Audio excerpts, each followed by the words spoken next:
Okay, so now we'll be looking at something that's in general training only, and this is called choosing a title. It's very similar to choosing or matching a heading in the academic and general training exam, except this is choosing a title for the entire text, not just one paragraph within the text. Okay, so here we got the word passage, which means it's probably taken from a larger text, and it's just a section from that larger text, and here you need to find the best title. Relatively easy if you are able to read quickly. Okay, and these options, they're usually only 4 options to choose from, but there can be up to 6 options to choose from. Okay, and that's general training only. You won't find this type of task type in the academic exam, because those texts are too long to do this type of task.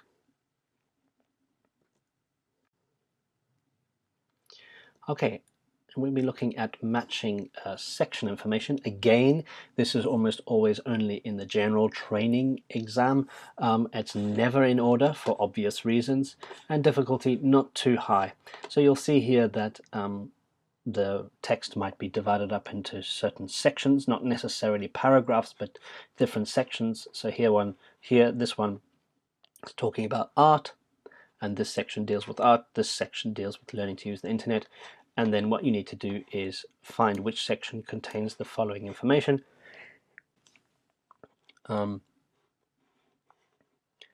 And you need a way to learn new methods of communication might be related to A or B or C or D, but it's pretty self-explanatory how the matching section information works. So remember, this is almost always only in the general training exam. Okay, let's have a look now at this video, which is focusing on double checking your work. Checking your work to make sure that even the easier sections are absolutely as accurate as possible. One of the reasons I've put this video up is because the number of times I've seen competent students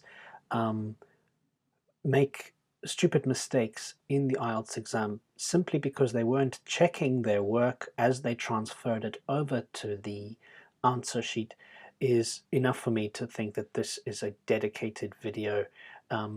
This video is necessary as a dedicated video to make sure that people are aware of how easy it is to make silly mistakes and lose points when you know the answer, when you put in the correct answer. Okay, so let's have a look the first thing, the difference between efficiency and rushing through. Now, this applies especially to students who are doing the general training exam. You'll find perhaps that the first section of the general training test is pretty easy if you are a strong student, and that means that you might think that, oh well, I'll just quickly rush through this and get onto the more difficult stuff in section 2 and 3, and you may have seen me personally make that same mistake. In fact, I've rushed through part 1 knowing the answer and yet put in the incorrect words. In fact, I skipped some of the answers, in which case I actually got a lower grade in the general training exams on average than in the academic exams, which are a lot more difficult. So the easier sections and the easier questions generally mean that you have a lower level of concentration because you know the answers and you just rush through. That is the big danger. Your concentration levels need to be as high as possible for every single question, from section 1, question number 1, all the way to the last question in question 40. So being efficient means being as accurate as possible, but still being conscious of the time that is required. Okay, so don't rush through, especially if you think, oh well, I know this answer and I know this type of question type, and I can quickly rush through. Okay, and then there will be, especially in general training, if you are a strong student, there will be time at the end of the exam.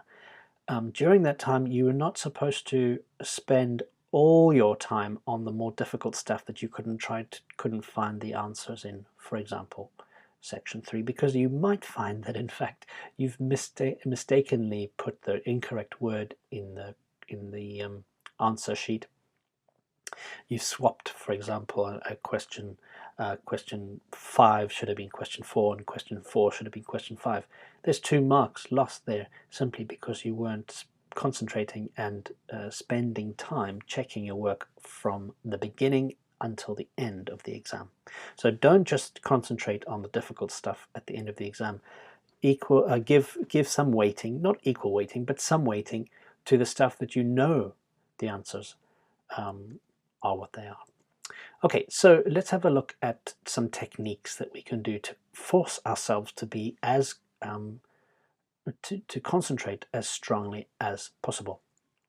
Okay, so let's start off with some proofreading techniques that are used by proofreaders. Now, proofreading is a thing that you do once you've finished reading. You're writing a long article or a long essay. You generally get somebody else to check your work, because a fresh pair of eyes, as they say, is better than an old pair, because the time that you've spent creating the essay or creating the article,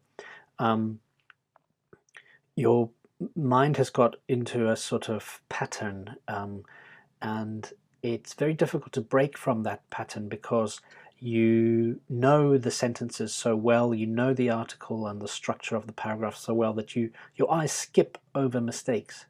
And that is always why it's better in those situations to have somebody else to look at your work. But of course, this is an exam situation, so there's no way you can get somebody else to check your work.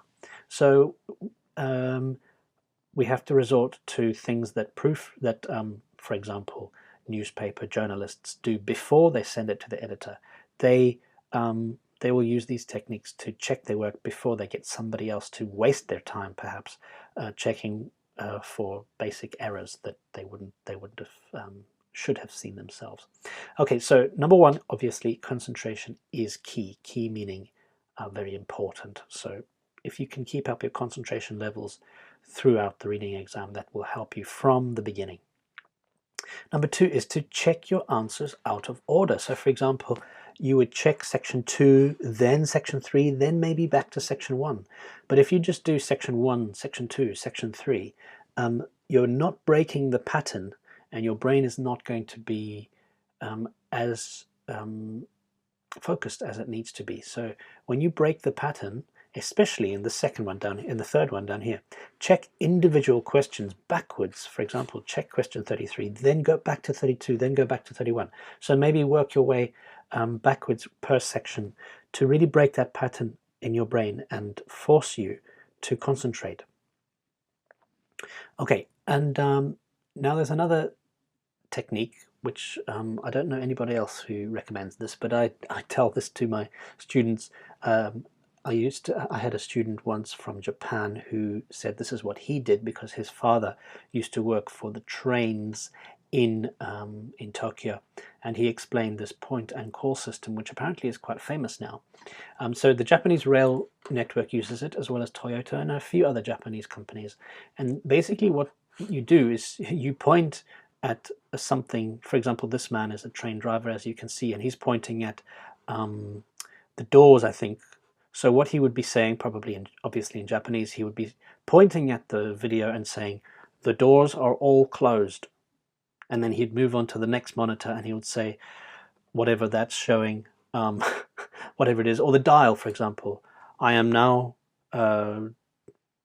traveling at 20 kilometers per hour. And they actually say it out loud. Now, what is the benefit of that? Well, number one, you can't say this out loud in the exam. You're not allowed to make any noise, but you can certainly mouth it or say it out in your head. And this forces concentration. This is one of the reasons why Japanese rail is some of the safest rail networks in the world, and also why they're so efficient and on time. You'll get if you're 5 minutes late on the Japanese rail network, you'll get some of your ticket money back, if not all of it. So they're very accurate because of these techniques that have been put in place by the Japanese. Okay, so it forces concentration.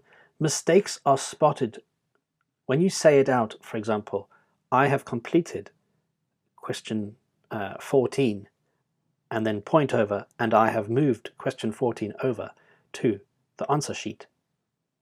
You're saying it out in your head, not really aloud, but you're doing that and pointing at it. You will be absolutely sure that you've done that.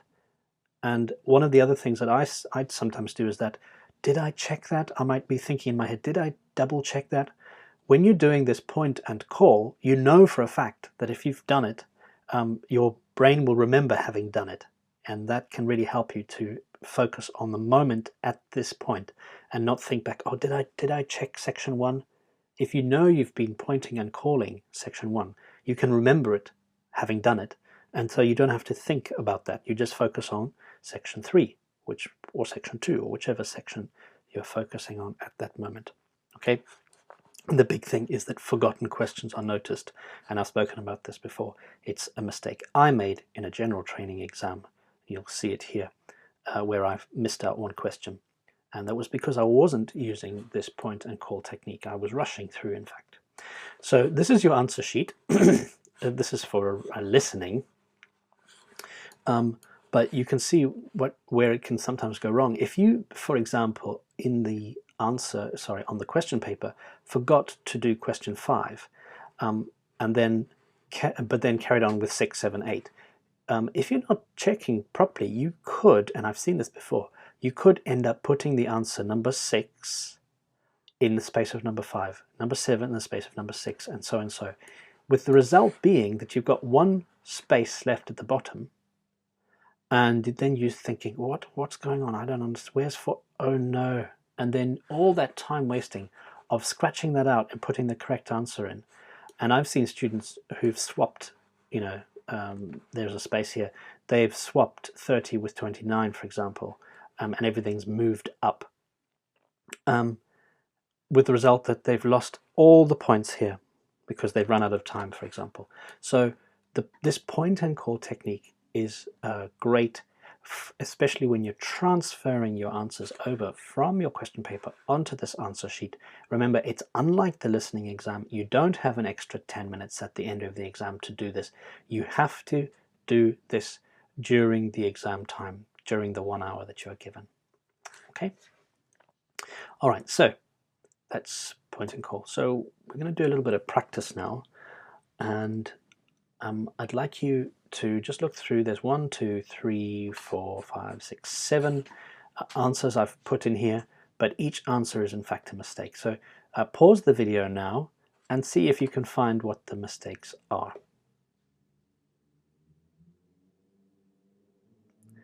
Okay, and you'll see that these are the 4 errors that are commonly made.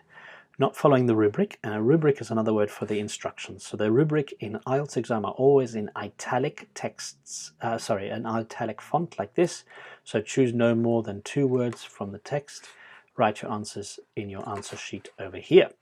Okay, so anything with italicized text, italicized means at an angle, that is the rubric. And if you don't follow the rubric, you're going to lose points. Spelling is a common problem, some grammar issues and some punctuation issues.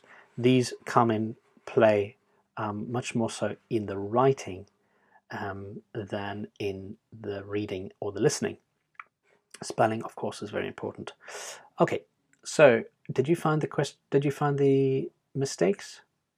Let's have a look at them individually. Oops, sorry, the other way around.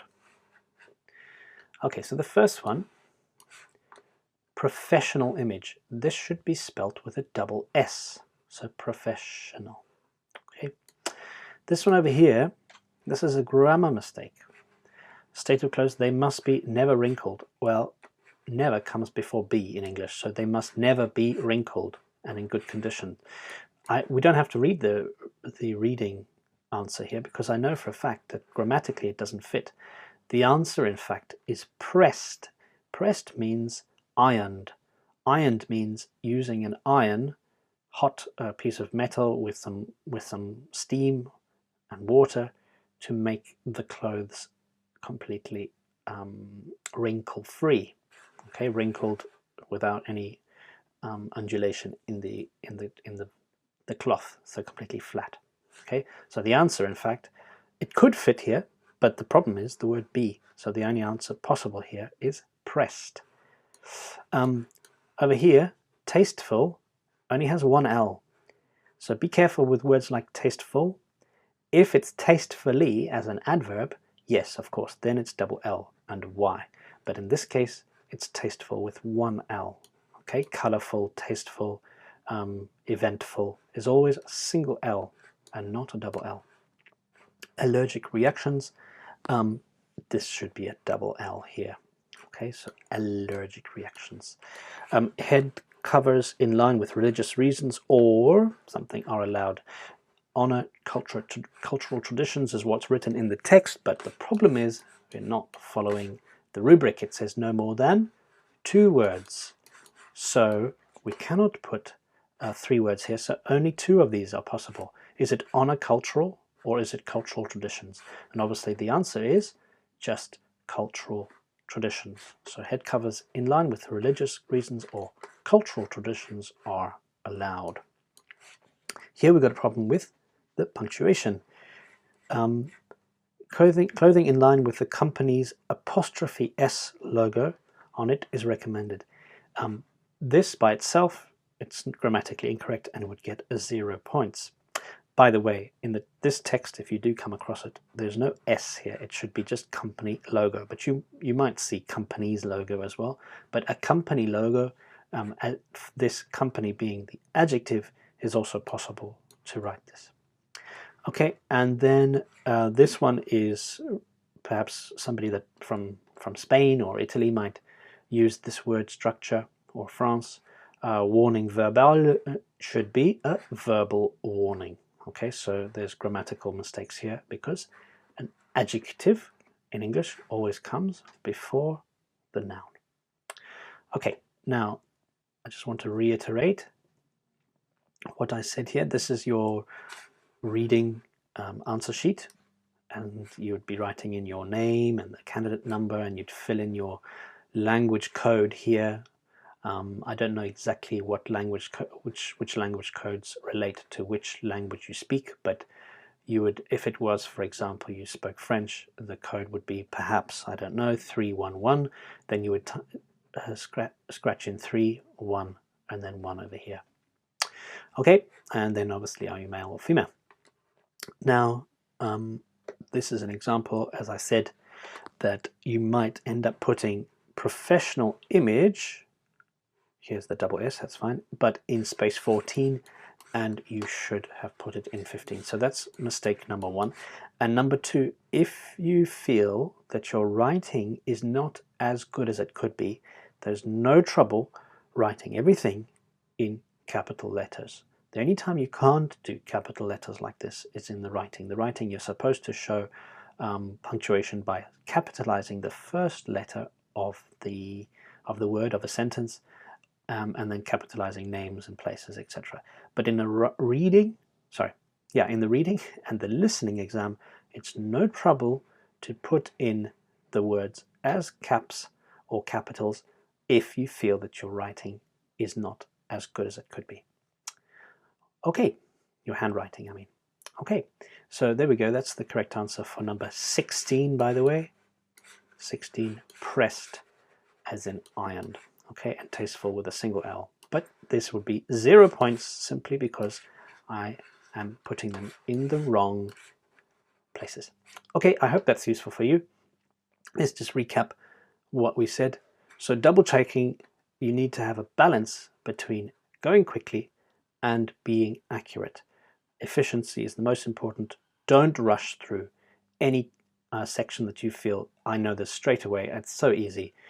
You'll find that you've made a mistake if you think that way. So don't rush through easy questions when checking. I'm not saying when you're doing the actual exam, not checking I'm talking about, but when you're actually answering the questions, sure, you can go as quickly as is necessary.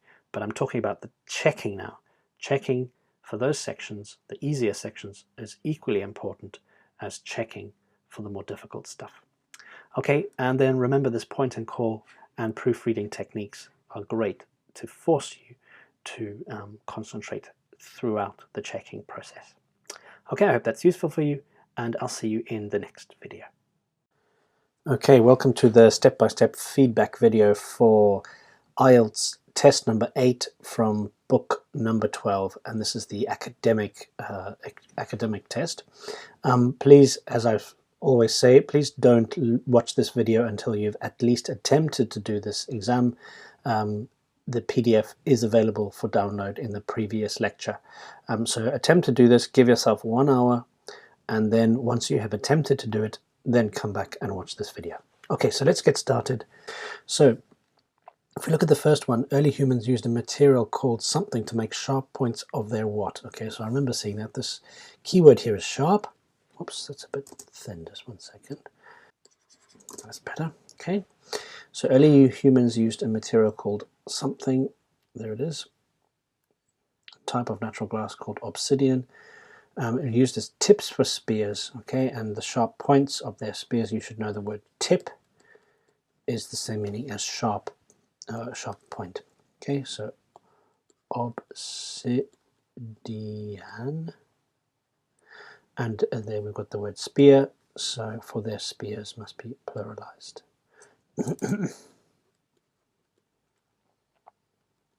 Okay, and then this is 4000 BC, so we're looking out for a number like that, which is over here. Something made of stone were covered in a coating of man-made glass. So something made of stone, if we look over here, stone beads, beads made of stone. So we've got the answer B-E-A-D-S. Okay, glass beads were a form of money for some people in those days.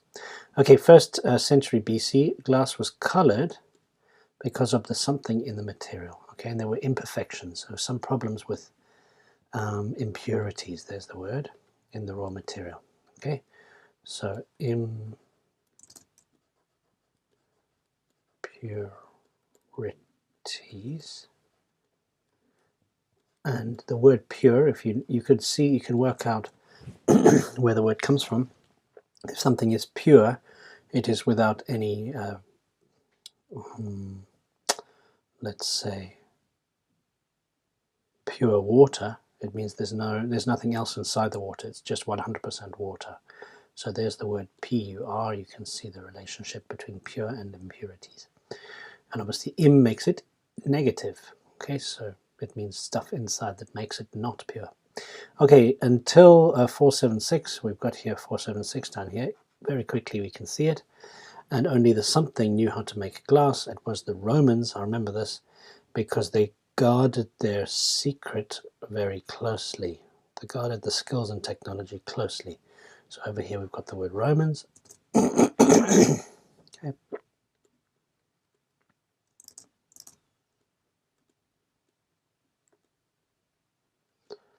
Okay, the Romans knew how to make glass. Then 11th century, George Ravenscroft developed a process using something. Okay, so there he is. You would have underlined him. And he developed a process using something to avoid the occurrence of something in blown glass. And I remember this is something about lead to avoid the occurrence of clouding. So if I'm right, there's the word clouding, and this is this lead stuff here. By introducing lead, so it's repeated here. So using lead, avoid the occurrence of clouding. Okay, to the extent that you can't really see through the glass because it's got sort of a clouded color. Okay, and then mid 19th century. So you're looking for something like that because that's the 19th century and that's mid. British glass production developed after changes to laws concerning what? Okay, so these laws, there were laws concerning the taxes that were levied on the amount of glass that was melted inside a glass house. So heavy taxes. So that's the word there, TAXES, taxes. Okay, now we've got true, false, not given. And we need to look for this word. or sorry, this number's 1887, so that looks like it's going to be down here because generally we're going in that order. There it is, 1887. And Ashley had the fastest bottle producing machine that existed at the time. Okay, so Ashley, we're looking for this one. There he is. So from 1887 onwards, glass making developed from traditional mouth blowing after it was a semi-automatic process after factory owner Ashley introduced a machine capable of producing 200 bottles per hour, 3 times quicker than any previous production method. So at that moment, compared to everything else, they were 3 times faster. So that is true. Fastest because of the EST, fastest in the world at the time. Then number 10, Owens, this is the American, was hired by a large US company to design a fully automated system. Now if we look over here, he was the founder of this company called Owens Bottle Machine. So he wasn't hired, he was the man who actually created the company. So that is false. Okay. And number 11, nowadays most glass is produced by large international manufacturers. So most glass, remember to look out for these sort of words. So we need to find something that means, you know, like something like 84% or 68% or something are produced by large, here we go, modern high-tech industry. But it doesn't say, glassmaking is a big business. That just means there's a lot of money to be made. But it doesn't say that it is the most glass is produced by this. So that is an NG. It could well be the case, and it probably is the case, but it's not mentioned here, so we shouldn't give true or false. Number 12, concern for the environment is leading to an increased demand for glass containers. So increased demand, and if we say over here, okay, so recycling is good news. Growing customer concern for green issues. They are becoming more popular. Oops. Ever more popular. Okay, so if we know that this word concern relates to this idea of demand, concern, there's the same word actually, then the demand is going up, so that is true. And then it is more expensive to produce recycled glass than to manufacture new glass. If we look over here, it saves costs. What saves costs? As less energy is needed to melt recycled glass than to melt down raw materials, as in to create new glass, this saves fuel and production costs. So it's cheaper to recycle. Therefore, this is false, because it says here it's more expensive. It's the opposite. It's actually less expensive. Okay, so that's false, F. Okay, so that's section 1. Okay, now we're going on to reading passage 2, which is talking about the big cats, specifically the lynx. It's a type of cat with a short tail, and they still exist in America, but not so much in the UK. So, well, none in the UK, but they want to bring them back. Okay, so we're looking at this type of question. Remember, there are 3 distractors and 1 correct answer, so we need to be careful. So looking at number 14, what did the 2006 discovery of the animal bone reveal about the lynx? If we look at it over here, without looking at the options, we can see that they were talking about the fact that there's a possibility that this lynx was still around 5,000 years after they thought it was extinct, because most people thought that it was extinct 6,000 years ago. So this is basically what they're saying, is that the animal was still around until, when did they claim?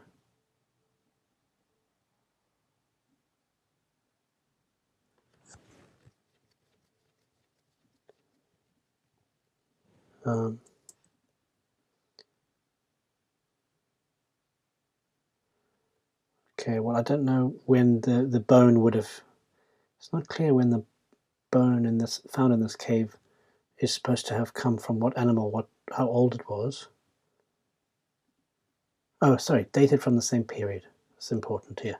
So this animal bone was from an animal that lived around this time, and so 6,000 years ago is very different to 600 years after the birth of Jesus, AD. So that's basically it. It's way too early that the original ideas were. So if we look over here, it vanished from Britain 7,000 years ago. No, that's the exact opposite. It survived in Britain longer than previously thought. Yes. Its extinction was linked to the spread of farming. There's no mention of that being the reason.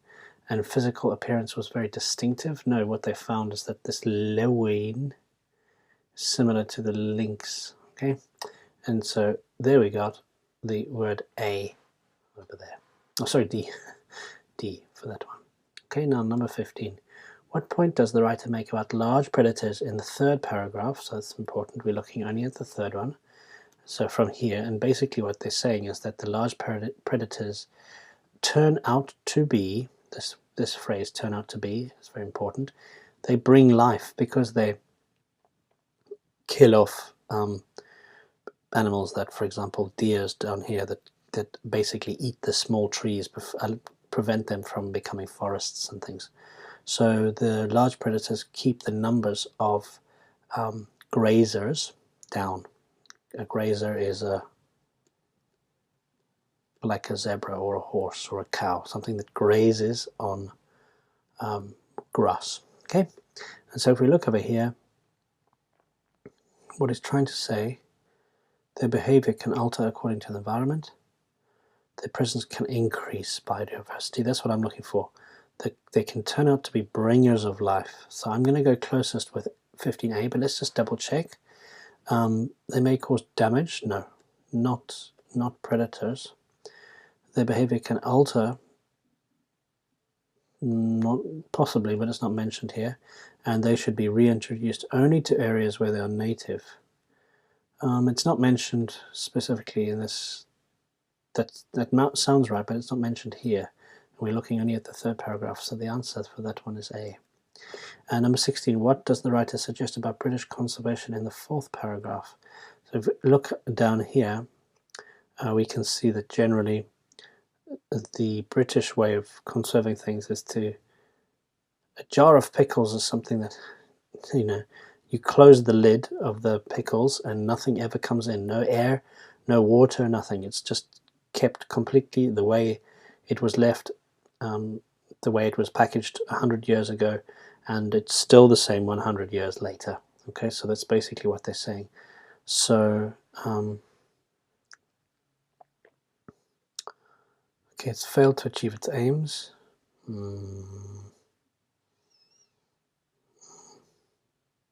They are dynamic and ever-shifting relationships between them. Okay, so it's not a jar of pickles. Well, I don't know about that one. It's beginning to change direction. That's down here, so that's not B.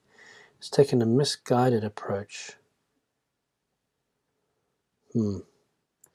I'd say this is close. And it has focused on the most widespread species. No, that's not true. It's failed to achieve its aims is also down here. Okay, so I think it's C, and let's just double check. Yes, number 16 is C. It's misguided. They thought they were doing the right thing. Of course they thought they were doing the right thing, but in fact they were making things worse. Okay. Number 17, protecting large areas from the sea of commercial fishing would result in. Now if we look down here, we can see this idea that this is at sea, so you can end up with better breeding reserves. That means the small fish can find a place to hide away from the trawlers, which are these big.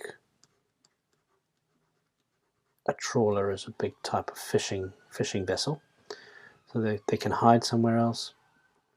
And protecting large areas of the sea would result in, let's just see, Yeah, you would see vast shoals of fish being chased by fin and sperm whales, all within sight of the shore. So all those pretty things you would be able to see if that was protected. It would also increase the number of fish that you could eat because they would be breeding better. Okay, so practical benefits for the industry. Yes, there are, in that they will get more catches. That's true. Some short-term losses.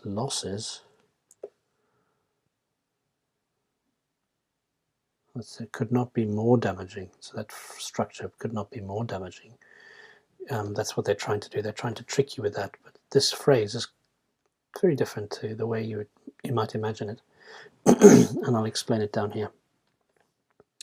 So it's not that one. Widespread opposition. No, that's definitely not mentioned. And certain changes to techniques. No, I don't see that here. So it can only be A. And according to this, yes, A is correct. Number 18, according to the author, what distinguishes rewilding from other environmental campaigns? And this is one of the things that many people were complaining about the environmentalists, and that they were always, what were they against? They were always against something, but they were never for something, which is the opposite. Okay, and the thing about rewilding is that it's one thing that they can say, I am for this, I want this to happen. Not the opposite, I don't want that to happen. Okay, and so if we look over here, a positive message is more appealing. That's what I think. Let's just check. Yeah, C. Its objective is more achievable, not necessarily. Supporters are more articulate. Speak well. That's not mentioned. And sounder means the word sound in this context means good. If I make it ER, of course we can't say gooder, so it becomes better. Okay, so better scientific principles. There's no mention of science here, so it's not D. So we've got 18C, which is correct over here. Okay. And then we're going to fill in the missing words here. Remember, this is the one where you don't write in the words on your answer sheet. Please make sure you put in the correct letter. This is a common mistake that students make. Okay, so in number 19, there would be many advantages to reintroducing the links to Britain, while there is no evidence that the link has ever put someone in danger, and we know that it's humans because they present no threat to human beings, so that's E. It would reduce the numbers of certain, all right, and we look over here, we've got this, I put the word grazers here, but I'm sure there's a better word for them. So let's have a look down here. We'll reduce the number of deer. We've got these different types of deer, which is a type of grazer. And so,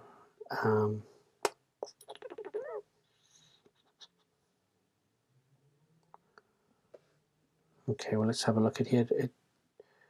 Whose populations have increased enormously. Okay, if we look over here, these roe deer the species has exploded in Britain in recent decades.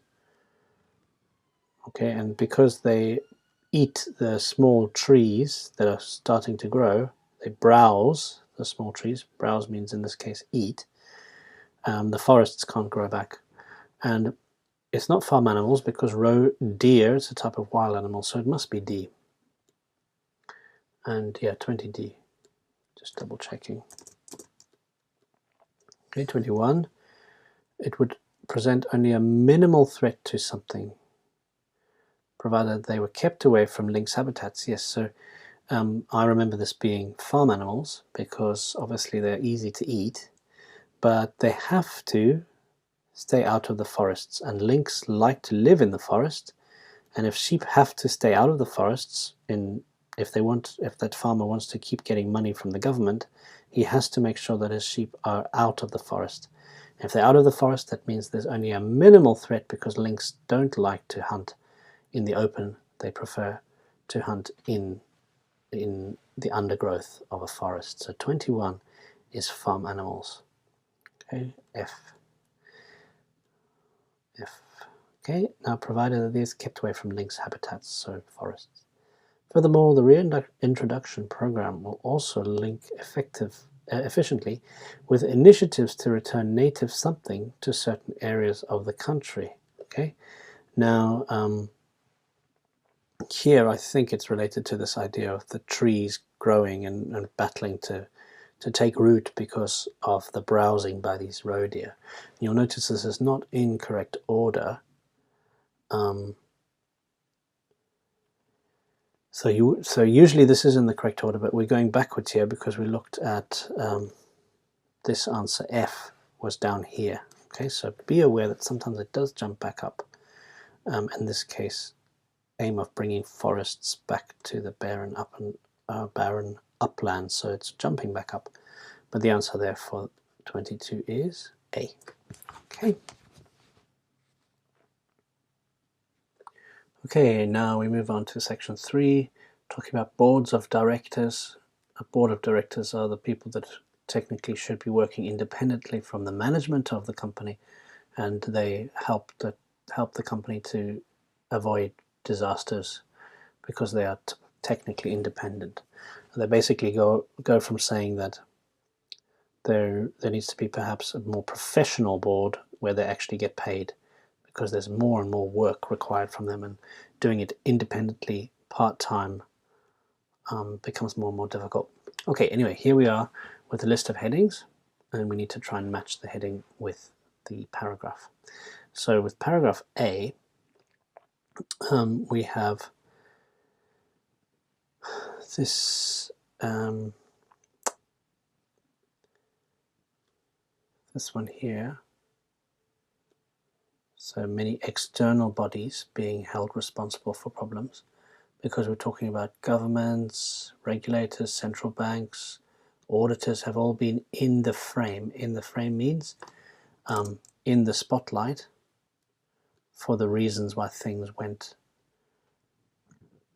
why there was negative things, why there was blame spread, especially for the economic downturn in 2008.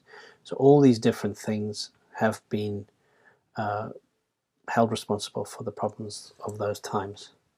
Okay. So it's not just one board of directors, but a group of them. Okay, so we've got A as being number 4. Now 28B, we've got here, the answer is number 2. The impact on companies of being subjected to close examination. Okay. If we look over here, what are the impacts are, the fact remains that before it wasn't too bad, but now because there's so much close examination, there is more and more and more work to be done. So the amount of reading before a meeting is increasing, agendas are overloaded, debate, there's not enough time for constructive debate because there's so many things on the agenda to talk about, and some other things. Used to be only 8 to 10 meetings a year, and now it's dramatically risen. So all of these things are talking about the impact of the fact that nowadays there's a lot more focus on exactly what's going on, all the details. If we let's have a look at this, the close examination, we'll find some more examples of what that means here. Okay, so intense public debate increased the pressures on and responsibilities of directors. So that fulfilling the demands of broad board directorship has increased significantly. So close examination specifically by the public, people want to know how your big company is running, and for that reason there is more work to be done as a member of the board. Okay, so for that one we've got a 2. Okay, so paragraph 3 then, or C, sorry, is this one here, VI. Okay, and if we look at it, we can see a risk not all directors take part in solving major major problems. So there's a risk that not all directors take part in solving major problems. So if we look over here, we can see that in order to cope with the workload, it may be more efficient to use something called a, where is it called now?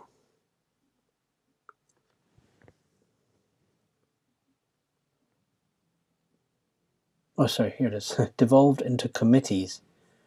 So your whole board is then divided up into smaller sections, and you deal with that, and you deal with that, and you deal with that. You might meet at different times, so that can be quite dangerous because there's going to be cases where some of them are meeting without the directors involved. He might be at a different meeting or come on a different day, in which case there are different committees doing things and they're trying to solve major problems, and the director himself is not at that meeting, which is the danger. Okay.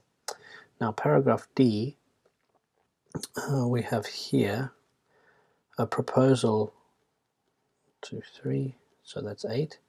A proposal to change the way the board operates. Okay, and if we look over here, it was a solution related to this word proposal. Okay, and the idea is that it becomes a professional board, and you give them money. They work for 3 or even 4 days a week.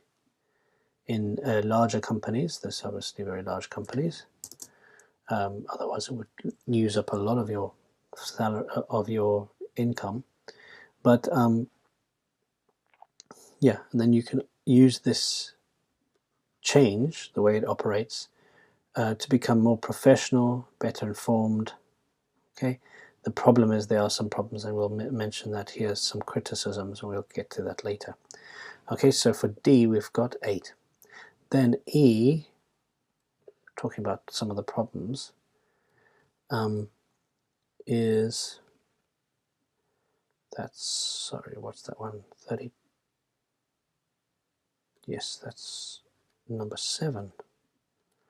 So if we look at here, number 7, oops, board's not looking far ahead enough. Okay, so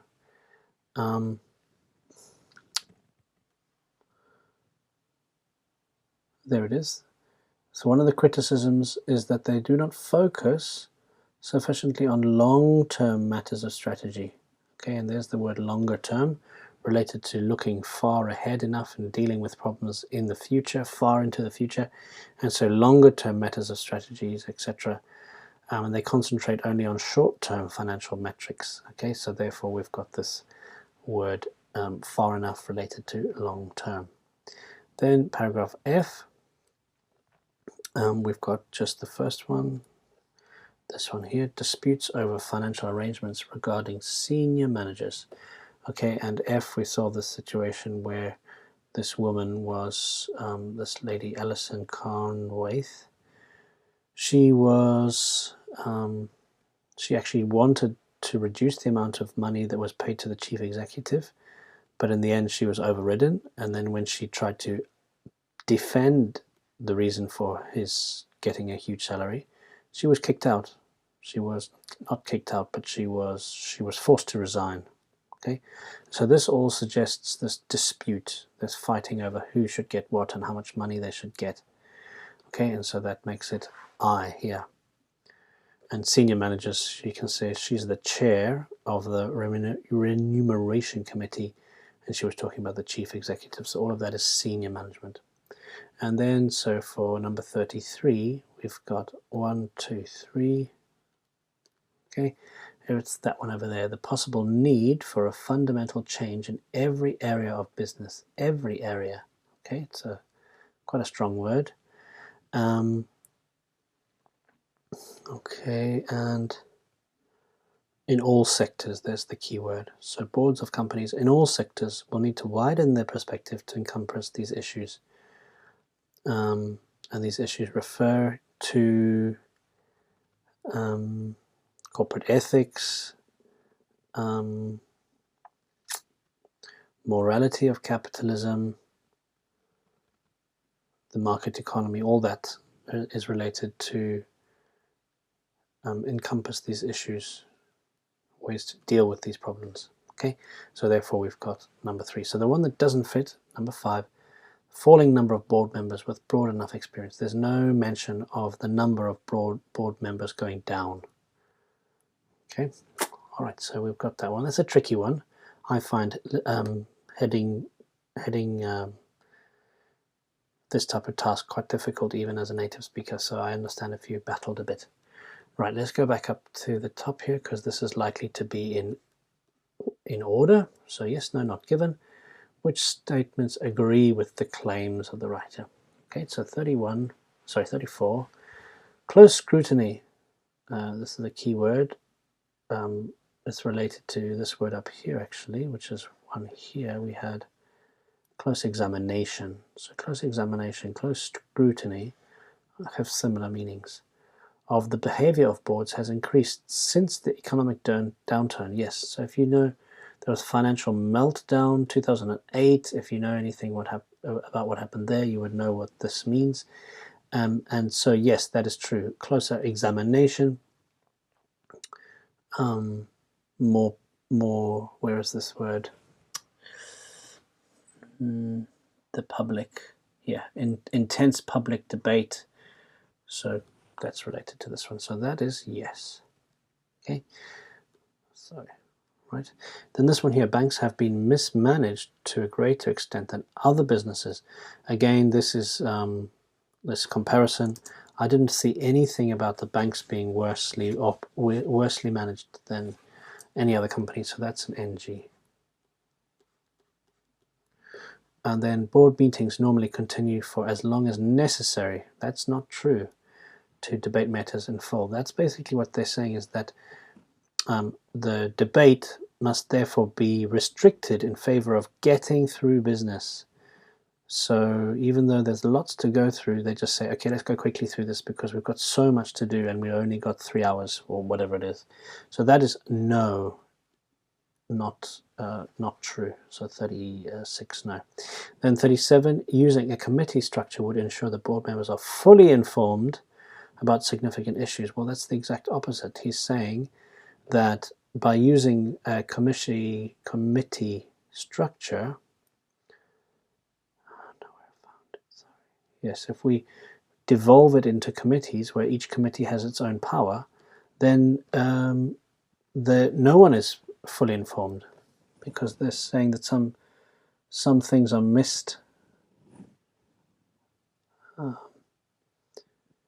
So that takes the place of discussion rather than real collaboration.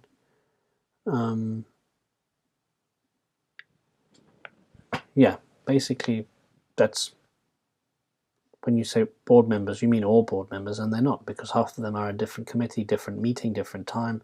So that's no as well. Okay, and yes, no, 37. All right, so we just got 3 more words to go here. So one word only.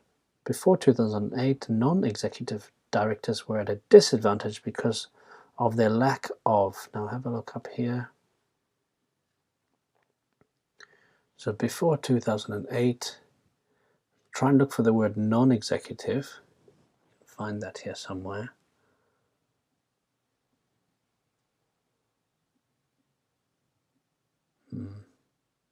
There it is, non-executive. So let's read the whole sentence. At the simplest and most practical level, the time involved in fulfilling the demands of a board directorship has increased, calling into question the effectiveness of the classic model of corporate governance by part-time independent non-executive directors. Okay. Where once a board schedule may have consisted of between 8 and 10 meetings a year, nowadays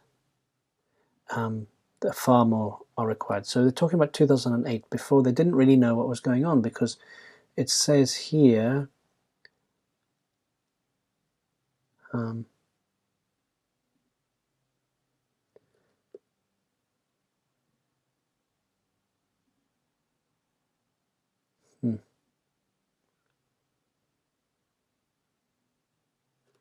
can't remember where it says. Oh, here it is. Here, that's what I'm looking for. So if they had more information, so it's, yes, there it is. Sorry, spent a lot of time looking at that. If those executives, non-executive board members, had access to information, oh, here it is, yeah, then the latter, talking about these people, would have perhaps been able to anticipate the 2008 crash. Okay, so finally we've got it here. So the word is information. The fact is that they didn't have much information before 2008 because it was just part-time and 8 to 10 meetings a year, not that important. And so they just let the executives, the professionals, carry on doing what they did, and they ended up destroying the world economy. 39. Boards tend to place too much emphasis, again this is a word you need to look for, too much emphasis on something considerations that are only of short-term relevance. Okay, we're going to find that word short-term. I've got it over here. And so we've got short-term financial metrics. Can we put financial? Boards tend to place too much emphasis on financial considerations, yes, that are only of short-term relevance, yes. So yes, we do have financial.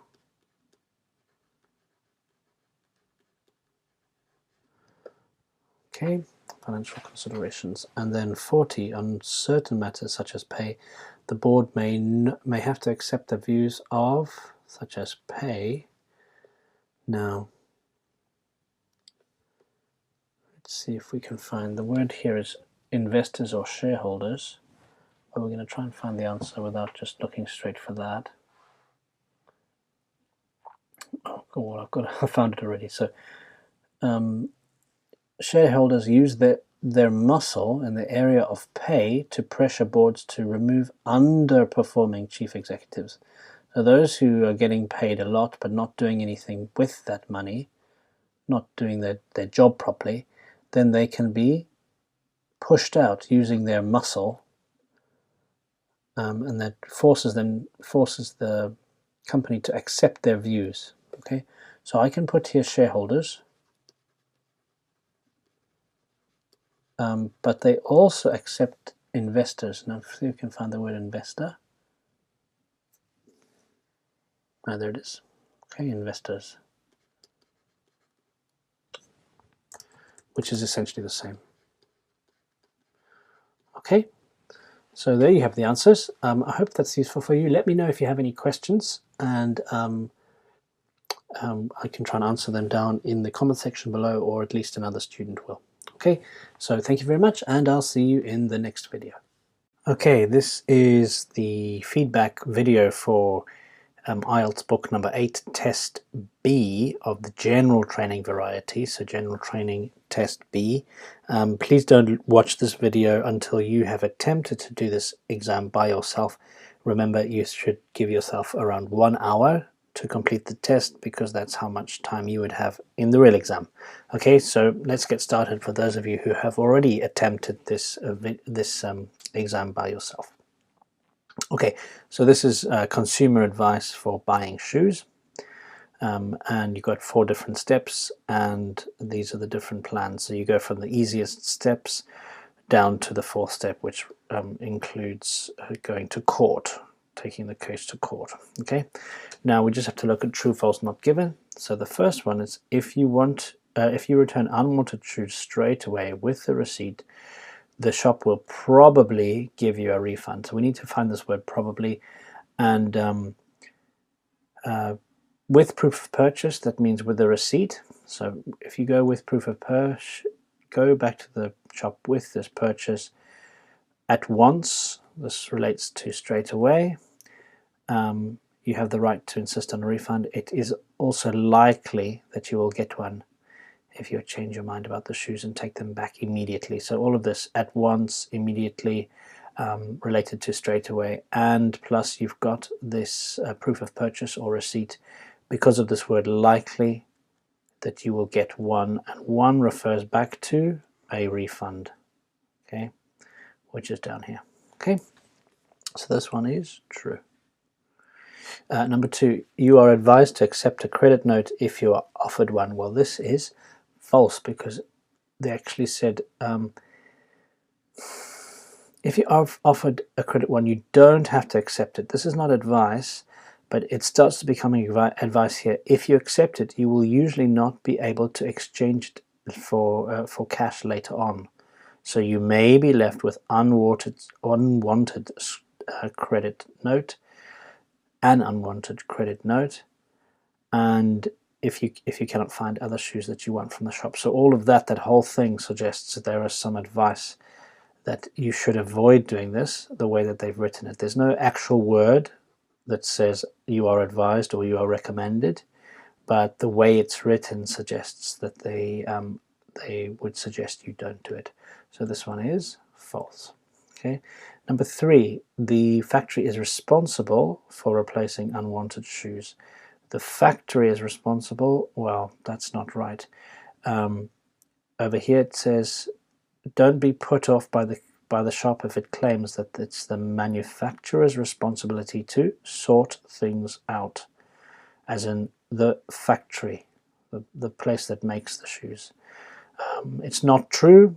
It is the shop's legal duty to put things right.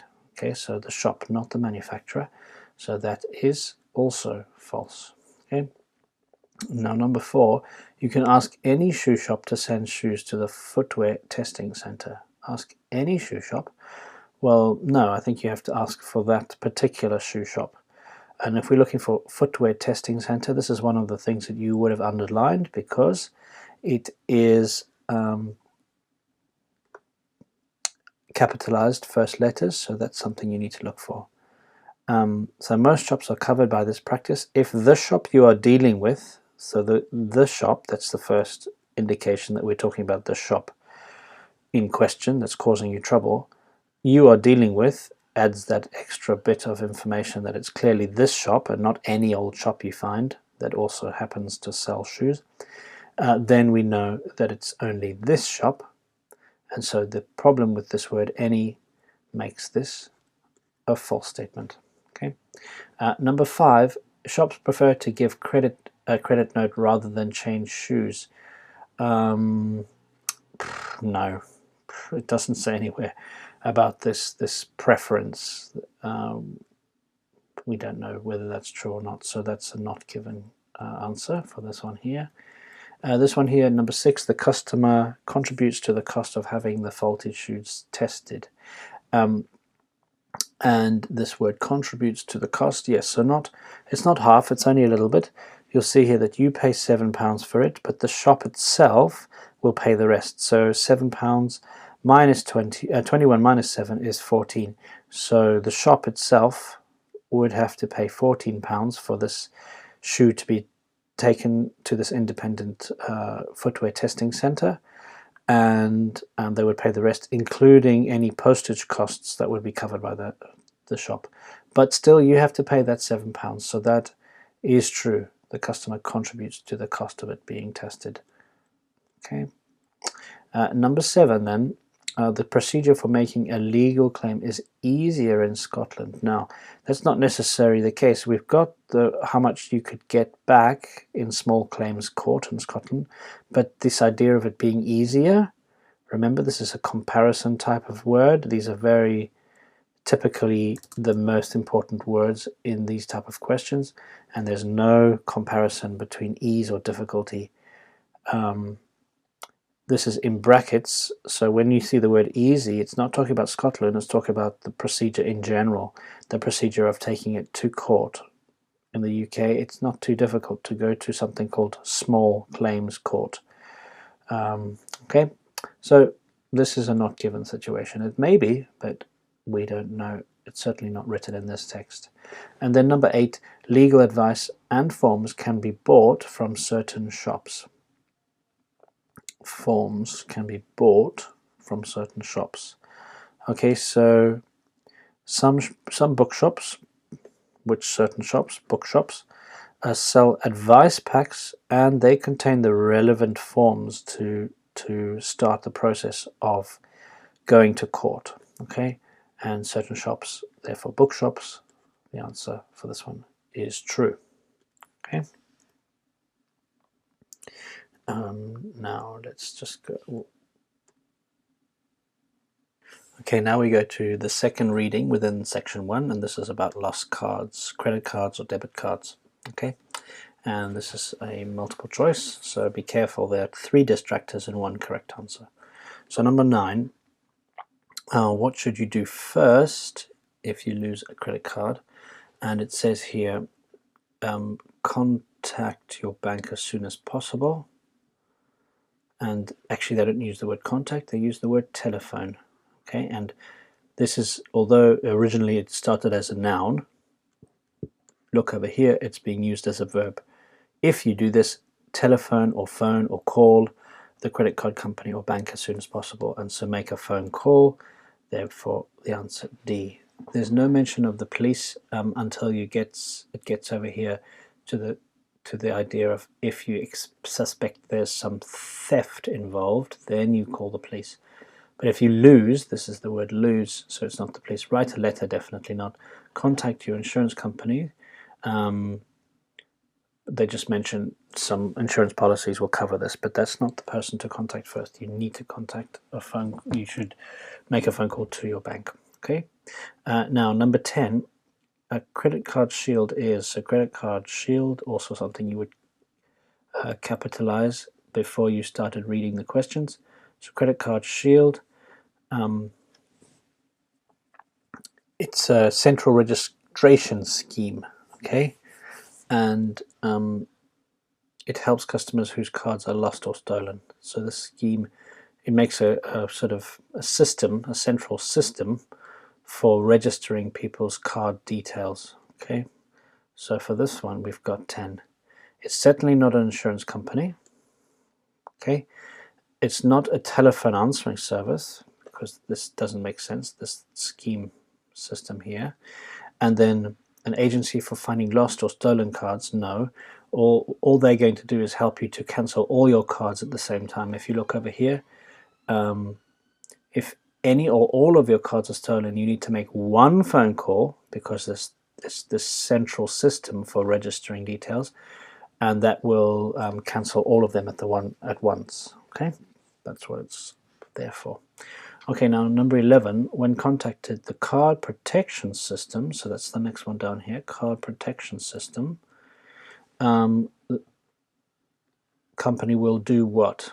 Okay, and if you look here, the card protection system exists to help customers whose cards are lost or stolen. Under the schemes, you file details of all your cards, including cash cards and account cards by shops, with the central registry for a small annual fee. Then, if any or all of your cards are stolen, you only need to make 1 phone call to the registry, which is open 365 days a year. As soon as you are called, your responsibility of any bills that the thief ends up.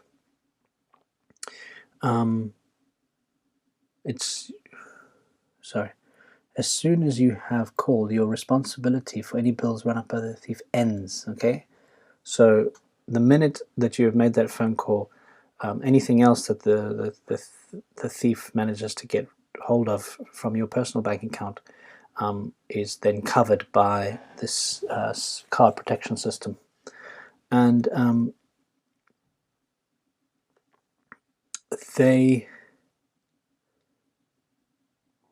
this staff, the people who operate this, will make sure that all the companies are notified, okay?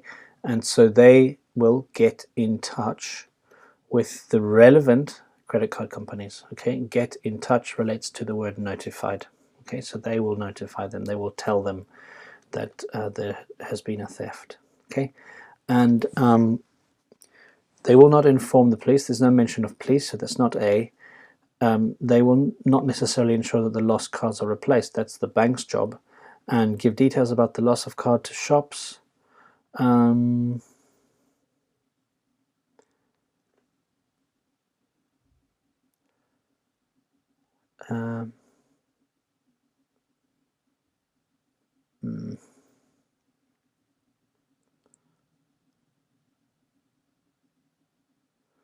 can't see that here. Just trying to find why. That is a bit of a tricky one, but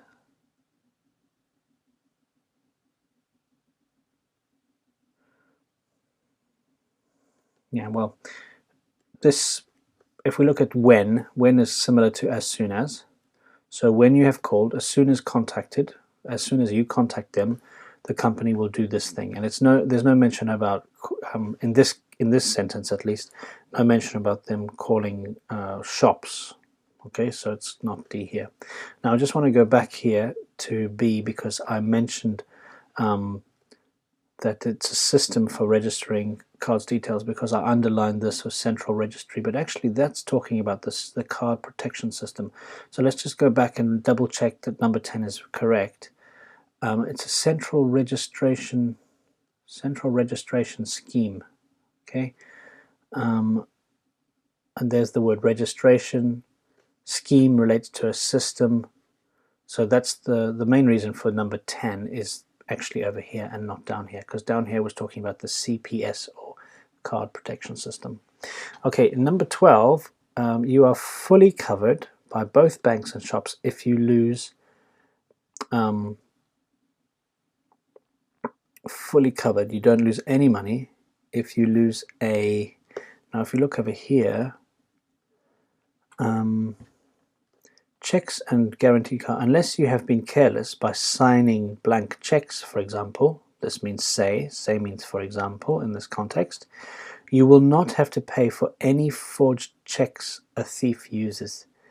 The bank or the shop that accepts them will have to bear the loss. Bear the loss means they are the ones who have to pay for any theft or loss of earnings. Okay, you don't have to pay anything if it is a blank, unsigned, very important check. Okay, let's have a look at why not A. A check that is signed but not completed. This is the key word here. Unless you have been careless by signing a blank check. Okay, so if you sign a blank check, that's very stupid.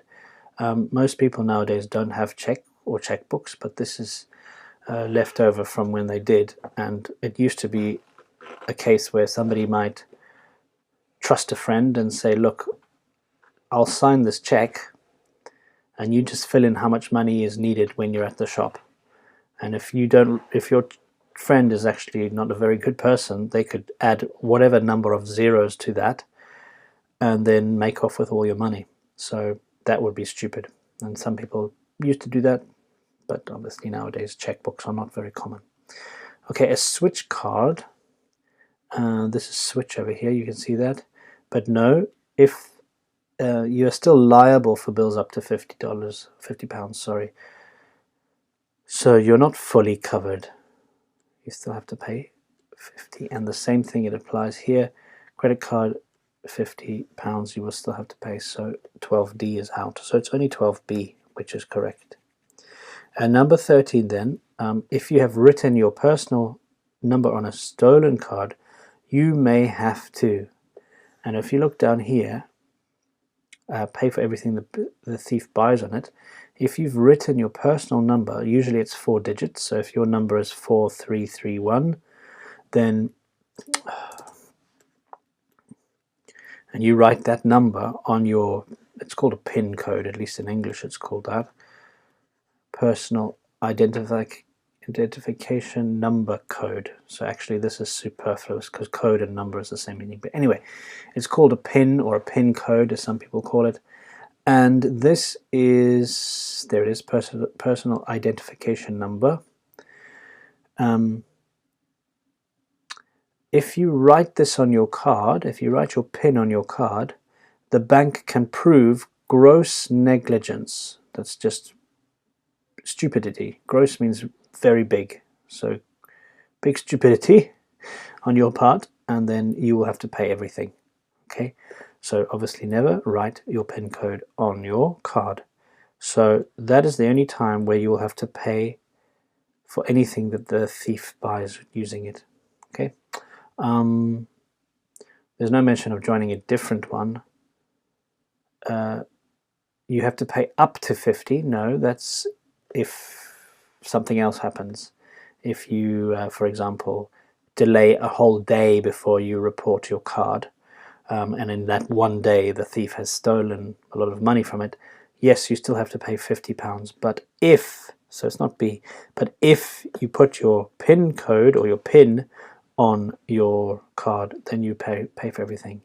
And then change your bank account? No, there's no mention of that. Okay, number 14. What happens if your cash card is stolen? And if it's stolen, there's your cash card. If your cash card is stolen, legally you can be made to pay back any sum that the thief withdraws using your card, but only up to the time you report the loss, and up to 50. Okay, up to 50. So you may have to pay up to 50 of the stolen money. Right? Arrange for the card to be returned. That doesn't make any sense. The bank stops you withdrawing money.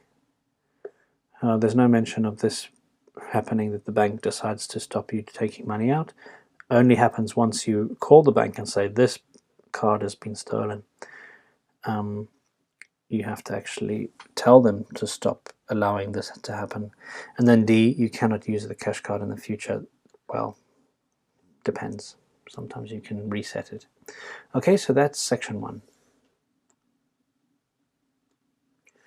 Okay, now we're going on to section 2 here. This is talking about recycling at work, hints to employers, people who employ people. Okay, and now we have to think about short answer questions with no more than 2 words for each answer. Okay, and so what does the writer think should be carried out? It's another word for done. So what should be done in a company before it starts recycling? And if you look over here, we can see that the word before is used here. Before starting a recycling scheme, perform an audit. Okay, so waste audit or an audit. We'll just put waste audit here, but you can just put, as you can see over here,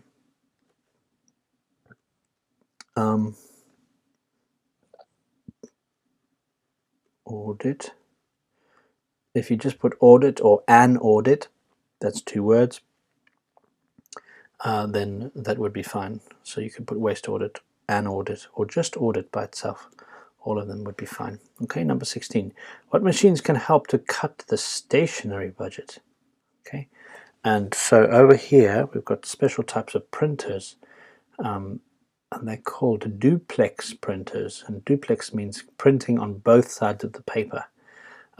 So technically duplex printers is the correct answer, but I see here in the official answer that you don't actually have to write duplex. You can just write a special type of printer. Just write the word printers. Okay, but technically this is the most important word here because it means printers that print on both sides. Okay, number 17 then. What can be displayed in the workplace to publicize the scheme? Okay, and you need to raise awareness, and they give examples what can be as a possibility, what can be put up, and then you've got this word posters or educational posters. So we'll put educational in brackets because it's not absolutely necessary. Oops, sorry, putting it in the wrong place.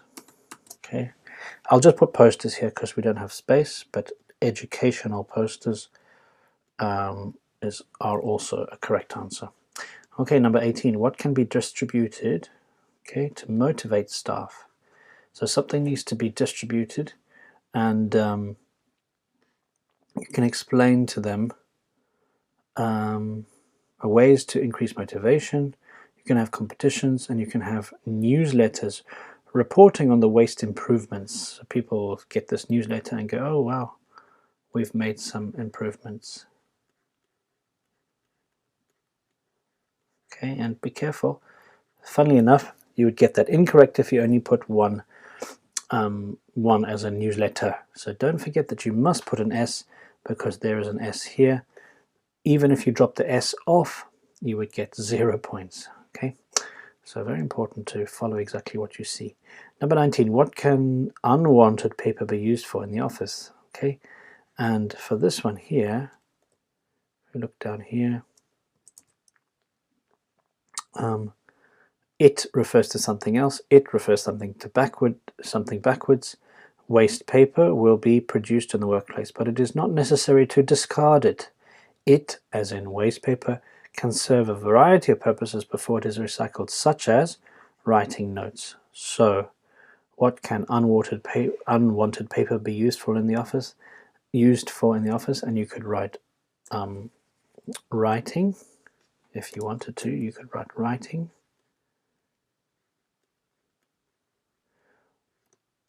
And then notes, or just notes. Both of them would be fine. Number 20, what can be bought from the past tense, from the verb 3 of buy. What can be bought to cut down on the waste produced by staff refreshments? Okay, and refreshments, in this case, talking about liquids, so tea, coffee, cups, and they're suggesting that ceramic mugs would be good. Okay, and again, this is a case of you can write in the word ceramic or just the word mug, M-U-G-S, and that would be acceptable. Okay.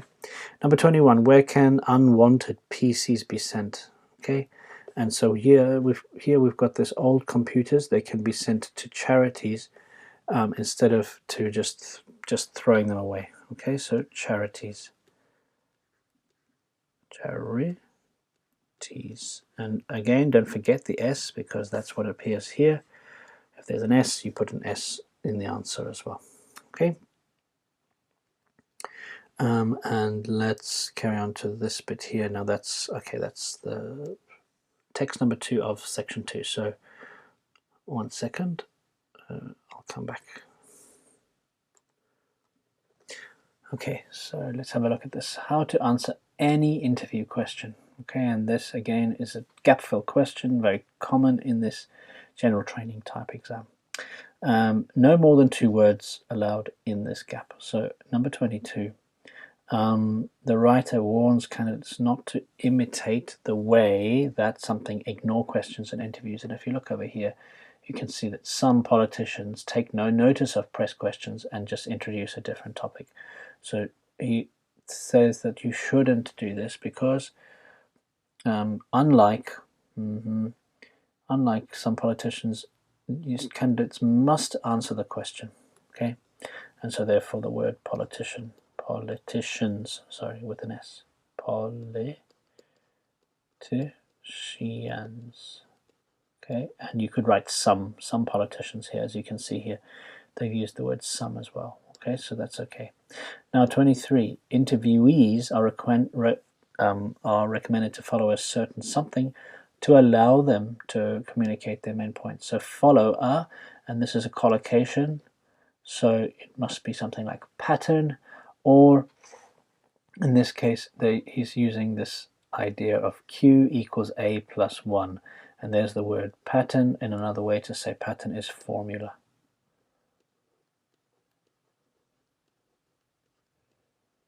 Okay, so you follow this formula and you are going to be able to communicate your main points effectively.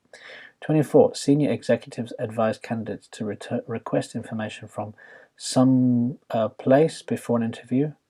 And so request information, and over here,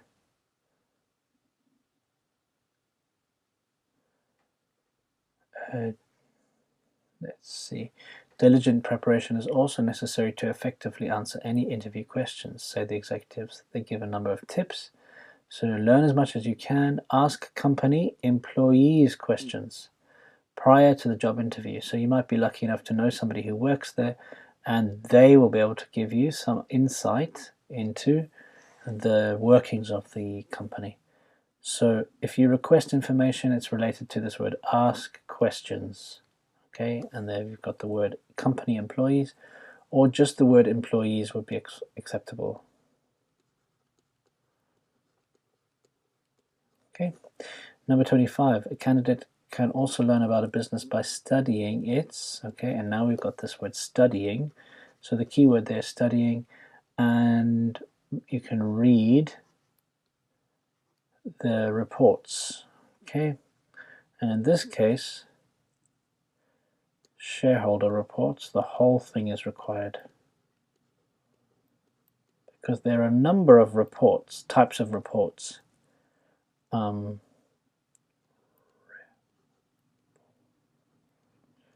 Okay, in a company. And so this is a specific type of report, a shareholder report. So it's absolutely necessary for you to put both words here and not just the word reports, because it's a different type of report otherwise.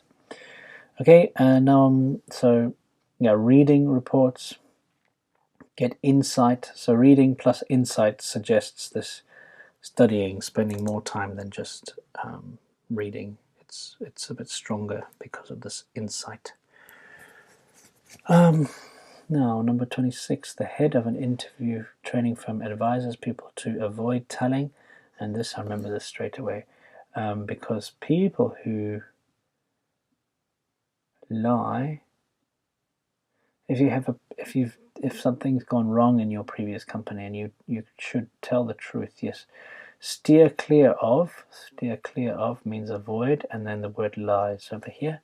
So the head of this firm, and head, he's the president, so that helps you. He suggests that people should avoid telling lies in an interview. Okay, and then 27, in his job interview, one executive explained how he had something considerably from a failure, and this word here, he got something positive from it, and if you look around something like that, we can see the word benefit. So he had benefited from going through that negative experience. Okay, and so benefit.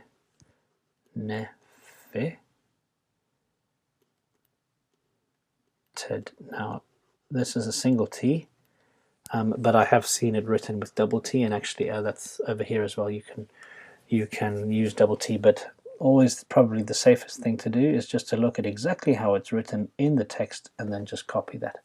I personally use double T, but in the exam I would probably have written it with a single T, simply because I know it's best to just follow what's in the text. Okay, so that's section 2. We'll be moving on to section 3 soon. Okay, so section 3, talking about the bilingualism, talking about bilingualism in New Zealand compared to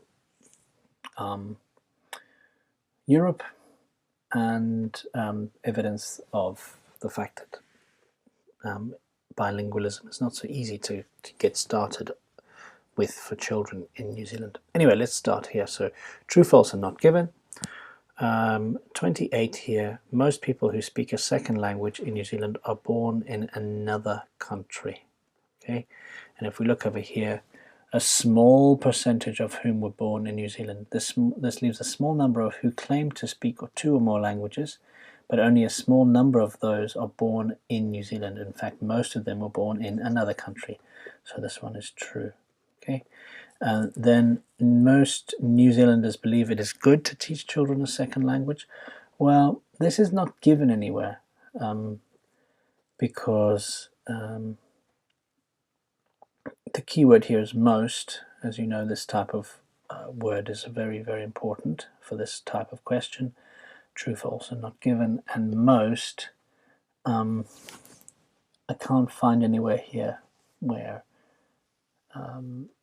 this is talking about most. You can find something here where it says some people think that you are not helping them to become a member of society if you speak another language to your children. Okay, but that's what some people. There's most, so therefore that is NG for not given. Okay, this one here, Chinese is the most common foreign language in New Zealand. I know from my world knowledge that this is true, but because it's not written here, we've got Chinese here. It doesn't matter if they're learning Maori, German, or Chinese. That's the only time really that it's mentioned in this way. And so it's not mentioned that it is the most common, even though I know it's a fact. this is a case of a not given, because in this text it doesn't say that Chinese is the most common foreign language in New Zealand. Nothing here says that. 31, some languages develop your intelligence more than others. The key word here is more, and if we look again here, we can see where I underlined it. Experts believe that bilinguals, people who can speak 2 languages, have a clear learning advantage over their monolingual schoolmates. Okay, that's fine. This depends on how much of each language they speak, but not on which language is used. So it doesn't matter whether they're learning one of these languages or any other language. Okay, so this makes it false, because it doesn't. One language doesn't develop your intelligence more than another language. It's just as long as it depends on how much of that particular language they speak. Okay. Now we're going to look down here. This is where you have to list the people, match the people. So if we look for number 32, children learning 2 languages may learn one faster than the other. And if we look over here, we can see that we see the word slowly here related to the word fast. Oops, here. And so showing that children who speak more than one language sometimes learn one language more slowly. And this is by Kathy Elder. So the answer for this one is A. And now number 33, it has been unexpectedly difficult to raise a bilingual child in New Zealand. Okay, and this is, I remember this lady talking about her daughter. I think she was Dvorak, is that Polish? Anyway, it's a Slavic name. And I need here, that's right, Tiffany's mother, Suzanne Dvorak, experienced this. The children no longer wanted to speak that language. So her husband and Dieter, they were from Germany, and they had this problem, this situation where her child didn't want to speak. She just stopped talking completely, and then when she did start talking again, it was only in English, no German. So this is talking about Mrs. Dvorak. Okay. Number 34, her daughter sometimes speaks a mixture of 2 languages, and this one here is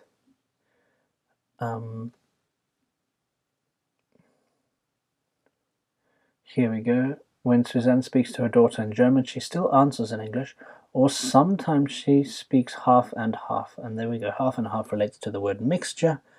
And so we've got C again as number 34. Now, the 35, children's attitudes to language depend on general social attitudes. Right.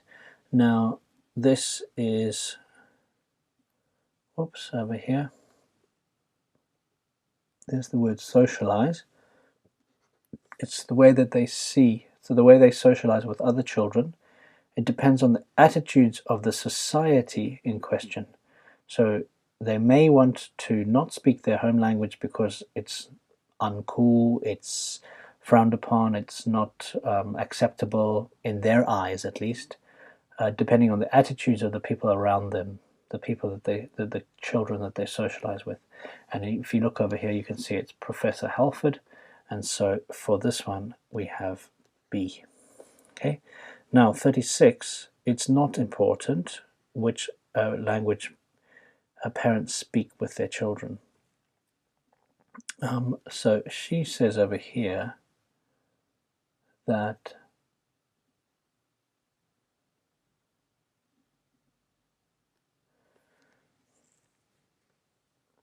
this lady thinks that immigrant parents should only speak English to their children if they are able to use English well themselves. Look here, what parents should do is provide rich language experiences for their children in whatever language they speak well. So it doesn't matter, as long as the child's getting a lot of input, language input, that will improve, that will help them to develop and grow. Okay, language development there. So this again is talking about Mrs. Elder. Okay, and that's A. So it's not important which language, whatever language. Okay. Number 37, learning a second language provides opportunities to learn another culture. Okay, and this one, we can see here, other cultures written here. By learning another language, she can open the door to another culture. Okay, so that one is D for Powell.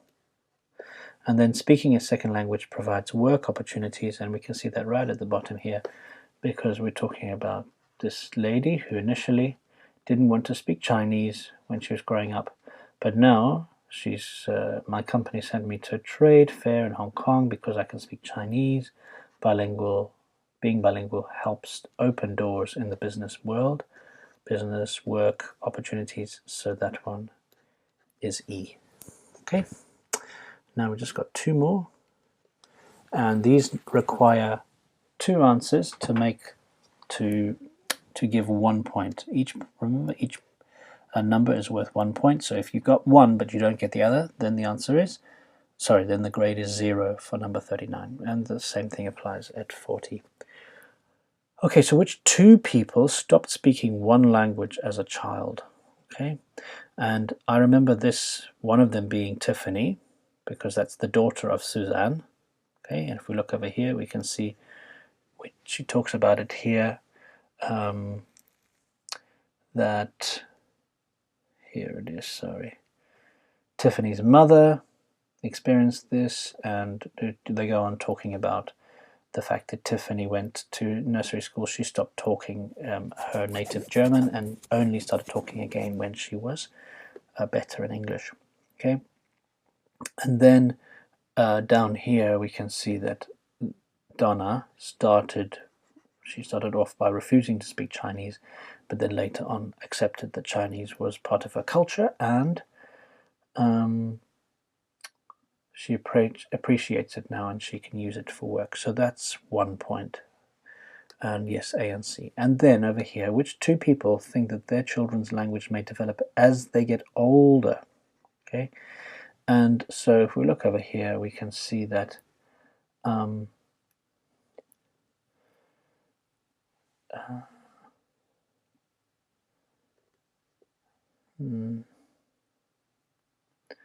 it's her German that's behind.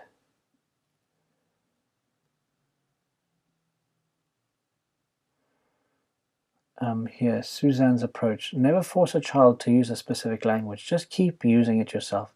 Your child will accept that. There is often a time when children or teenagers will need to establish their own identity as different from their schoolmates, and that is when they may use their other language. Okay, so when they're establishing their own identity, and so as they get older, relating to this time when they become teenagers. So this is Suzanne Dvorak, so that's B for this one here. And then if you look over here, we can see that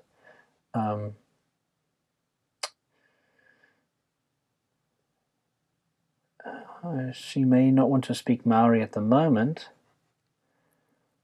but it's okay because she'll pick it up again in her own time. So as they get older, suggesting later on, it's more important she has the ability to understand who she is. By learning another language, she can open the door to another culture. Okay, and can, these words like can, which suggests in the future. Okay, so we've got that one for Joanne Powell. Okay, so those are all the answers. I hope that was useful for you. Let me know if you have any questions down in the comment section down below, and either me or another student will be able to help you. Okay, thank you, and I'll see you in the next video. Okay, now we'll be looking at table completion. This one, the difficulty is relatively high. It's sometimes in order, as I said. So this Gransfeld studies 1982 might appear at the beginning of the text as it goes on to Otto Gansfeld studies in the second or third paragraph. So that's for that reason it's often in order, but it's not necessarily in order. So that's why I've written here sometimes. This is again very similar to the sentence completion or the summary completion. except that it's in the form of a table and you just need to fill in the words from the text itself. So pretty self-explanatory for this one here.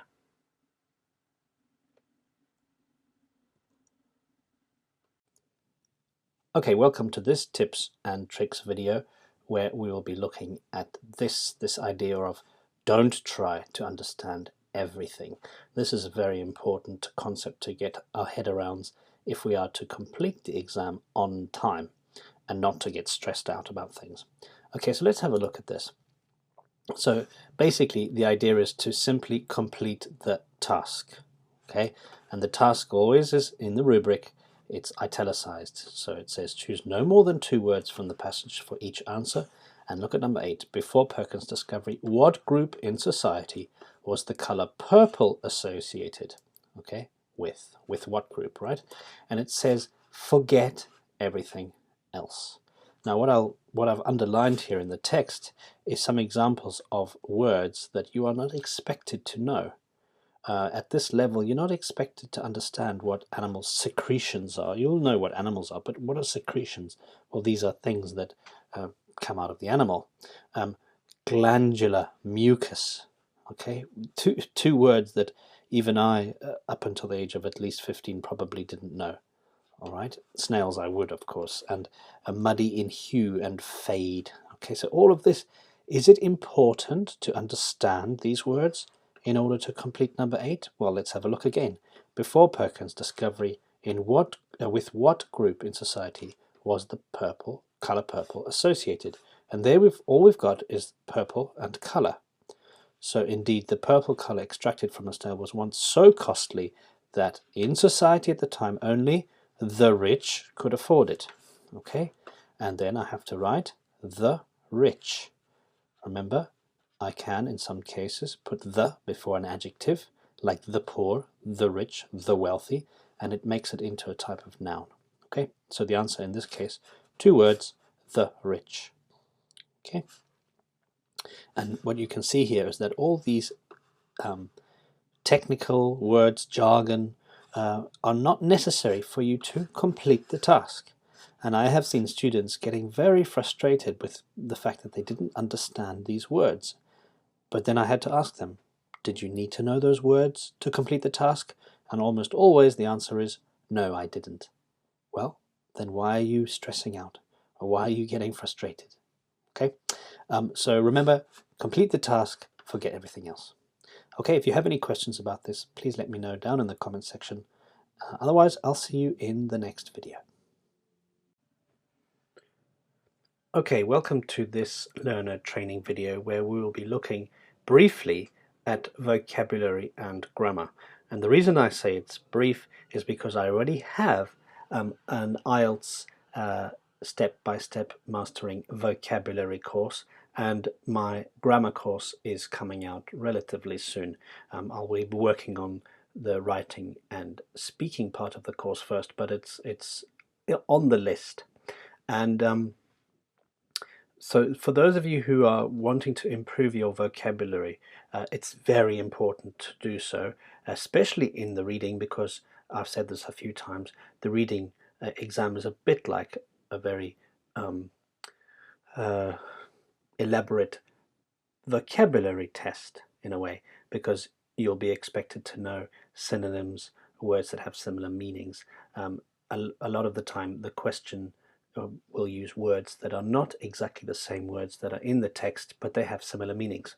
And you'll be expected to take advantage of things like collocations when you're answering, especially gap fill exercises. And you can watch the collocations video in this course as well. So what I'm going to be talking about here is really, I'm going to be talking about my Mastering Vocabulary course, and then something about grammar, which will help you to a certain extent in this reading course. Okay, but let's start with the vocabulary. So this is my Mastering Vocabulary course, and this is just the introduction where I explain how I go about doing the course. It is a very extensive course, more so than any other vocabulary, or at least IELTS vocabulary course on Udemy, and I've got consistently positive reviews about this. So let's just take, for example, let's go to section 17, which is talking about urbanization and city life and all the words related to that. So the way it works is that you'll be introduced to the theme in a sort of video, and it will activate your schemata. If you remember what that means, it means activate your world knowledge about things related to urbanization and city life through the means of pictures and video. And then there's some learner training videos themselves. In this case, it's talking about pronunciation of the words, but this is what you would probably be most interested in. Here you've got the vocabulary list, so these are all the words that you are going to learn in this unit, and then you will be able to you'll show your progress, but you'll be able to practice this. Okay, and if I click, for example, let's go to exercise 1. If I click exercise 1, it will take me to a website called Learning Apps. This is much smaller than I need to be. Let's make it bigger. And what I need to do, for example, this one here, it's a listening practice.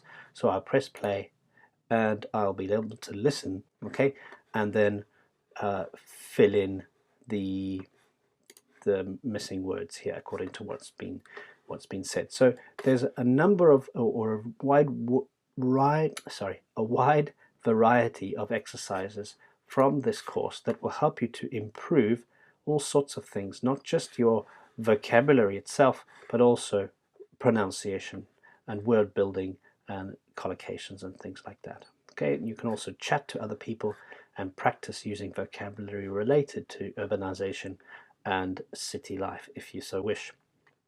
Okay, so the other great thing about this is that there are tests, IELTS style tests, that will test you to see how you are doing, and these tests appear every 4 or 5 units. Yes, every 5 units, and so you'll be able to practice the IELTS style tests, but with the vocabulary that you have been practicing over the last 5 units.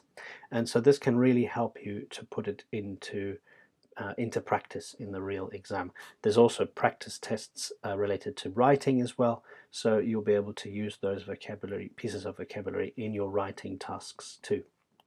Okay, so that's vocabulary, and I'm strongly recommend you, if you don't feel that your vocabulary level is up to scratch, I'd strongly recommend that you subscribe to this course. There is a discount code available if you go to my website, which is www.ieltsstepbystep.co.uk. Okay, double S, IELTS, step by step.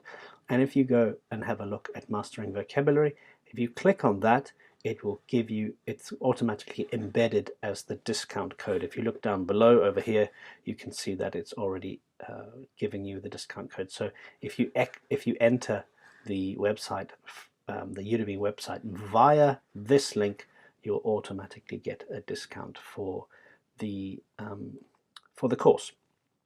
Okay, now let's go moving on to the grammar, and in fact the type of grammar that you'll be having to learn or having to know in the reading is not particularly difficult. Obviously in the speaking and in the writing, grammar comes into play, but not so much in the reading and the listening. And there's a reason for that. They're really testing your vocabulary there, they're not really testing your grammar. But there is one particular type of grammar that it's worth having a look at, and that's something called clefting. And this is an example of honey-lexis in a way, grammatical honey-lexis. It's a ways of highlighting or emphasizing a point. Okay, so I think it's actually easier to go right to the bottom, and I'll show you what I mean. So let's take this example. My brother bought his new car from our next door neighbor last Saturday. Now I'm just here I haven't used any what's called clefting here because I'm not emphasizing anything in the sentence. But if I start the sentence with it and then use a relative pronoun over here, who, with the verb be in the middle, then I'm starting to cleft, and I'm starting to show that I'm interested in this word the most. So it was my brother who brought his new car from our next door neighbor last Saturday. So I might have heard somebody say, oh, I heard your sister bought a car from your next door neighbor, and I say, it was my brother who bought his new car. Okay, or maybe they misheard the day and they thought it was Sunday. No, it was last Saturday when my brother bought. Or this one here, it was a new car that he bought, not a new fridge. Or it was our next door neighbor that he bought it from, not a stranger. Okay, so this is an example of clefting that starts with the it. Another common type of clefting in English starts with what. So let's take this one as an example. She writes all her novels on a typewriter. I'm not trying to emphasize any word in this sentence, but as soon as I use the word what she does is write all her novels on a typewriter. I'm focusing on the word write here. Okay, let's do another one. The police interviewed all the witnesses to the accident first. What the police did was to interview all the witnesses to the accident. Okay, and so the reason I'm talking particularly about this grammar point in the reading is because it's often used, the clefting is often used to emphasize where an answer might be hiding. And so it is for this reason, and I've just used it here, did you see that? It is for this reason that I think this is important for you to focus on. Okay, other bits of grammar for the reading test are not particularly useful. You will certainly not be expected to modify any words in the reading that go into a gap. So once you've seen a word in that form, so if it's a verb ending in ing, you will not be expected to modify that word to ed or s ending at all. You will take exactly that word and you'll be putting it into the gap in your reading answer. Okay? Right.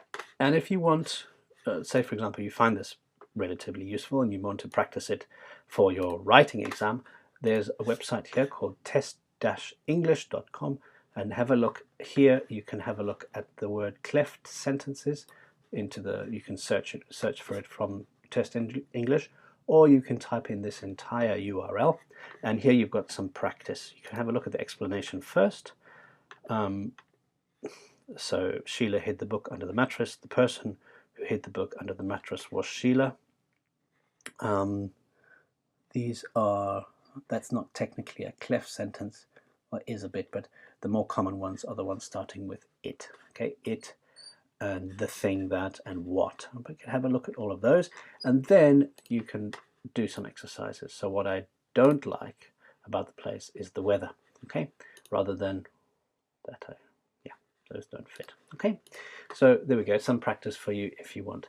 Now, as I said, the IELTS Step-by-Step Mastering Grammar course is coming out after the speaking and the reading courses, so that'll be probably through the middle of this year, but it will be extensively focusing on grammar rather than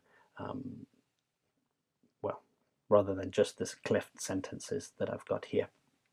Okay, if you have any questions, please let me know. Write the questions down in the comment section down below, and either I or another student who's willing to help will give their answers, or I'll give my own. Okay, thank you, and I'll see you in the next video.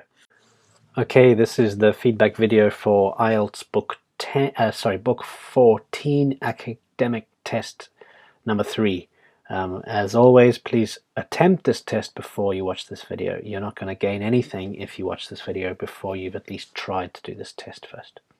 Okay, so this one is talking about the concept of intelligence. Quite a difficult task for the first, difficult reading for the first one. Usually the first reading is a bit more simple. So this, for me personally, I probably would have skipped this one and gone on to this one here, saving bugs to find new drugs, simply because I just have a better idea of how things work. I might even go on to the power of play and how children's play affects the way they develop. and then finally come to this one, just simply because it's quite a thick block of text, and I'm not that interested in it.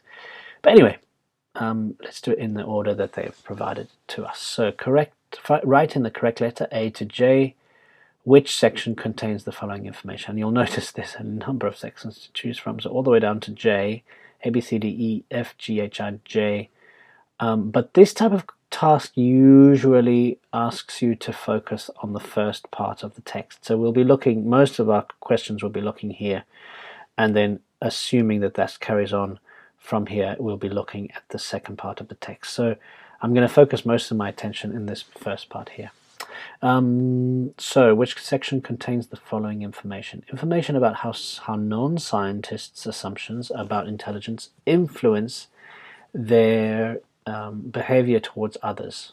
So how people, normal people, what they think intelligence is, how that makes them believe or think about other people, their impression they have of others. Okay, and so the answer for this one is here, because there's the word perceive. So the way in which people perceive and evaluate their own intelligence and that of others drive these theories.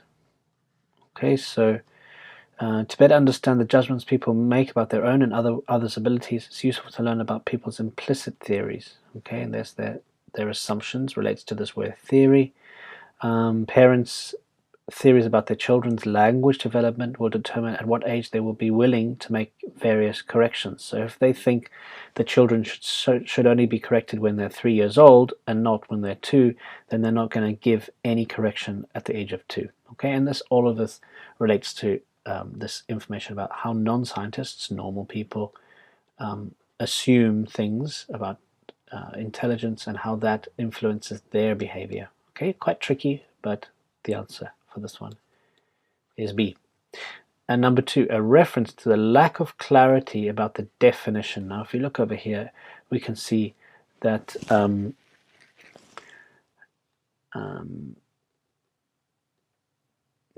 where is it now? There. But no one knows for certain what it actually is, and it refers to intelligence. Okay, so lack of clarity about the definition. No one knows. So that one is A. Yeah, A. And number 3, the point that a researcher's implicit and explicit theories may be different. Okay, so implicit and explicit theories could be different. Okay, and that one is down here.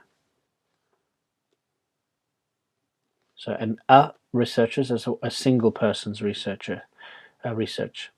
So if an investigator, so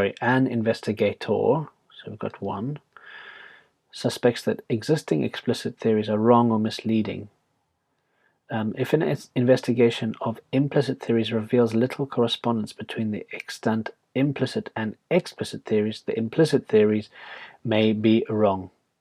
Okay, but the possibility also needs to be taken into account that the explicit theories are wrong and in need of correction or supplementation. For example, some implicit theories of intelligence suggest the need for expansion of some of our explicit theories of the construct.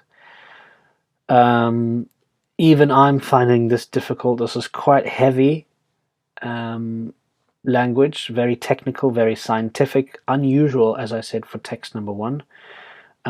But you do eventually get there, that these theories may be different. Okay, and that's why you need to remember the task. It's the task.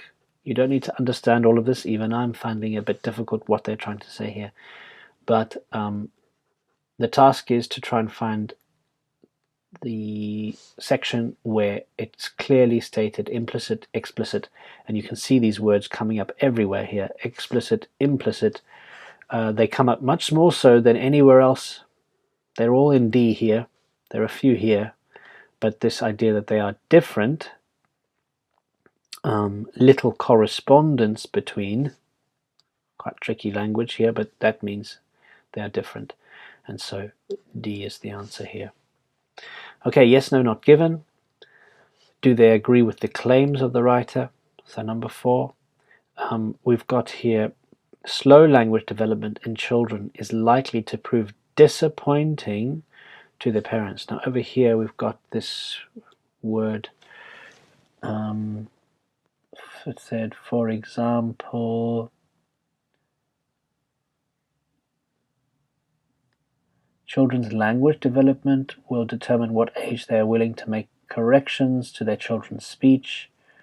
But there's no mention, it doesn't carry on saying anything about the fact that people would be disappointed or upset that their children are a bit slower than their counterparts. So this is a not given answer. KNG. Number 5, people's expectations of what children should gain from education are universal. I can guess that's wrong, because people's expectations of what children should gain are universal. That means everyone agrees on the same things, and I doubt that to be, I don't think so. If we look here,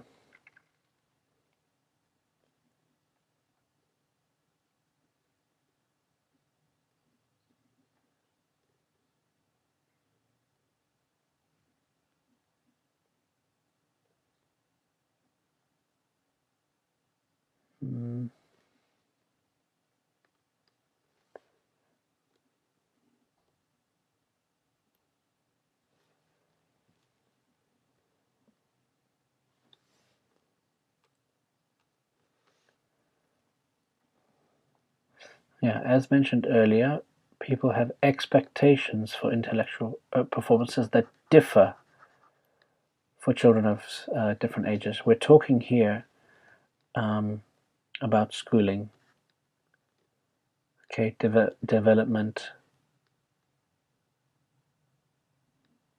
So there's the example, so it's example back related to this. So it is really tricky text, this one, because you need to know that, for example, schooling, and that refers back to this part here. So the performances differ. So the answer here is no, they do not all agree on the same thing. And then scholars may discuss theories without fully understanding each other. Well, yes, I think that's true. Okay, I had to pause this twice now because I haven't properly read this text. I'm trying to give you feedback and it's not very fair, so I just paused it there so I could read here. And the answer for number 6, sitting right at the bottom down here, until scholars are able to discuss their implicit theories and thus their assumptions, they are likely to miss the point of what others are saying when discussing, it says that they do this anyway, their theories and data.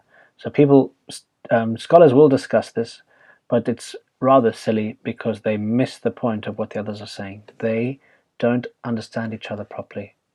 But yes, they do discuss them. It's just that they don't understand each other.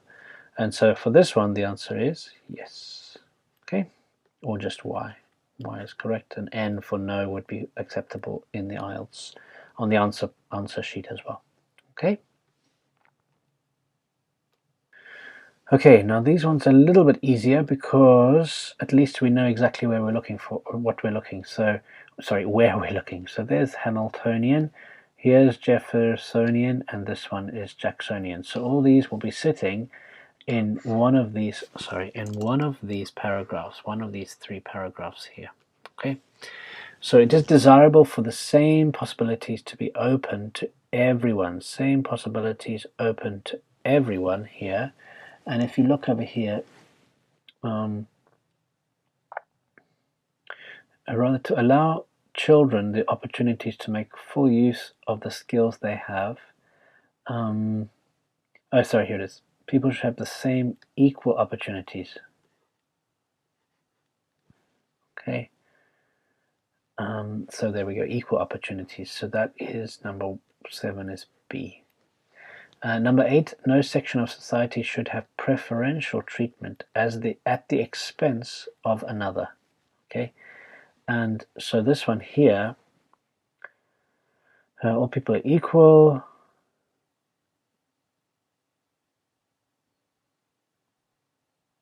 Yeah, we do not need or want any institutions that might lead to favoring one group over the other. If they favor that group, they take money away from the other group and pour it into this group.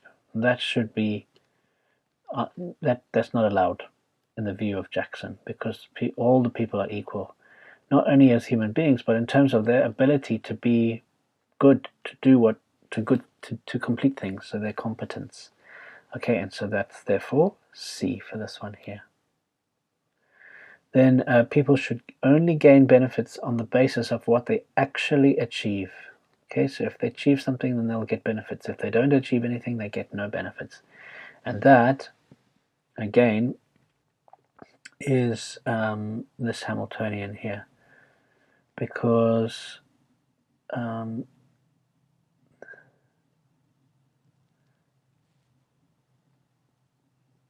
people who cannot take care of themselves, left themselves intelligent, would always be created kind of chaos.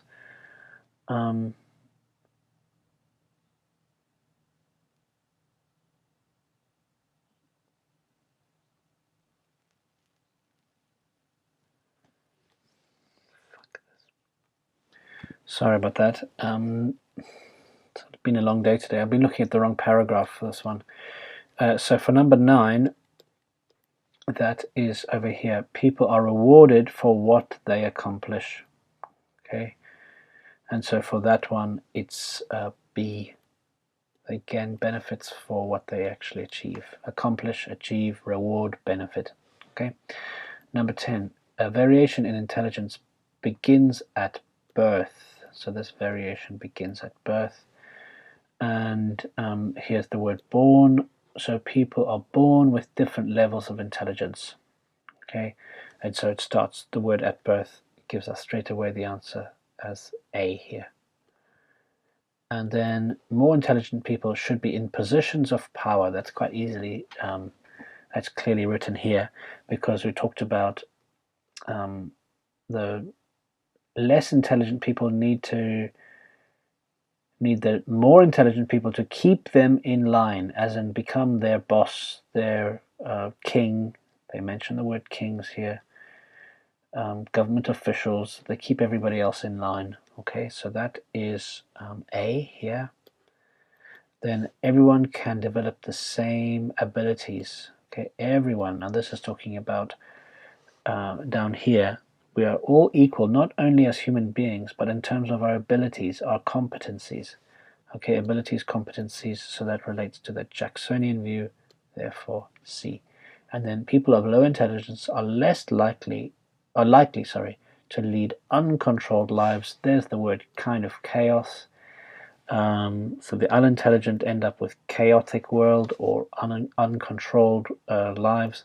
And so for that one, it must be A again. Okay.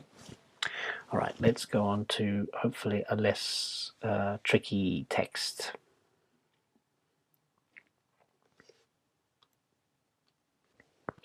Okay, now we're moving on to reading passage section 2. This is talking about bugs, insects that can be used to create medicines. Okay, now which paragraph contains the following information? So this one mentions factors driving a renewed interest in natural medicinal compounds, and this I'm looking for something like bioprospecting. What did it say? Bioprospecting. Okay, and so the factors that are driving the search for insects and medical compounds, and insects have a role to play in this. And okay, so laboratory drug testing is some success, it says, but the ability to mine genomes for useful compounds, this realization with looming health crises such as antibiotic resistance, that's a key one here. What factor? So one of these things is antibiotic resistance, has put this search for natural medicinal compounds back on the map. Okay, and that's an idiom that you can look out for here. Okay, so there is the answer for this one. That's C. Number 15.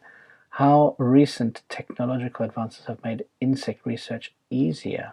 Okay, so technological advances. This is talking about the ability to cut out the DNA of, snip out, that's another word for cut out, the DNA of the insect, and then put that DNA into cell lines that can create larger quantities of the stuff they want to test to see if it's of any use. Because before, it's mentioned up here that insects are so small that the things that they produce, the liquids that you want to test, they'll be too small. But if you take out this insect's DNA, you'll be able to produce that in larger quantities. So that is mentioned here in H. And number 16 then are examples of animals which use medicinal substances from nature. They talked about monkeys, the capuchin monkeys over here, and chimpanzees that actually eat poisonous plants. Noxious means poisonous, to get rid of parasites inside them. Okay, and so there the answer for that one is A. Then reasons why it is challenging to use insects in bug research, and that's that small glands. We need to find the word glands. If we'd written it down, we would have put them on the side here. Remember, always mark the general idea of each paragraph, which I haven't done, of course, because we're just checking the answers. But here, yes, there it is, the word glands. So the insects are very small generally, so their glands that secrete these compounds are too small, and so it's difficult to work with that. So that's F here. That's why it's challenging. It's F. Sorry, not looking very good. That's F. Okay. Then 18, a reference to how interest in drug research may benefit wildlife, and this is down here, talking about how there would be better conservation, because if we realize that this insect is helping humanity, then there would be more conservation. I think people would think differently about the value of nature. Okay, so that's I. And number 19, a reason why nature-based medicines fell out of favor for a period. Okay, and if we look over here, we can see that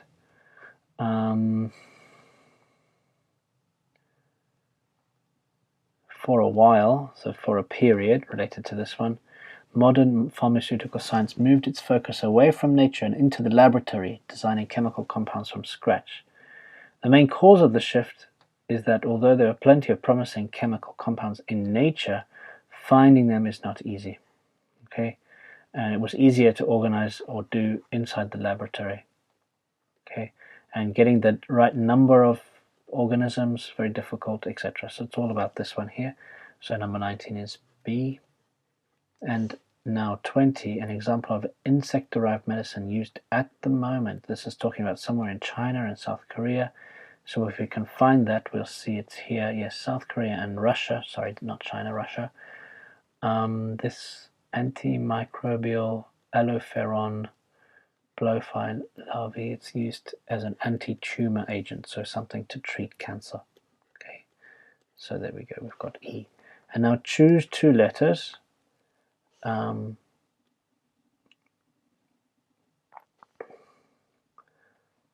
Which two of the following make insects interesting for drug research? Okay, and so we have here the huge number of individual insects in the world. Yes, it's mentioned, but it says there's a large number of very common ones. And getting the smaller ones, the smaller numbers, is not so easy, because it's difficult to work with. If you have to rear them in captivity, there's large numbers of them, but they're very common. So that's not the best one. B, variety of substances insects have developed to protect themselves. Well, yes, that's one of them. They give examples of these animals like the dung beetle that live inside really dirty places, and then somehow they manage to protect themselves from all these microbes and bacteria. So yes, I think B is one, and that's one of them. And the other one is C, you can see there. The potential to extract and make use of insects' genetic codes, yes, over here. So the insect's DNA can be cut out or snipped out. Stretches of it can be snipped out and put inside this cell line and actually create much more quantities of the same stuff. Okay, The similarities between different species of insects. How can that be interesting? It must be the... that's not... Using my world knowledge, I know straight away that D cannot be the reason. And I'm sure it's written here that it's simply because of the vast differences, not similarities. It would be the opposite. And here we've got the manageable size of most insects. No, we know for sure that the problem is that insects are so small. The word small here, so we know that it can't be E. So it's B and C here. Okay, and then let's have a look at this research at this university. So Ross Piper and fellow zoologists at help me there, it's a Welsh university, are using their expertise in something to undertake bioprospecting with insects. Okay, so we need to find this guy called Ross Piper, and must be down here. Oh, here it is. My colleagues and I developed our approach using our knowledge of ecology, so the expertise in ecology,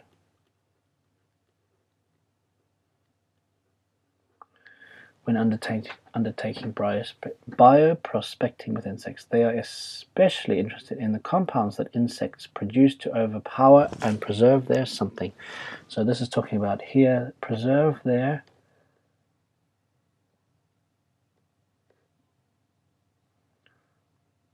must be their bodies, I mean something, preserve their health, preserve their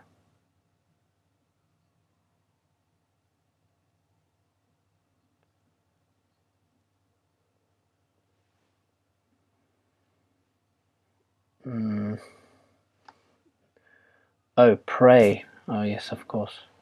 Keeping their prey fresh, like spiders. They put something inside a fly that keeps the fly fresh. There it is, keeping it fresh. So it refers back to something else. So they can subdue their prey, but still keep it fresh somehow. Okay, so that's what they're interested in. So the word prey.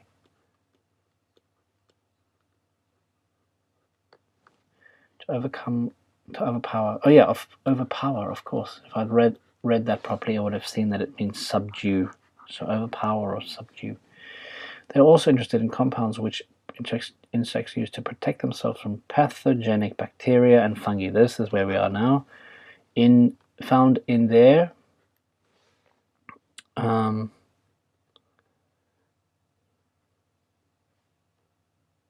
so where in their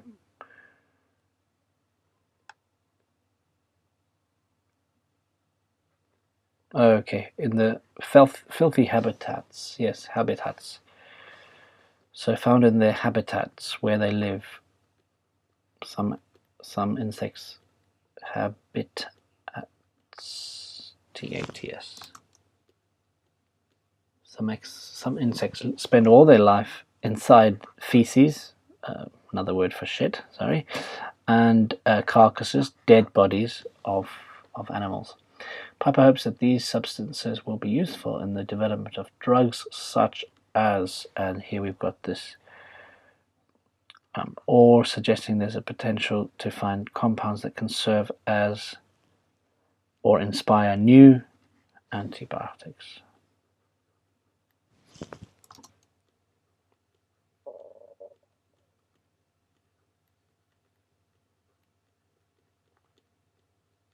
Okay, antibiotics, yeah.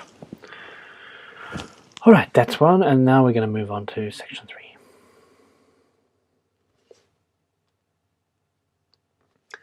Okay, now we move on to reading passage 3, where we look at how important play is for children's development.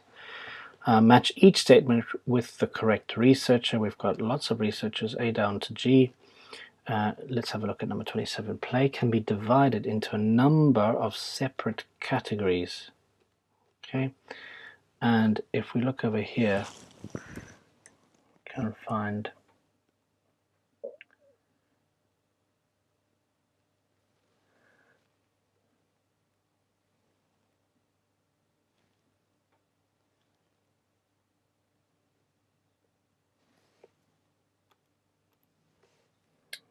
So it's up here. Yes, there it is, Miller and Elmon. Play can be divided into separate categories, so you've got different types of play, such as physical, construction, language, symbolic. Okay, so that's B. And then adults' intended goals. If we look down here, you can see the word adults' role. So research supports that adults can facilitate children's learning while maintaining a playful approach in interaction, such as guided play. This is Fisher.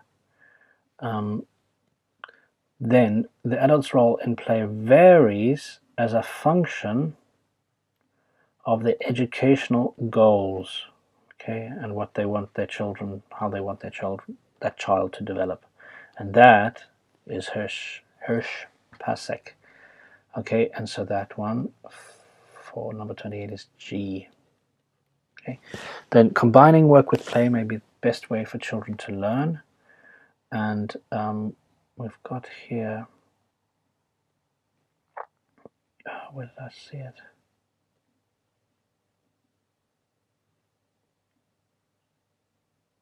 Here it is. Researcher Goodman suggested that hybrid forms, so a combination of work and play, are not detrimental to learning. Rather, they provide optional contexts for learning. So a combination of work and play is the best way to deal with children's development and learning. So there we have F. Then certain elements of play are more significant than others. Okay, and if we look up here, we can see, there it is. There's important. The most important aspects of play, the word important relates to the word significant. Okay, and so we say here, other researchers have suggested that process orientation and a lack of obvious function purpose may be the most important aspects of play. Okay, so certain elements relates therefore to Pellegrini, which is E here, and then activities can be classified on a scale of playfulness, and over here, if you can see this word, a continuum. It's a similar meaning to scale. So how much play, how much fun it is, how playful something is compared to not much fun. So it moves on to being more work related, and if it's closer to true play, then it's more playful. Okay, and that's talking about Rubin et al., which is C. Okay, now yes, no, not given questions. Children need toys in order to play. I can guess that's a no, but let's see if it's written here. I found the word toys here, and parents who aim to give their preschoolers a leg up are led to believe, first of all, this phrase suggests that it's not true, that flashcards and educational toys, and again we've got this inverted commas here, which suggests that the writer doesn't believe this to be true, are a path to success. Our society has created a false dichotomy between play and learning. So children need toys to play? No, they do not, because of these things here. The way it's written, it's not explicit, but it's implied with 1, 2, 3, and then clearly this one, definitely 4, say that toys are not necessary in order to play. 33. It's a mistake to treat play and learning as separate types of activities. If you look down here, we can talk about playful learning. Just by itself, we can see that that's a mistake, because a child may be engaged in difficult goal-orientated activities set up by their teacher, but they may still be actively engaged and intrinsically motivated.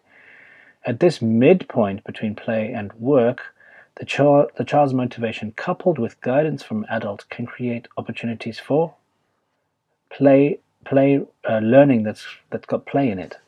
playful learning. Okay, so then they're not separate necessarily, not separate types of activities here. So the answer for this one is yes, because it is a mistake to see them as separate. They're not separate. Okay, so it's a tricky one, this one. It's a mistake to treat them as separate. Yes, it is a mistake. Okay. Number 34, play helps children to develop their artistic talents. Probably true, but I don't see anything about artists, well, specifically to this, to develop their artistic talents because of play. So this is an example of an NG answer. This one here, researchers have agreed on the definition of play. Well, that's certainly not true. I don't even need to read further. Everybody's got a different idea of what play is. So this is a quick no. They have not agreed. And then work and play differ in terms of whether they have a target. Now, if you look over here, this indented section here, it's all about whether play is process or target oriented. So if we look over here, children must enjoy the activity, or therefore it is not play. Intrinsically motivated. Children engage in play simply for the satisfaction of the behavior itself brings. So there's no goal or function in play. It's simply the means, the way you play is more important than the final result, the ends. So it's freely chosen, spontaneous, voluntary. If a child is pressured by a parent or a teacher, they will see it not as play, they'll think of it as work. Okay, so all of this, they do not work and play differ in terms of whether or not they have a target, and that is yes. Work is target oriented. Play is process oriented. Okay. All right, and we've got this one down here now, which is gap fill. Okay, and so in the simplest form of guided play, an adult contributes to the environment in which the child is playing. Alternatively, an adult can play with a child and develop the play. For instance, by something the child to investigate different aspects of the game. Okay, and if we look over here,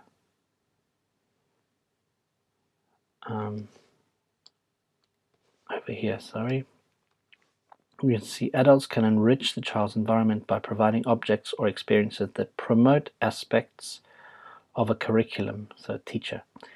In the more direct form of guided play, parents or other adults can support children's play by joining in the fun as a co-player, raising thoughtful questions, commenting on children's discoveries, or encouraging further exploration or new facets of the child's activity.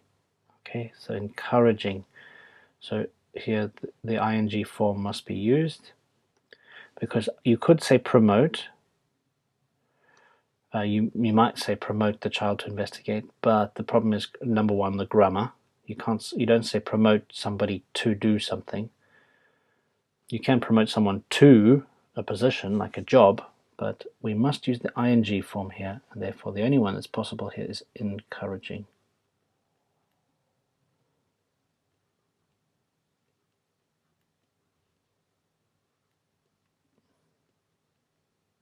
Okay, encouraging the child to investigate different aspects of the game, and the key word here is further exploration, investigate, new facets, different aspects, so that all relates to these two words here. Adults can help children to learn through play and may make the activity rather structured, but it still should be based on the child's what. Okay, and this must be because the child wants to play. And so somewhere here about wanting to play, play should stem from the child's own desire to play.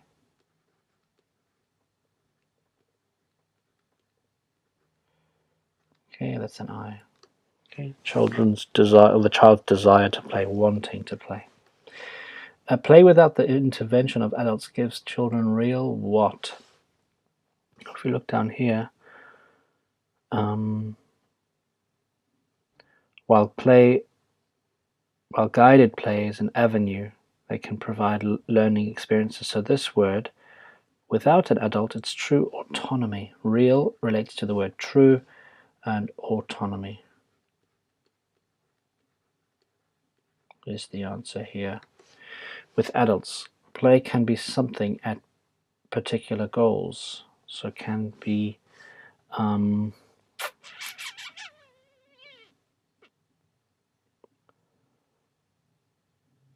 goals, particular goals. Play is an avenue. They can be targeted, more targeted learning experiences. Okay. So targeted at, okay, there's the collocation. So you target at something. Oops. Targeted at. Okay, that was a pretty tricky test, I must admit. I would say slightly more difficult than normal. Certainly the first text was quite tricky. So if you did well in this one, you are certainly ready for the IELTS. If you didn't do as well as you were hoping, bear in mind this was a pretty tricky one. All of the text, usually the first text is a bit easier, but all of these texts I was finding quite heavy. Of course, I have had a long day, and I've done 2 of these today just after work, so I'm a bit tired. But still, this type of text, this exam was particularly difficult. So well done if you did better than, say, 30 out of 40. Okay, if you have any questions, let me know down in the comment section down below, and either I or maybe another student who's very kind will answer those questions. Okay, and I'll see you in the next video. Okay, welcome to this feedback video. This one is for Test A of IELTS book number 9. The earlier editions of these books, numbers 7, 8, 9 for example, didn't have a specific IELTS academic book or IELTS general training book. So this is one and the same book, and if you do find the book, you'll find it at the bottom of the page. You'll find the end of the book. You'll find the general training exams. There's only 2. There's 4 academics, but only 2 of these. Okay, anyway, so this is the first of the 2. This is Test A. Please don't look at this video or watch this video until you have attempted to do the test yourself. Okay, you know how it works. All right, so the answers are on the top right-hand corner, but we're doing step-by-step reasons for why the answers are what they are. So let's start.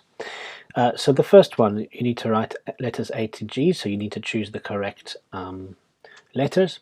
A person with 2 small children wants a few hours a week of unskilled work in the mornings. Okay, so 2 small children want a few hours a week of unskilled work in the mornings. So which is the most suitable job for each person? Okay, so this person has 2 small children, which means that you would need to look after them in the evenings or in the afternoons, and they could go to school, for example. If it depends on how small they are, but I assume that they could go to school, and then you would need your afternoons off to look after the kids after school. So this sort of work would be fine in the morning. Okay, and so therefore you're happy. Very early morning. Sorry, yes. So you'll be happy to do it in the very early mornings. And I saw the possibility for this one as this one here, to finish work before the office is open.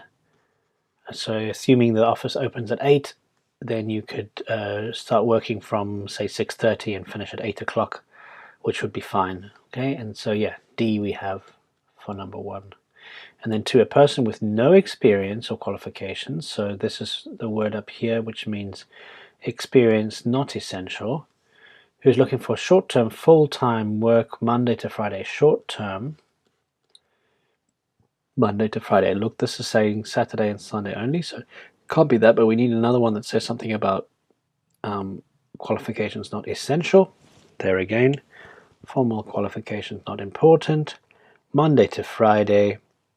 And short-term work, look at that, January until July. Oops.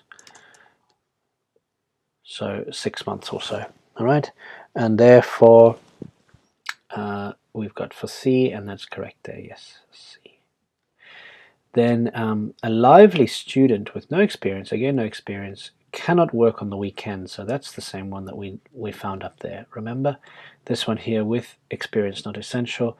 Bright, enthusiastic, friendly, sorry, energy, enthusiasm important, bright. So that would be perfect for a student. And look, Saturday and Sunday cannot work weekdays, so that one is A. And that's correct. Good. Number 4, a person with more than 20 years of experience working in catering, and they would like to run a business. Okay, so if we go down here, these are all about working for a business, but imagine if you ran your own business.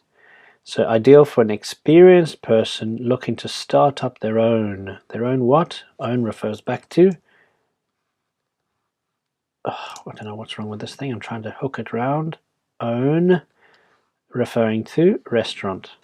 Okay, so catering relates to food, so it's restaurant. So that one, number 4, is G. Okay, yes, G.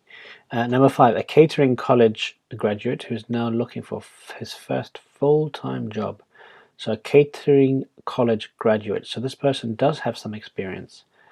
And again, catering is related to food. So a part-time, oh no, we need full-time job, so that's no good, this one here, B. So let's have a look at the other options.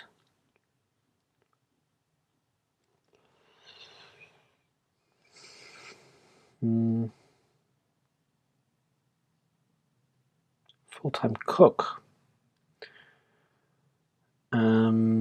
A cook, catering college. Catering, I mean, does have the idea that you are learning to cook, but not necessarily. Anyway, who's now looking for his first full-time job. So that's full-time cook, yeah. It must only be this one. There's only one left, yeah, F. 5F. Okay, so as I did say, catering is food, but a catering college can be lots of other things. Not just a person who knows how to cook.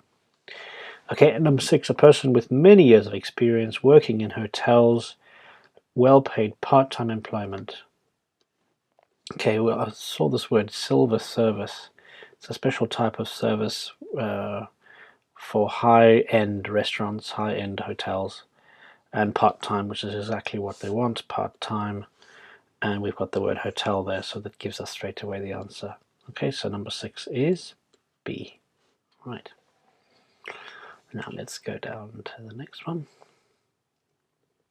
Okay. Okay, now we're looking at the second part of section 1, which is about this intercity sleeper type of train where you sleep on board all the way from London up to Scotland. Okay, and then you need to look at the types of ticket and decide which one fits with the statements that makes them true. Okay, so which type of train ticket are the statements true for?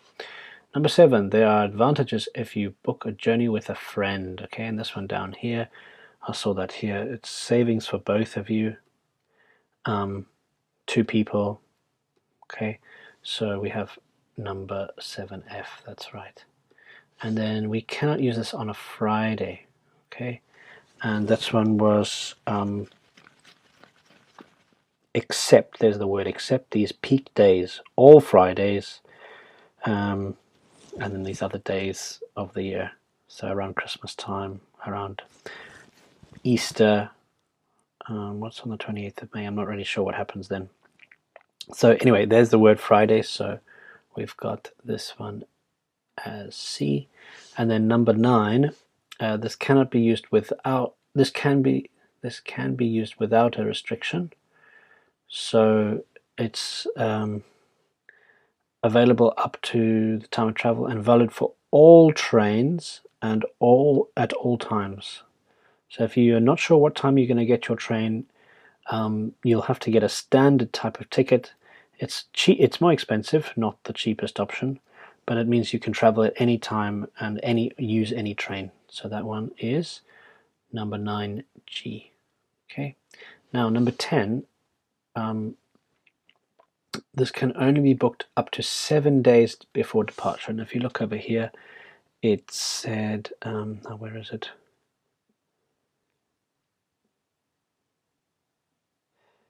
Where did I see it? Somewhere here. Oh yes, at least a week before outward travel. Okay, so at least a week, 7 days. So that's synonym for 7 days. So number 10 is B.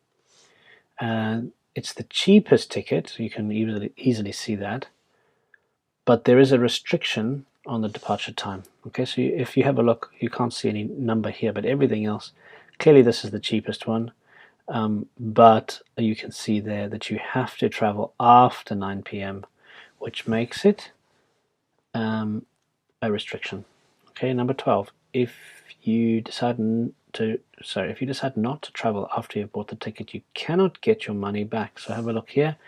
This ticket is non-refundable unless the service itself is cancelled. So this is again A. And you can see here it says NB, important. You may use any letter more than once. Okay, so A is repeated. Number 13, this is not available if you're traveling out on a Monday and back the next day. Okay, so basically Monday and coming back Tuesday. Okay, so it's not available. And this one here, if you look down here, up here, you can see the journey must include a Saturday night away. It might be some way of making sure there's business in Glasgow. So it might be a subsidized ticket and taxes from the Scottish people. They want you to stay in Glasgow or in Edinburgh for that night. So that might be the reason for the requirement. Number 14, you cannot use this ticket for departures between midnight and 10 a.m. And if you look over here, your ticket allows standard class travel on any train between 10 a.m. and midnight. But that's the word allows, so that's the only time you'll be able to use the saver ticket. Okay, anything outside those times you can't use a saver ticket, and you'll have to pay extra to use that. If the conductor on the train sees you using a saver ticket and it's 9 in the morning, then you might have to pay a fine or pay something to upgrade it to the next ticket, which might be a standard ticket or something like that. Okay, and I think that's it for this. Whoops, sorry. Let's just try and do this. Okay, so the next one is formal dress code. So we'll come back to that. Okay, so this one is talking about the dress code for employees. And that might be something that you got given as you arrive, a sort of welcome pack plus things that you should be aware of. Okay, so the aim of the formal dress code is to present as something to clients. Okay, and if you look at the collocation present a what, and we can find the word present an image, establish a formal dress code, a professional image. Okay, and so for this one here, we've got professional image.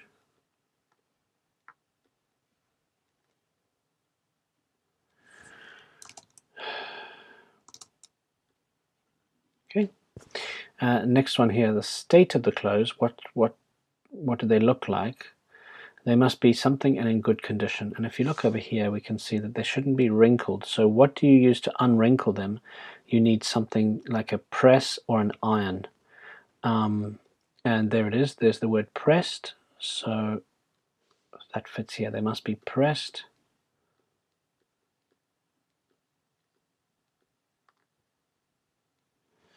And in good condition.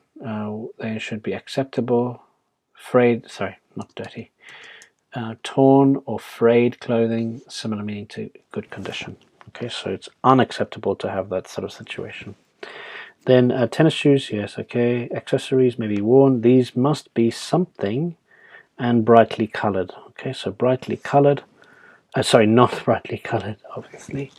So if we look for the word brightly colored, we can see there they must be tasteful, and flashy means brightly colored. So they should be avoided, anything too flashy. So these must be tasteful. And if you're not sure how the word tasteful is used, have a look down here and we'll see how it's used here. Okay. Avoid wearing too much makeup and perfume. These sometimes cause allergic reactions. Okay, some people are allergic to makeup, excessive makeup. So let's put in there allergic reactions. Remember, it must have an S because that's what's written here. Okay, if I put an allergic reaction, these can sometimes cause an allergic reaction. Grammatically, it could fit, but because it's not exactly what's written here, even though you've got two, oh no, that says, yeah, that would be 3 words, wouldn't it? Which would make it violate this rule anyway. Okay, so anyway, forget what I was going to say there, but just make sure you copy exactly what's written. Next, hats. Head covers in line with religious reasons or something are allowed. So if we look for the word religious, we can, oh, there we go, we got head covering. So faith relates to the word religion or to honor cultural tradition. So head covers in line with religious reasons or cultural tradition are permitted. Okay.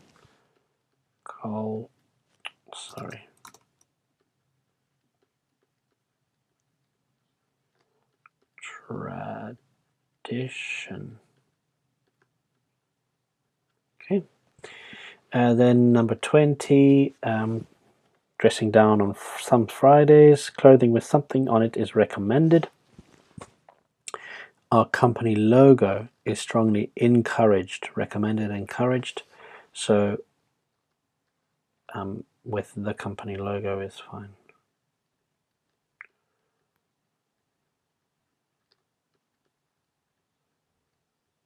Okay, that works there.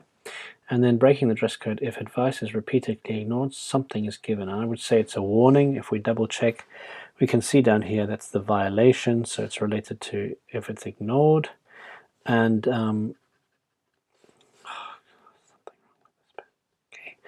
so we see a verbal warning here, or just a warning. Oh no, it must be a verbal warning because that's a type of warning according to the answers up here. So please put verbal as well as warning. A verbal warning is given. Okay. Okay, so now we're going on to section 2. The second part of section 2, talking about the staff benefits for whatever company this is, JLP Retail. Okay, and we have to put in no more than 2 words. So number 22, pay increases depend on the something that each staff member makes. So you make something that's a collocation.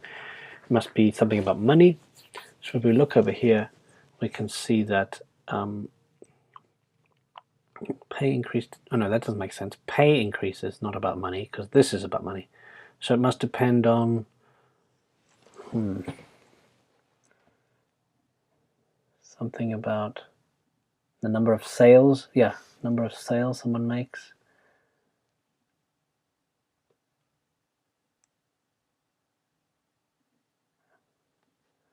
Your pay range will be extremely competitive and reviewed in light of your progress. Yeah, make progress. Okay, let me just check. Yes, progress.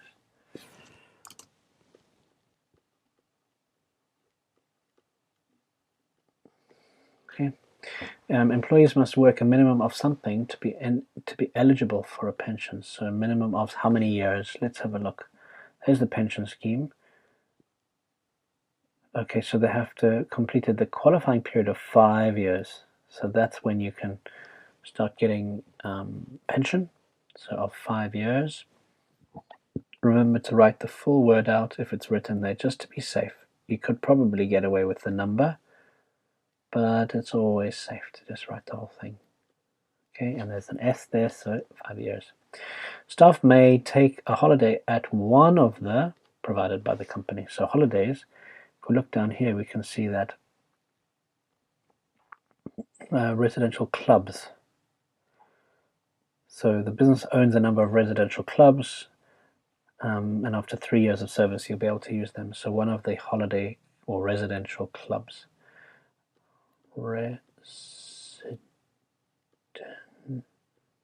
TIAL. Oh, it's a mess. Okay, let's try this again. I'm using a different software here, which is not very good with the pen. Okay, and notice over here I see that's in brackets. So if you didn't put residential, you just put clubs, CLUBS, that would also be correct. And that's an I, by the way, not an L. 25, the company pay half the seat price for something in plays. So you get some sort of, yeah, there's 50%. So for concerts, plays or concerts, okay, so concerts.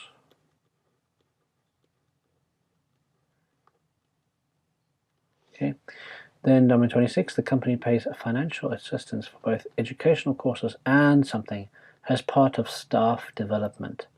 Okay, so financial assistance for educational courses and leisure skills. Okay, so learning how to sail a boat, for example, or learning how to climb a rock or something like that.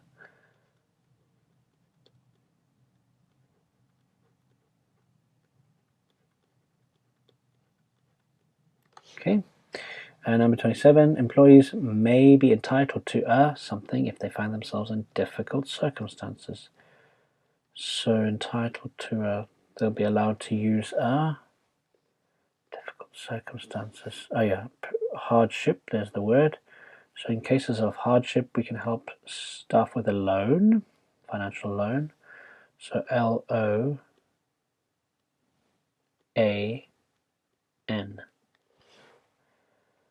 Yeah, is that right? Yes, loan. Okay, all good. All right, let's move on to the next one. Okay, so now we're in section 3. This is talking about the rescue of a certain building that was damaged in fire. And so now for this one, we have to find which paragraphs contain the following information.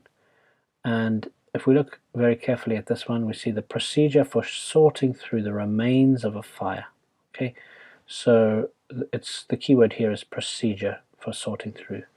And so for this one here, if you look over here, they talk about this putting it into a grid, marking the site out into a grid, then salvaging everything, position of each fragment recorded, debris was stored, sifted and categorized. All of this is talking about procedure. So for 28 we've got C. Then how this place Upper looked after the fire. So the way it looked, and if you look over here you can see that every room was charred, full of black. Fallen timbers lay amongst the smoke, scene of utter devastation. Okay, and the word scene gives us an idea about how it looked from the word look. From the word scene. So for that one we've got B. Now 30, improvements made to rebuild the upper. So obviously they would have added a little bit of more, let's say for example, modernity to it. You can see the word repair here. And there was things in addition. They upgraded water and heating systems, more modern ones. Modern, there it is, environmental controls like air conditioning, and of course security equipment and fire equipment as well. So all of that's talked about in paragraph G. Then number 31, the selection of people to carry out the repair work. So which type of people were selected? And if you look over here, we've got this: every job was competitively tendered, highly skilled people, and they give examples: wood carvers, and plasterers. They relearned the skills from the 17th and 18th century. And all these different people that were asked to help out, and they got craftsmen and men and women from all over the world, all over the country, nationwide, to come and deal with that. So that's selection of people. So for that one we've got F. And then this one here, why they chose to rebuild this place, Apak. And if you look over here, you give reasons here. The decision had to be made quickly. So decision to do what? Decision to rebuild. Okay, so we're still looking. And here, it had become apparent just how much remained of the structure and splendidly decorated interiors. So there was still a lot available, still to be used. It was silly to just let it go to ruin, even though it had been subjected to a horrific fire. There would have been vandalism. It would have been vandalism, sorry, if you just pulled down what was left, because, as they said here, the interiors are still very much intact. And something about these objects that were still left, they belonged nowhere else. They belonged to that house. And so complete restoration of the house would allow them to stay in their original setting. So all of that is talking about the reason why National Trust, this non-profit organization, wanted to rebuild it. So that's all talked about in E. And then how people reacted to the rebuild, and we can see that's here, over here, because of the people who were there, the family, who were there. They were visibly moved when they returned to their old haunt. Old haunt is old house in this case.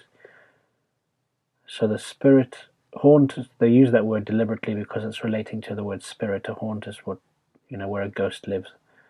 But it also has a second meaning, a place where you often go. If you go on a holiday to a holiday home every summer, then you could call that your haunt.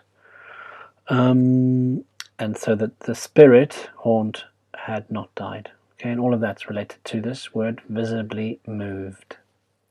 Okay, and so they reacted emotionally. They were very happy when they saw the result of the restoration. Okay, no more than 3 words now. We need to fill in the short answers. Okay, so on what date in 1989 should the original repairs to the roof have been completed? Okay, so we need to find the 1989, this number, and it's over here. Okay, so they were due to finish, there's the word, due to finish the next day on August the 31st. So that's the 31st of August August. That's correct. I notice here they've put August 31st. Technically, I suppose you're right. I'm sure that would be correct. It would be unfair to get that wrong, but let's do exactly what's written there. So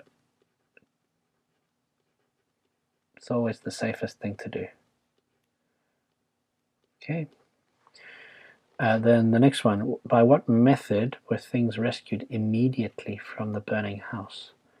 So by what method? Now, if we look over here, we can see that people formed human chains to pass the precious pieces of porcelain out onto the lawn. So as the fire was burning, there was somebody closer to the house.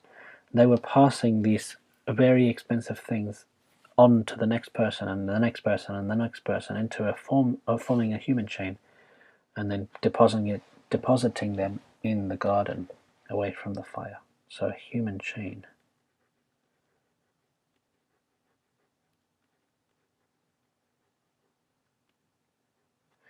Then after the fire, what did the conservators require large quantities of immediately? So they needed large quantities of what?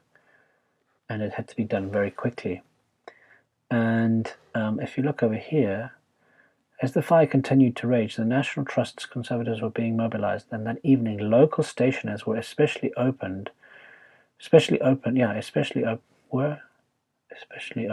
I'm sure there's a mistake. If you look at the actual meaning of especially, that should be removed. So local stationers were specially opened to provide the bulk supplies of blotting paper so needed in the salvage operation?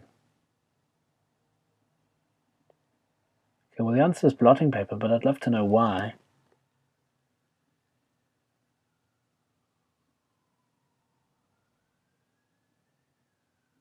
Huh.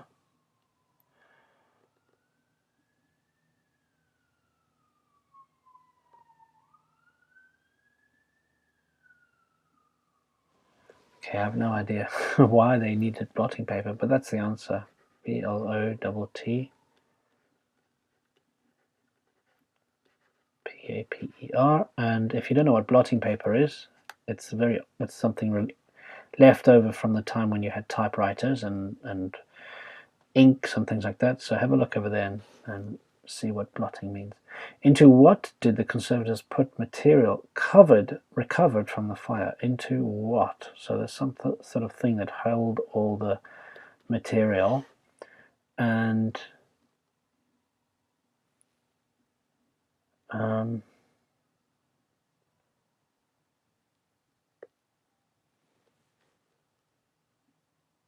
there is.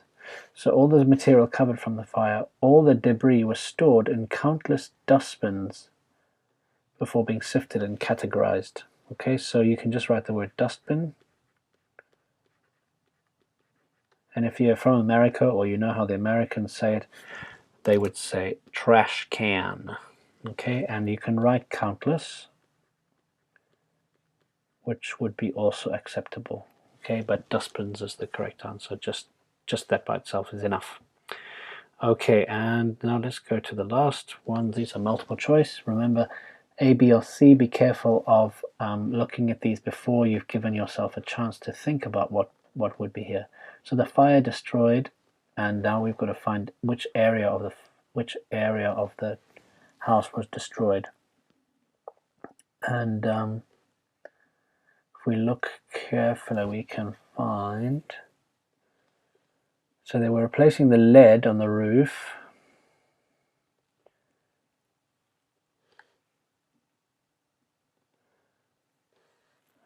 Okay.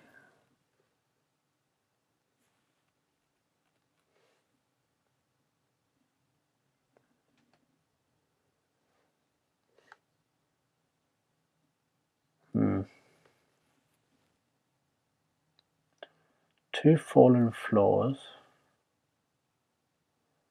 Okay, so let's. I think for this one here, we'll have to use what's called deduction. So remove the ones that don't work.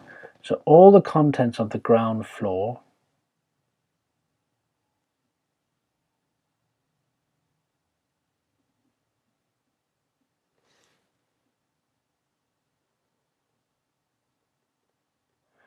and basement were saved. So that's not right. Most of the contents of the basement, no. The roof, we'll come back to that one, and all the contents from the first floor. No, that's not right. So the only issue was the roof, it must be. But it's not written, cover the ground floor. The answer here is C, a roof, but where?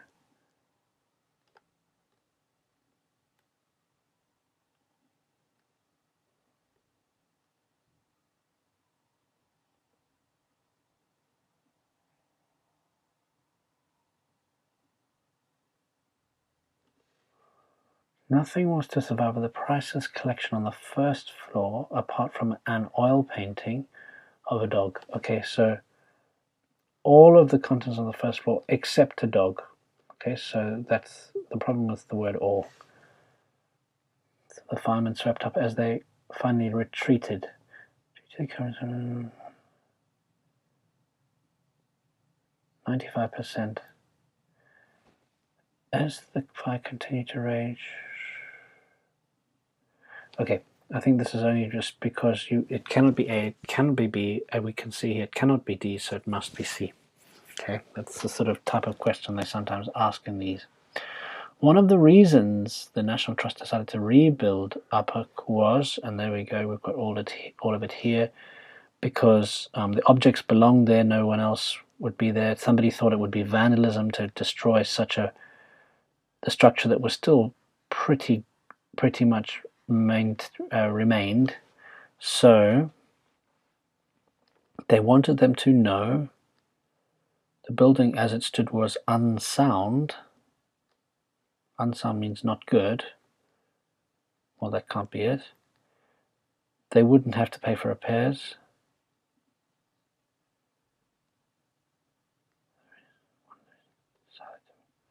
They wouldn't have to pay for repairs. Oh, what's this one? Nothing on the scale had been tried before. Okay, well, that's between C and D. The property was covered by insurance, so the repairs would not call upon the National Trust's own funds. Okay, so that's one reason. C. And nothing on the scale had been tried before. All the information is here, and I can't see anything about this. Nothing on the scale had been tried before, so it must be, yeah, C, 39C.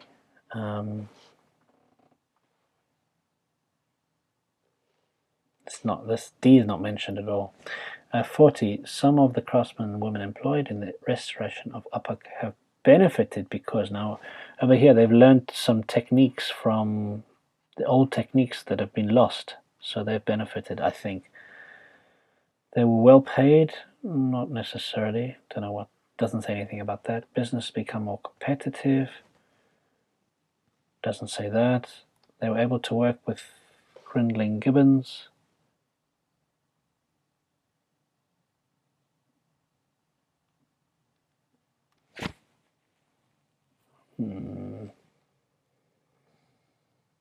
They benefited. Doesn't say that they benefited, it's just that they did work for them, but they required skills they haven't got previously. Yes, these skills, relearned skills from these old times, and they can be used in other country house owners. So that's D.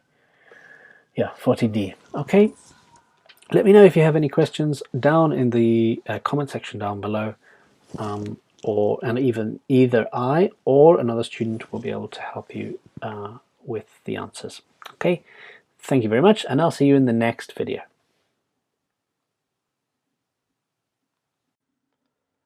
The next one we're looking at is flowchart completion. This is a lot more common in the listening exam and not very common in the reading. Its difficulty level is pretty low. It's usually in order. You just need to basically fill in the gaps with words from the text, and I've only ever seen this in one exam, a flowchart in the reading exam, so it probably won't come up, but it's worth knowing how to deal with this if it does come up in your exam. So a flowchart essentially is, this is the first step, this is the second step, as you can see, and as long as you understand how it works, then you'll be able to follow the structure of the text. And these are typically talking about a process, taking something, for example, a raw material, and making it into a manufactured good. This would be able to be represented in a flowchart like this. As I said, that's why it's mostly used in the listenings, because you might be expected to deal with that sort of text in the listening much more so than in the reading. Anyway, that's the flowchart completion for the not particularly common task types coming at the end of this.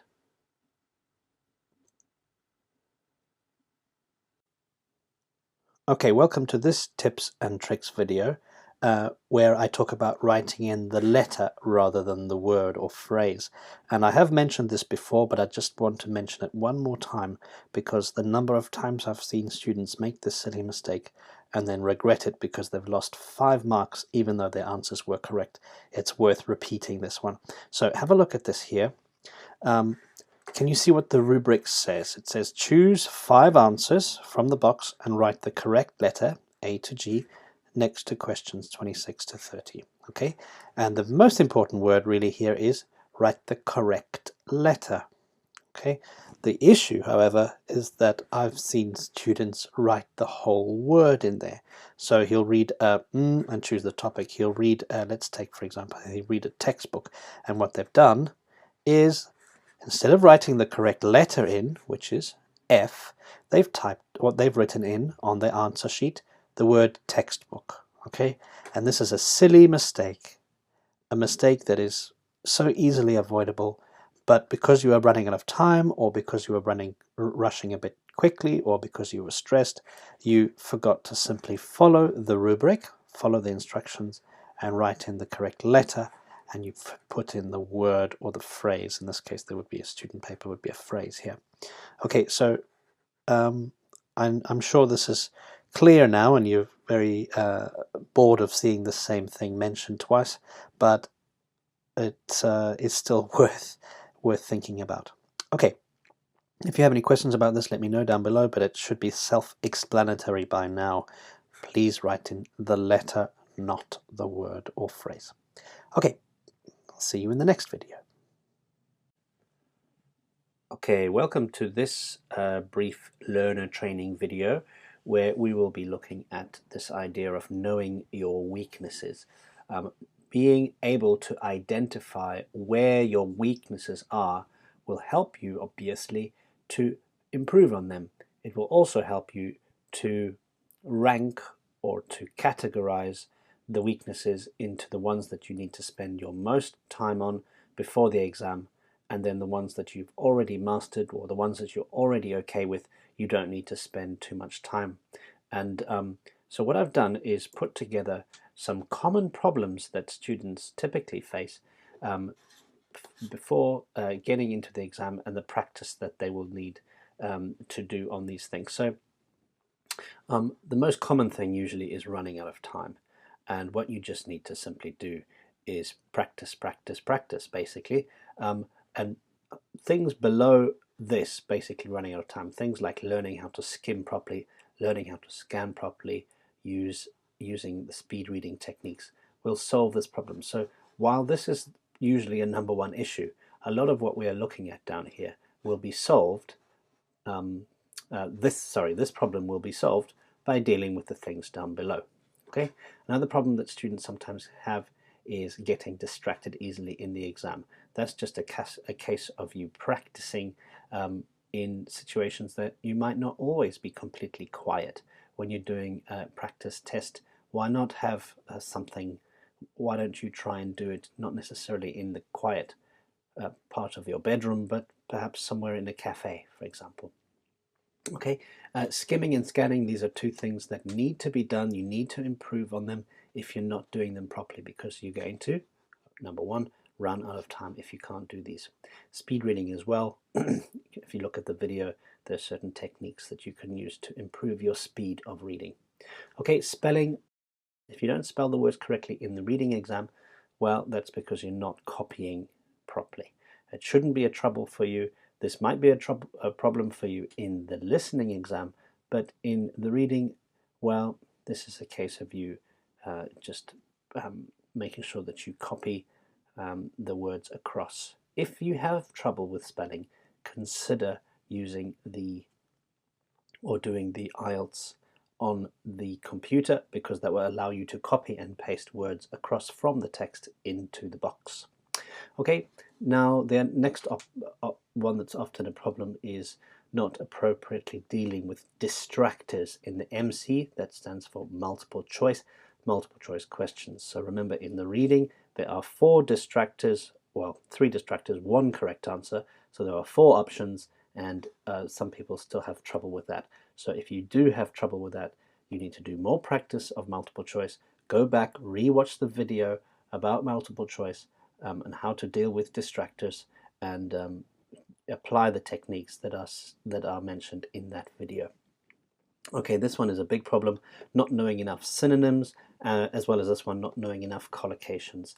This can only be solved by time and effort, particularly if you have access to the IELTS step-by-step mastering vocabulary course.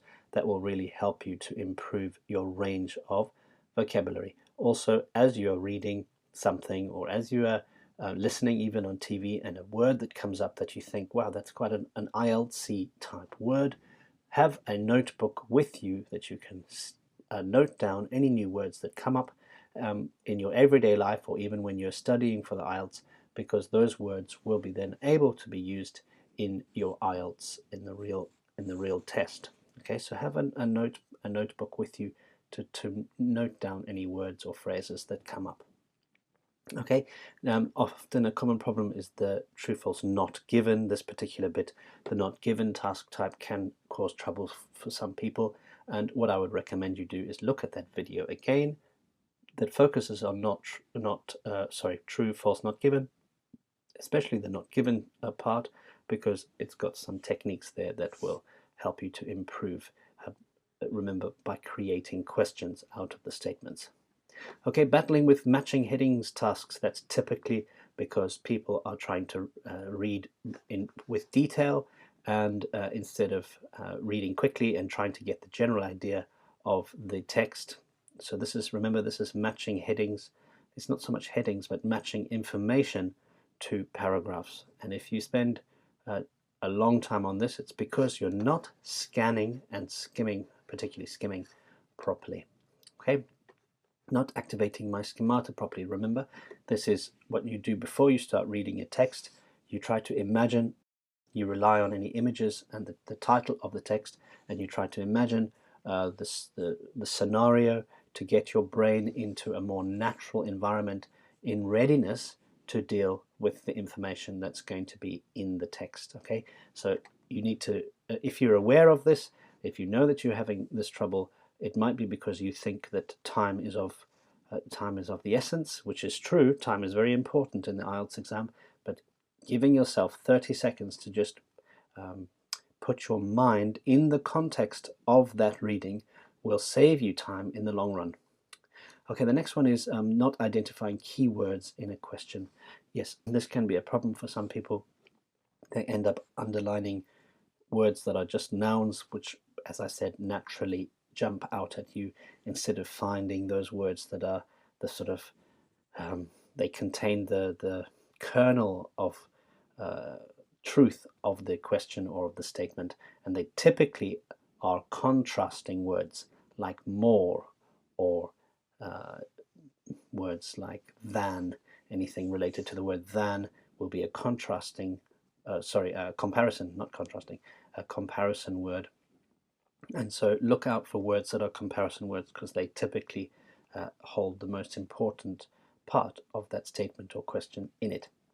Okay, the next one is not identifying the main idea in each paragraph.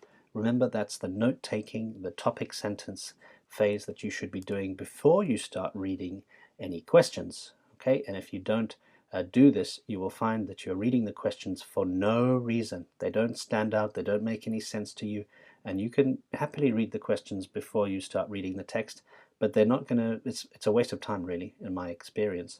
So it's always better to rely on the image, rely on the heading of the whole article, rely on your imagination, read the first paragraph, and then read the topic sentences of the subsequent paragraphs.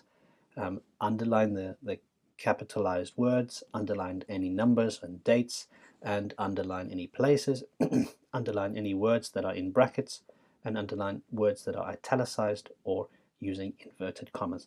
If you've done all of that, then you would be encouraged, obviously, to start looking at the questions by then. But certainly don't look at the questions before you have at least read the first introductory paragraph of the whole text. Okay, this is a problem that I sometimes make myself, not reading the rubric, thinking that I know the answer, thinking that I know what the task is, especially with gap-filled tasks. The rubric is very important because it tells you what can go in the gap. Is it a number? Is it a word? How many words? How many numbers are allowed? Okay? Not double checking properly. Another problem that I have, and this would be one that I would tick in the red column here, because I rush through the questions, and then instead of double checking the answers right at the end, I just assume that everything's fine. And this is a silly mistake to make. You're not going to gain any points by finishing the exam early. If you've still got 12 minutes at the end of the exam, spend time checking the answers. And remember, that's very important, that especially, for example, in the general training exam where section 1 seems to be so easy, that's often where you've made silly mistakes. And so your double checking of section 1 is equally important as your double checking of section 2 and 3.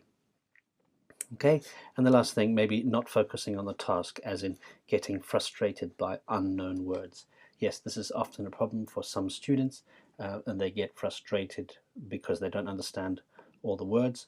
And I keep on saying, remember, focus on the task. Does the task require you to know that word? And if the answer is no, then what's the point of getting frustrated?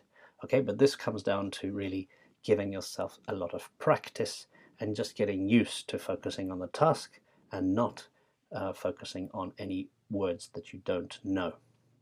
Okay, so this is a PDF. It's downloadable in the resources section, and you can print it out or use it online, and you can just tick where they are. And as you make progress, you want to have no ticks or crosses in the red box. Green, of course, is fantastic. Orange is okay, but your aim is to get nothing in the red box. And by the time you get to the day before your exam, everything should be in the green, or at the very least, some of them should be in the orange, but nothing in the red column. Okay, so if you have any questions, and also remember, this is not an exhaustive list. This is the list that I've made up from experience teaching students face to face. But if you find that there should be more on this list, please add them in the comment section below so that other students can see and comment as well. Okay, thank you very much, and I'll see you in the next video. Okay, welcome to the feedback video for IELTS Book 14 Academic. This is test number 4 from that. And if you haven't done this test already, please do so before you watch this video, because this is just feedback video where I give you the answers. And as you can see on the top right over here, these are the official answers.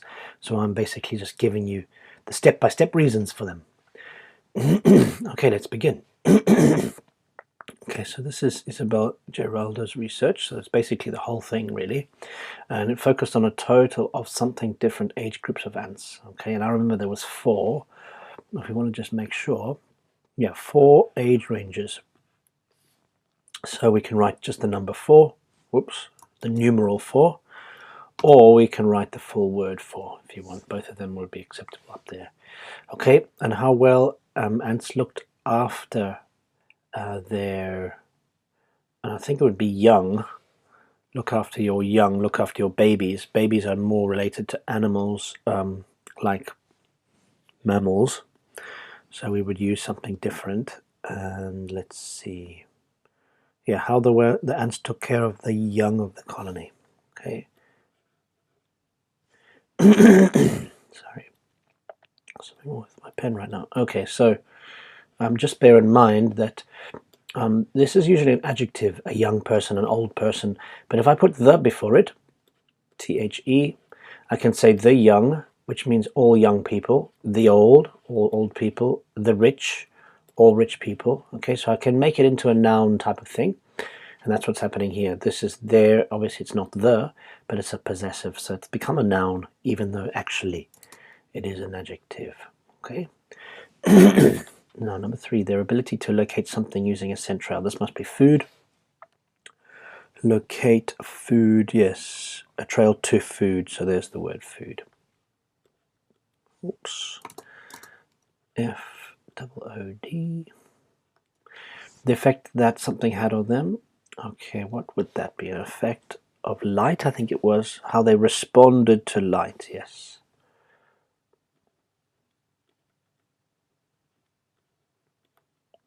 And how something, how vigorously, how aggressively, how aggressively, that's right.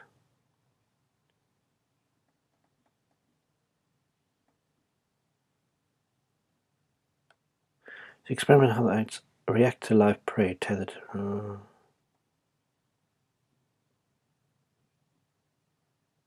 Yeah. So it must be an adverb. How must have an adverb after it. How wonderfully, how amazingly, how speedily. Okay, so that must be an adverb here, and the only adverb I can find here is aggressively, and that's correct, number 5, yes.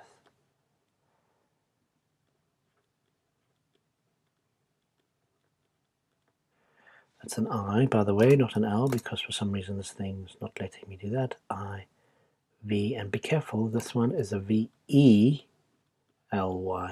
Okay, so aggressively. Number 6. Comparison between age and the something of dying cells in the brains of ants. Comparison of age and the something of dying cells. The amount, the number of dying cells, perhaps? Something like that. And the location of the dying cells. So no difference between the age, here's the word age, and the location. Yes, location, number 6. Okay.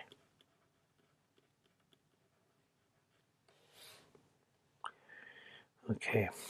And that's that word comparison relating to the word differences. Okay. And number 7, the condition of synaptic complexes, areas in which something meet in the brain's mushroom bodies. So the condition of something meet, that's not be neurons, the way the neurons meet, that I know from world knowledge, from my schemata. I think that's right. Let's just double check. We've got this where the neurons come together, okay, and the word come together, or words come together, relates to the word meet. So yeah, neurons. Okay, in level of two, something in the brain associated with age and aging. Two something, two different things. Two chemicals, yes. Serotonin and dopamine, and those are types of chemicals. So it must be this one here.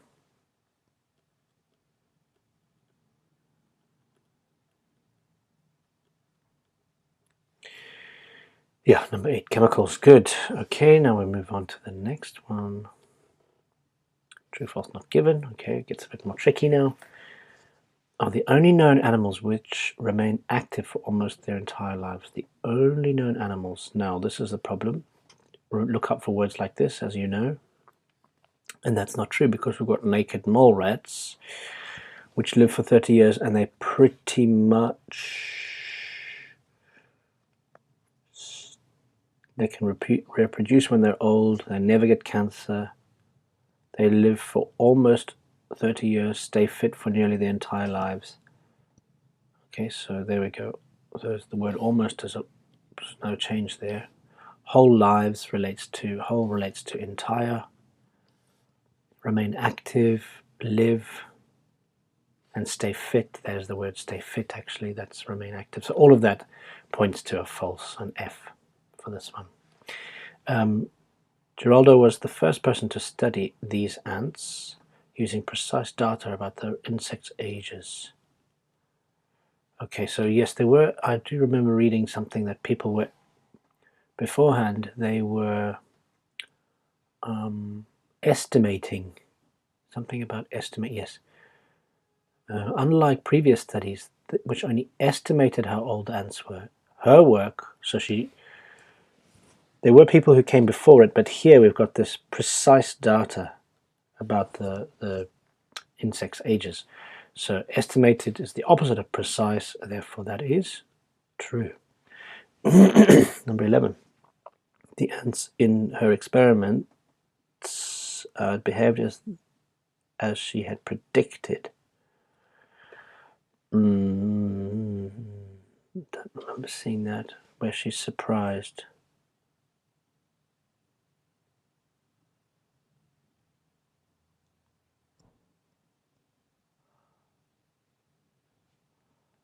Where was she surprised? Oh, here it is, not surprised, but she expected the older ants to perform poorly in all these tasks, but in fact they didn't, so it was the exact opposite. Okay, so that's false. Number 12, the recent studies of bees using different methods of measuring. Use different methods. Study of bees use different methods.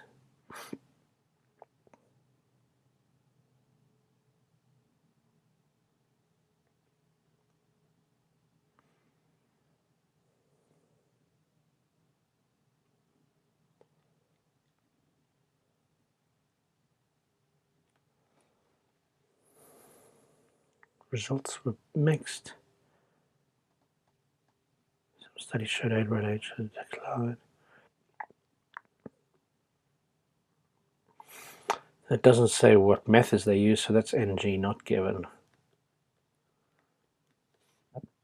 Yeah, number 12, not given. And the ones living in lab conditions tend to live longer lives. Yes, that's true, because they don't have so much disease. I think that's where it is. We saw something like that. Yeah, predators, things that eat ants, disease, an environment that's much harsher than the comforts of a lab. So the ants probably don't live for a full 140 days in the wild because of these other things, but not because of aging. So that's true. Yeah. Okay. Right, let's move on to the next one now. Why zoos are good. Okay, now we're looking at reading passage number 2. Why zoos are good. This is David Hone, a scientist. He makes a case. To make a case for is to advocate for something. Okay, and let's just write that there. Okay, so which paragraph? Classic one, and try to find the information that it relates to. So number 14, a reference to how quickly animal species can die out. If we look over here, we can see that these collapses, some of these collapses of animal numbers have been sudden, dramatic, and unexpected, and discovered very late in the day. Okay, but this keyword here, sudden and dramatic, relates to this idea of quickly, so that's B. Then here, reasons why it is preferable to study animals in captivity rather than in the wild. If you look down here, you can see why it's preferable. So you've got, that's right, if you undertake research in zoo animals, there's less risk and fewer variables, things that can go wrong in an experiment, which means real changes can be affected on wild populations. Okay, so if you've got well, when you see the meaning of variable, you'll see why wild populations is much more difficult to study, because there's other things that keep on, let's say, interfering to interfere. So other things keep interfering with your experiment, whereas in the zoo that doesn't happen. Okay.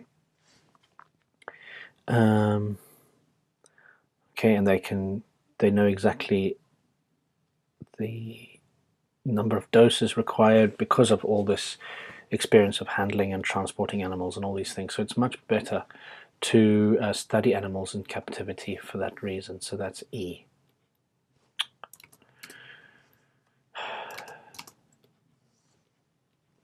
Okay, next one here. Mention of 2 ways of learning about animals other than visiting them in zoos. And this one you can see is here. Okay, so there are ways of going to museums. Okay, you can have a look at them in museums. And you can also watch them on TV documentaries, David Attenborough style stuff. Okay, 2 other ways, but what he's saying is that actually it's so much better to see a living creature in the flesh. You can smell it, you can hear it, you can touch it, somewhat. Okay, so that's C.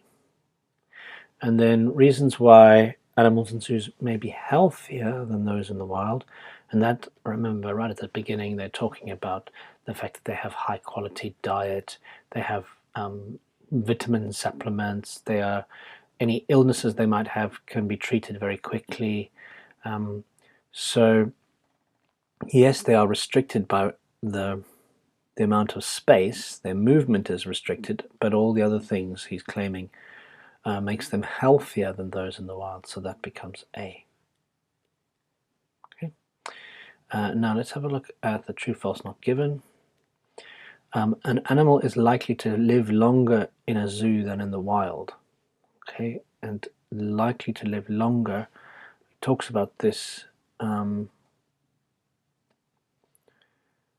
Well, they do not suffer from a threat of stress of predators, no parasites, injuries. And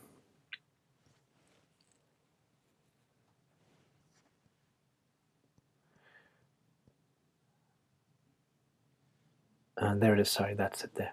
The average captive animal will have a greater life expectancy compared to its wild counterpart. Okay, and therefore that is true. Now remember, this goes in order, so we just need to look below from here down to find the next question. All right, there are some species in zoos which can no longer be found in the wild. Yes, that's true. They're extinct in the wild, but not in zoos. So a good number, a large number of species only exist in captivity, only exist in zoos. And many of these living in zoos. Yeah. So that is also true. Now, improvements in the quality of TV wildlife documentaries, that was down here, over here, have resulted in increased numbers of zoo visitors. I don't remember seeing that, but let's just check.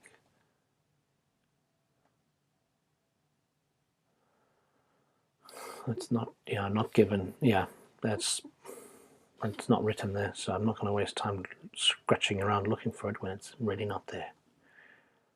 Okay. 21. Zoos have always excelled at transmitting information about animals to the public. The key word here is always, and to excel means to be very good at. Now, I'm always wary of words like always. It's usually false. If you ran out of time and you saw the word always and you didn't have time to choose, then I would put F. If you're really, really squashed for time, just put a quick F, because there's a very good chance that's not true, unless this is a negative sentence. Be careful. If this is a negative sentence, then make this true. But this is a positive sentence using the word always, therefore false, because I don't think that's true. Okay, look here. So, presentations which directly communicate information to visitors. This was, look at that, past tense, was an area where zoos used to be lacking, but now they're increasingly sophisticated and much better at their communication outreach work. Okay, so it used to be lacking, past tense. There's the key word there, always, therefore that is false. Okay, number 22. Studying animals in zoos is less stressful for the animals than studying them in the wild. So it must be from here downwards, because it's in order. True, false, not givens are always in order, or almost always. Less stressful. Probably true, but it's not given here. Let me see. Yeah, 22 not given. I know for a fact that probably is true from my world knowledge, but it's not written here.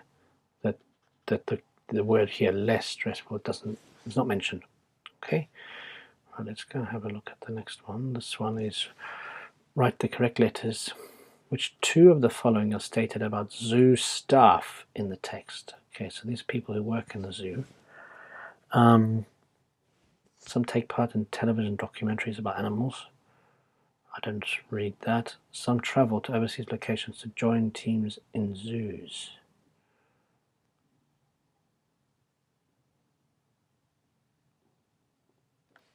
Yeah, many zoos also work directly to educate conservation workers in other countries.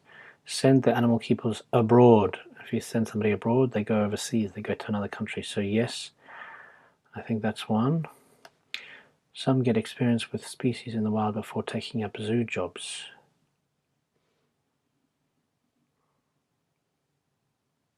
Some, I'm sure that's true, but is it written here? This is an NG, I think, not given.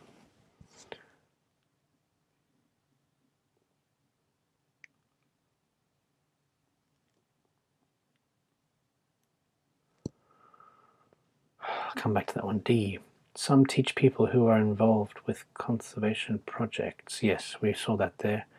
That they work directly to educate conservation workers. So that's definitely true. And we only need two, right? So let's just come back to this one.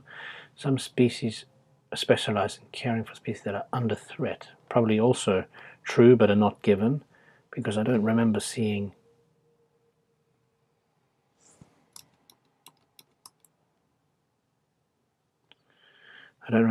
that.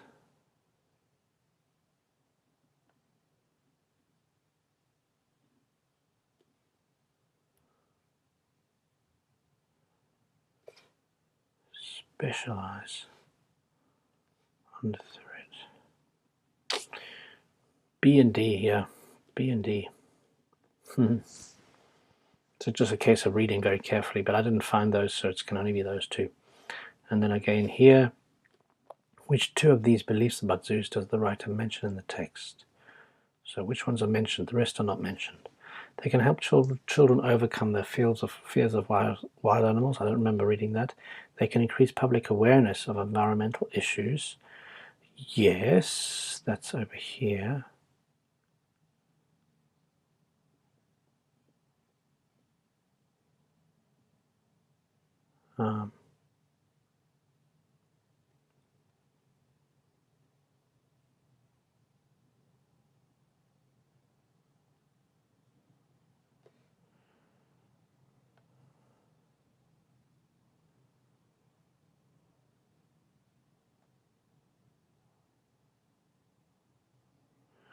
Means of learning about them to aid those still in the wild, and educating and informing the general population. Yes. So there it is. About the environment in general. They can provide employment for a range of professional people. True, but not mentioned. They can generate income to support wildlife. Yes, but is it that they support wildlife?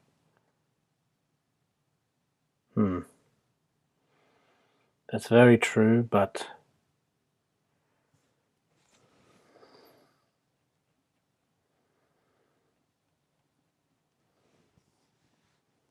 contribute their knowledge and skills to those working in zoos and reserves, thereby helping.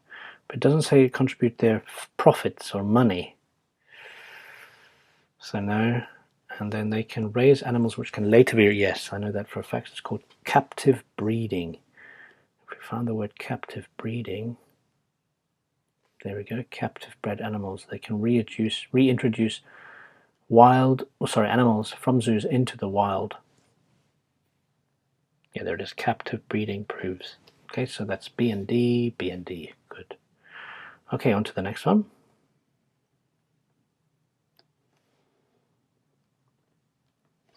Okay, so let's go on to reading passage 3. This is talking again about animal-related stuff, and this is about how ocean trash or debris is affecting wildlife in the sea.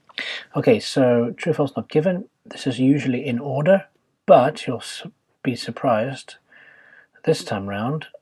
It seems to be all over the place, which you'll see soon enough. So let's have a look. Number 27. Rochman and her colleagues were the first people to research the problem of marine debris, and we can see straight away that that's not the case, because it was her job to examine more than 100 papers of this trash or debris.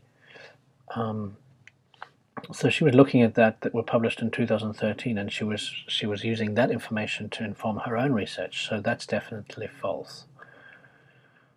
Then, and the keyword there was leave first, okay, which is obviously not the case.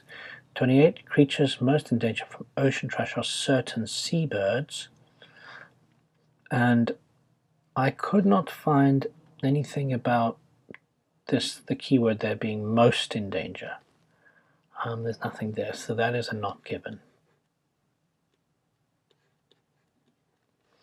Then studies Rutschman has reviewed have already proved that populations of some birds will go extinct. Now, I'm trying to find the word birds here, but the only one I could find was down here, talking about none of that tells us how many birds or fish or sea turtles could die from plastic pollution.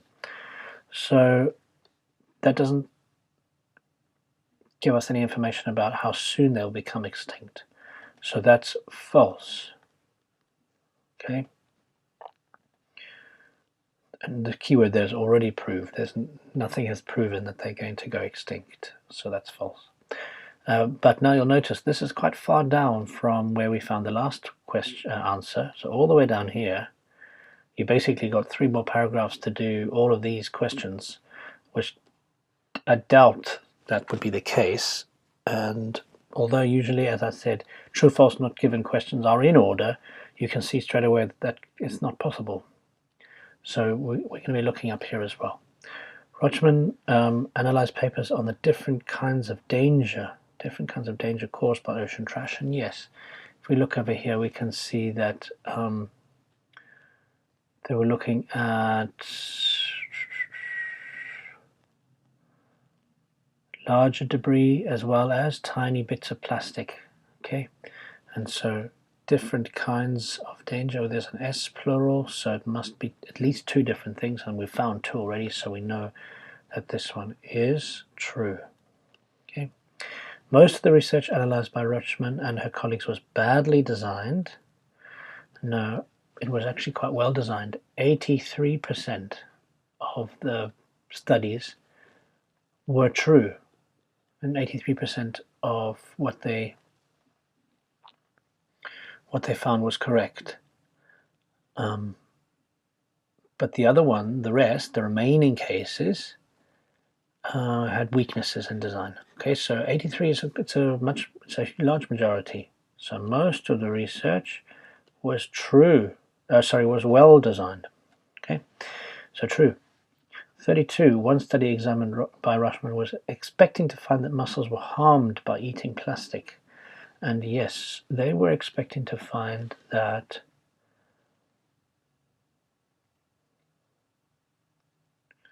one well-designed study failed to find the effect it was looking for. An investigation of mussels ingesting microscopic plastic bits. The plastic moved from the stomachs of their blood to their bloodstream and stayed there for weeks, but didn't seem to stress out the shellfish. So if it doesn't do anything, it's unlikely that they're going to be studying it. So they must have expected this to stress them out. And therefore they failed to find this effect. And therefore that is one study examined by was expecting to, yes, that is, they were expecting to find it, and they didn't. They didn't find that they were harmed. They found that it was just chilled out. They didn't seem to be worried about it.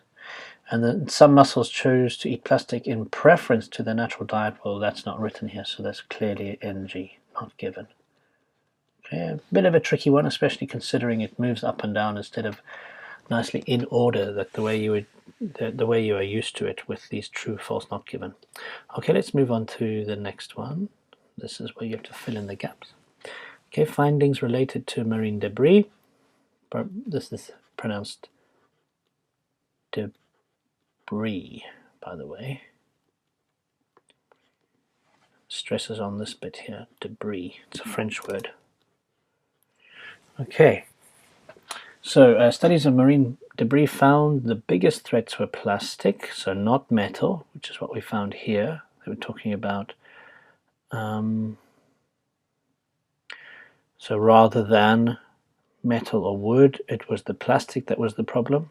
Okay, bits of debris that were something harmful to animals. Okay, and these ones here, we're talking about same place. So most of the dangers involved large pieces of debris. So animals get entangled, they eat it, they injure themselves in that way. So that's the word, bits of debris that were large. L-A-R-G-E. There was little research into something. So little research, if we look over here, have found little research in the effects of these tiny bits. Now these tiny bits refers back to, remember you can only use one word, so it can't have three words here. It must be referring back to something called microplastic.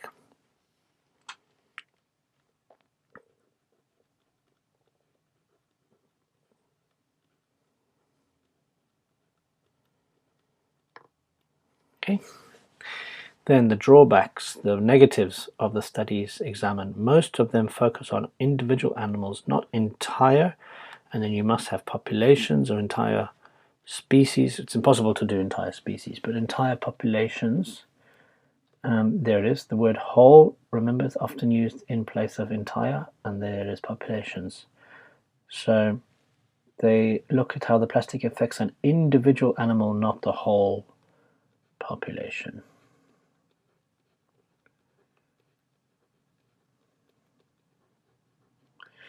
Okay, something of plastic used in the lab did not always reflect those in the ocean. So the amount. But let's find the word. It was they often put much more plastic.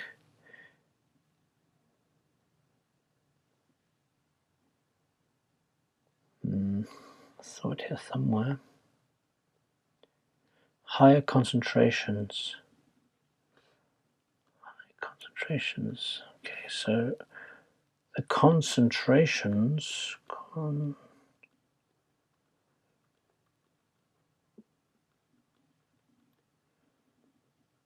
Okay, concentration of plastic not always reflect those in the ocean, so it's not exactly the same as in the ocean. There was insufficient information on the numbers of animals that would be affected. We found that there. The impact of the reduction in numbers on the something of that species. Okay, so if we've got fewer animals, it might be the ability to breed, or health, the health of that species.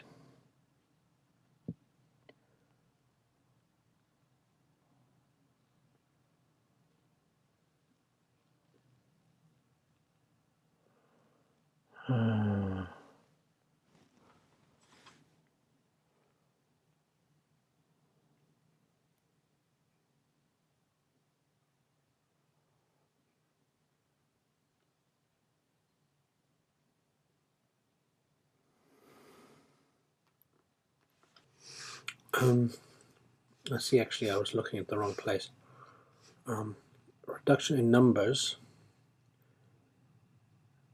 how deaths, reduction in numbers, and the word impact is important. So the impact of the death of these things on the predators, the animals' predators of that species. Okay, so the thing that is a predator is a thing that eats them.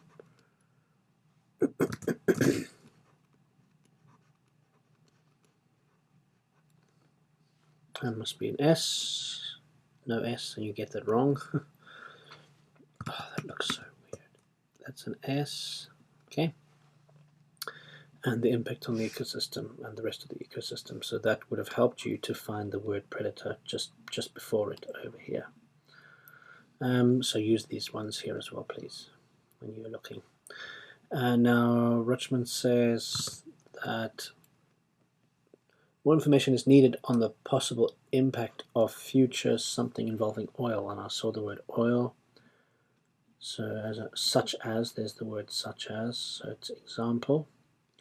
That's related to e.g. Remember, that means example, so it must be the word disasters. So the possible impact of future disasters, such as involving oil. And there's the word oil.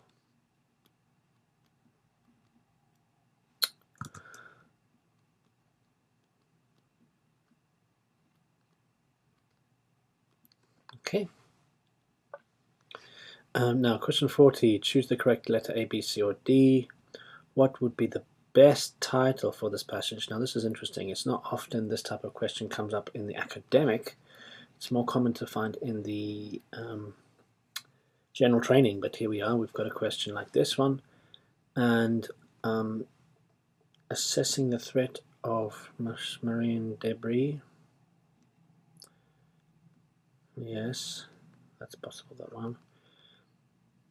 Marine debris, who's to blame? That's definitely not it. A new solution? No, there's no solution mentioned here. Marine debris, the need for international action.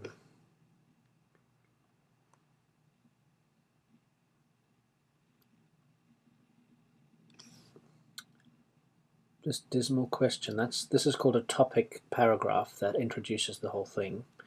So, is everything terrible, or are things just very, very bad? This is an assessment, trying to work out. If you look at the conclusion,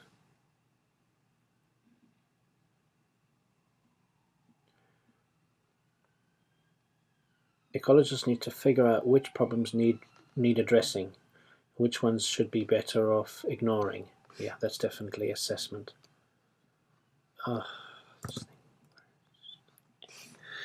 Yeah, A. Okay. If you have any questions, let me know down in the comment section down below, and me or another student might be able to answer them for you. Okay, thank you very much, and I'll see you in the next video. Okay, this is the feedback video for test B of the general training section of IELTS book number 9. As always, please don't watch this video until you've attempted to do this test yourself, because, as I said, there's no point just looking at the answers without attempting it yourself first. Remember, it's 1 hour that you should give yourself to replicate the real exam. Okay, let's have a look now. So this one's about a young person's rail card. Okay, and it's nicely divided into sub headings so that it's easier for you to navigate your way around it. Okay, let's have a look at the first one. They need to be over 25, need to be involved in, and if you look over here, it's talking about where is it now?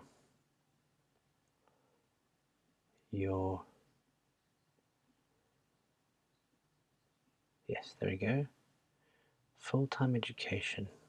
Okay, so ultimately, if you're a mature student over this age, but in full-time education, you can also apply. Okay, so usually it's between 16 and 25, but if you're over 25 and you are in full-time education, you can apply for this young person's rail card. So you need in full-time education.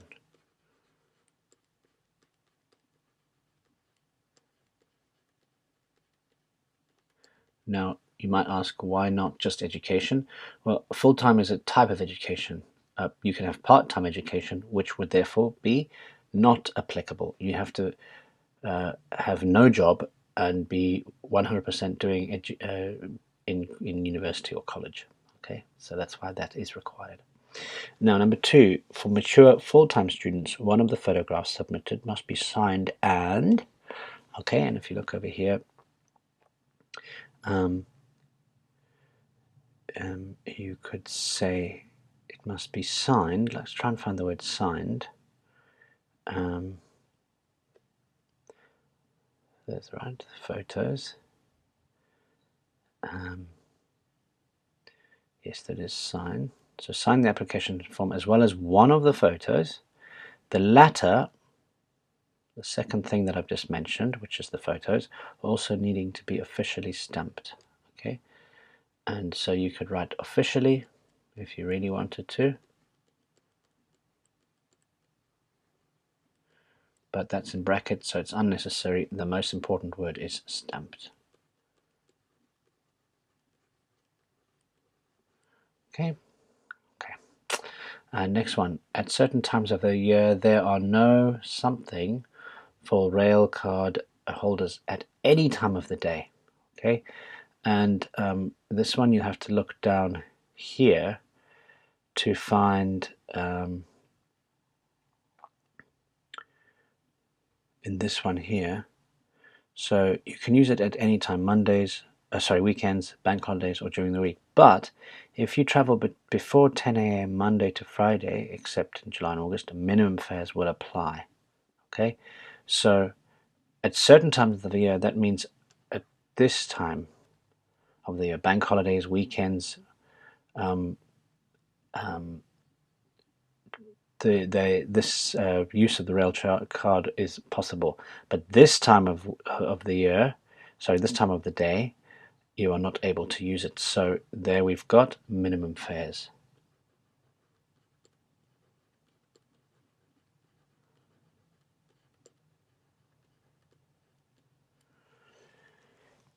Okay, excuse me. Number 4, if your rail card doesn't have your something, it will be impossible for use in travel. Now you could guess that that's something about a photograph or maybe a signature, and there it is. The word bear means have or hold. Actually, it means hold. So in cases where a rail card does not hold the user's signature, it will be treated as invalid, and invalid related to this word impossible, so signature. Okay. Now number 5, the benefits of a rail card are not transferable to, and if we look over here we can see that this is related to people, other people, anybody else. There we go. So body, a person, so we've got here anybody else.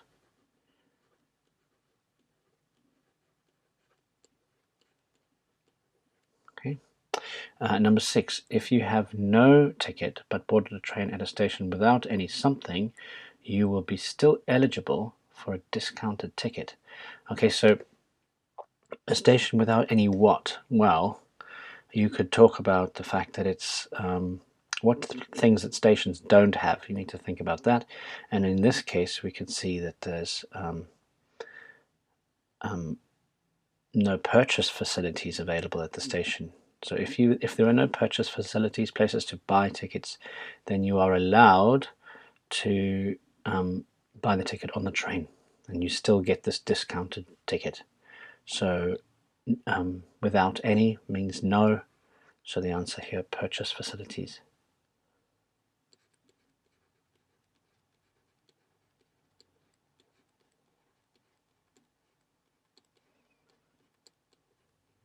Okay, just about there, and there's an S, by the way, that's an S there. If rail card holders wish to use the Eurostar network, they must pay the what? Now this, in this case, it's probably the full fare, yes, full rate, here it is. Full, whoops, R-A-T-E. Okay, so the full rate for that. All right, now let's go down, have a look at the next one.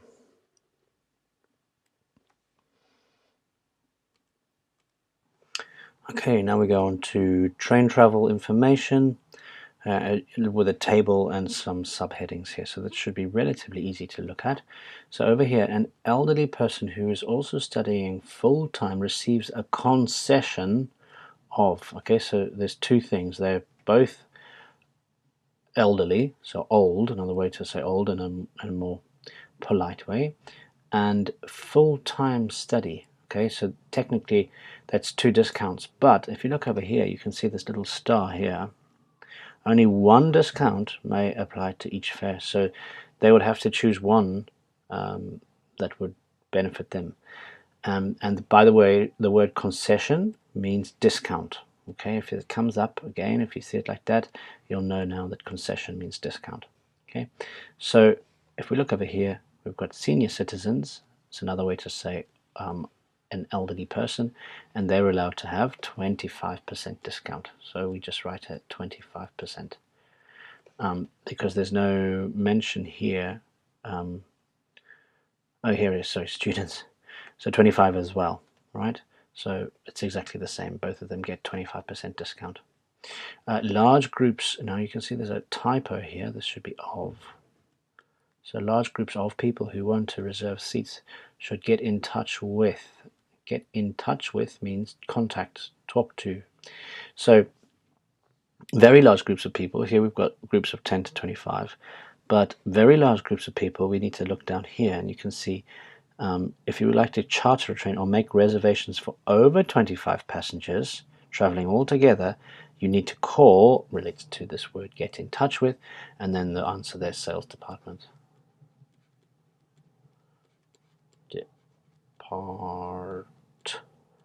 MENT. Okay, whoops. MENT, and then we'll put a dash here. So department. Okay. Now, if travelers cancel their trip, they will usually receive back the ticket price less something. Okay. So this is the word cancel here, and if you look over here, you can see that refunds, that's the word. So you're looking for the word refund related to the word cancel.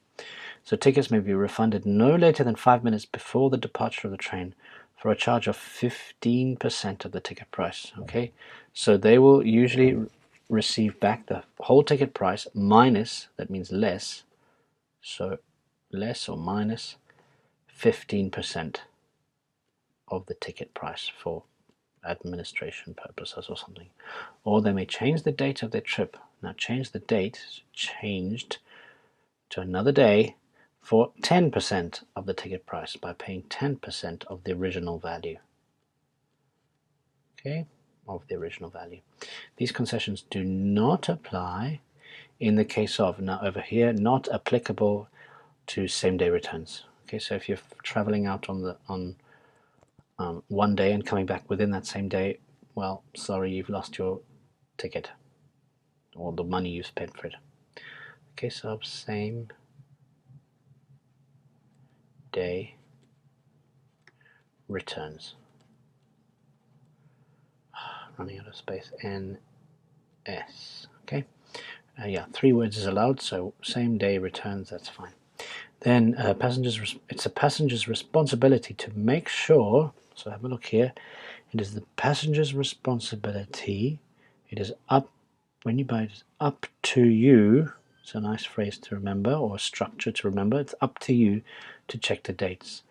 It's your responsibility to make sure that the dates and the times T-A-T-E-S and T-I-M-E-S. So you could put times over here, dates over here. Over here it says both required for 1 mark and either order.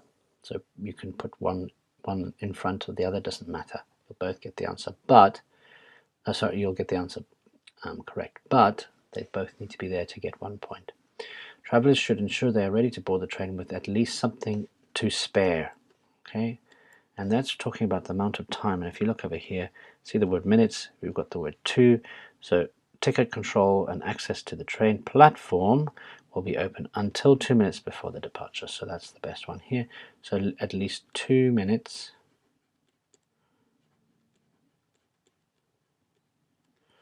to spare. Okay, there we go.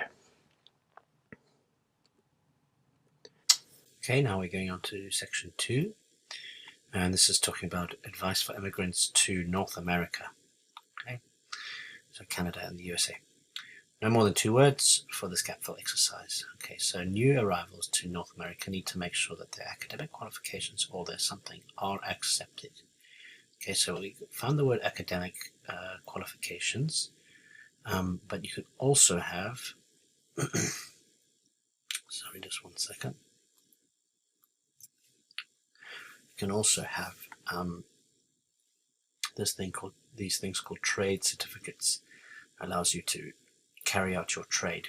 Okay, so we have here trade certificate. So remember, there's an S there, there's an S there, so I must put the S at the end. Oops. Okay. Now, that's an I, by the way, not an L. All right, number 16, sorry. A significant number of companies view something as a major requirement. Okay, so many of them require something. And if we look for the word related to a very major requirement, something like very important, there is very important when hiring. So at the same time, employers see formal education as very important when hiring, obviously, for obvious reasons. So we've got view formal education, formal education over here. And I would assume, yes, here it is, I assume that formal is not necessary, but you definitely need the word education to get the point. Now, 17, people educated in North America may initially be offered a higher something than immigrants. Okay, and I can imagine it's the word salary, but if we look, just double check here. There's the word lower, so the opposite. So research has shown that sometimes immigrants start with a lower salary level than those that have completed their training in North America.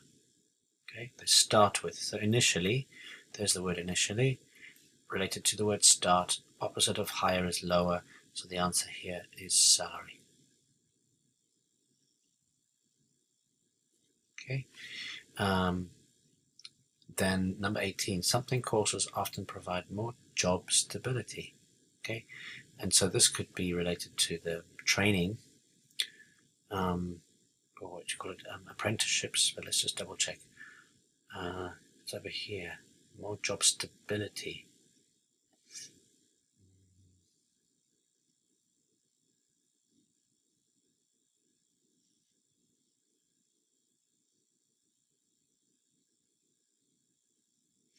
There we go, long-term job security. So there's a good potential for long-term job security after completion of apprenticeship training. Okay, so apprenticeship courses, I know that to be acceptable, but I see here they've also got the word training you can put there, but I would just say apprenticeship courses.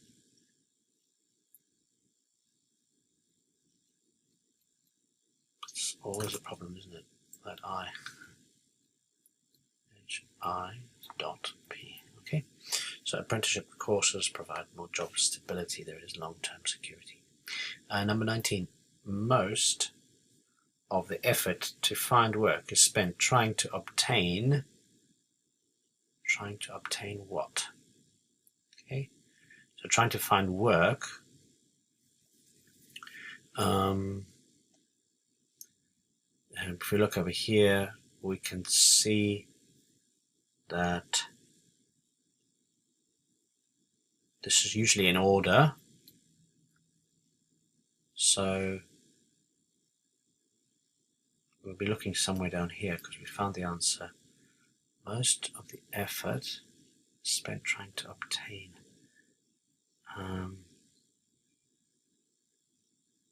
There it is. Getting job interviews is more than 50% of the whole process of securing employment. So more than 50%, most of the effort. Therefore, we've got to obtain means get.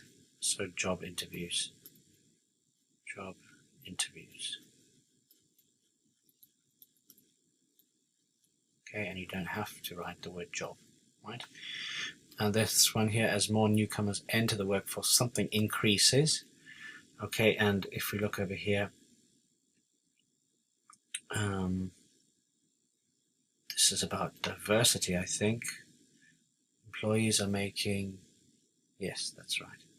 So the diversity of the workplace is increasing as more people from outside of the USA or Canada enter the workforce. So diversity is there. D-I-V-E-R-S-I-T-Y. Okay.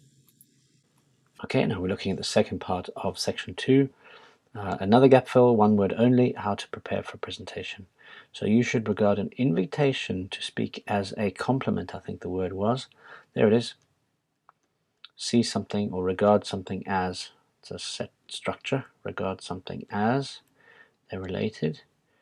And then complement. Okay. Now, so yeah, regard as, see something as, interpret it as something. Express your main idea in something. So something quite short. Condense your topic, that's the main idea, into one sentence in a, and we've got a means one, so we would never write one again. A one doesn't make any sense, so just the word sentence is enough for this one. Okay, now 23. Try using a something to support the major points you are making. Okay, so this is talking about the possibility of a story. I seem to remember it here.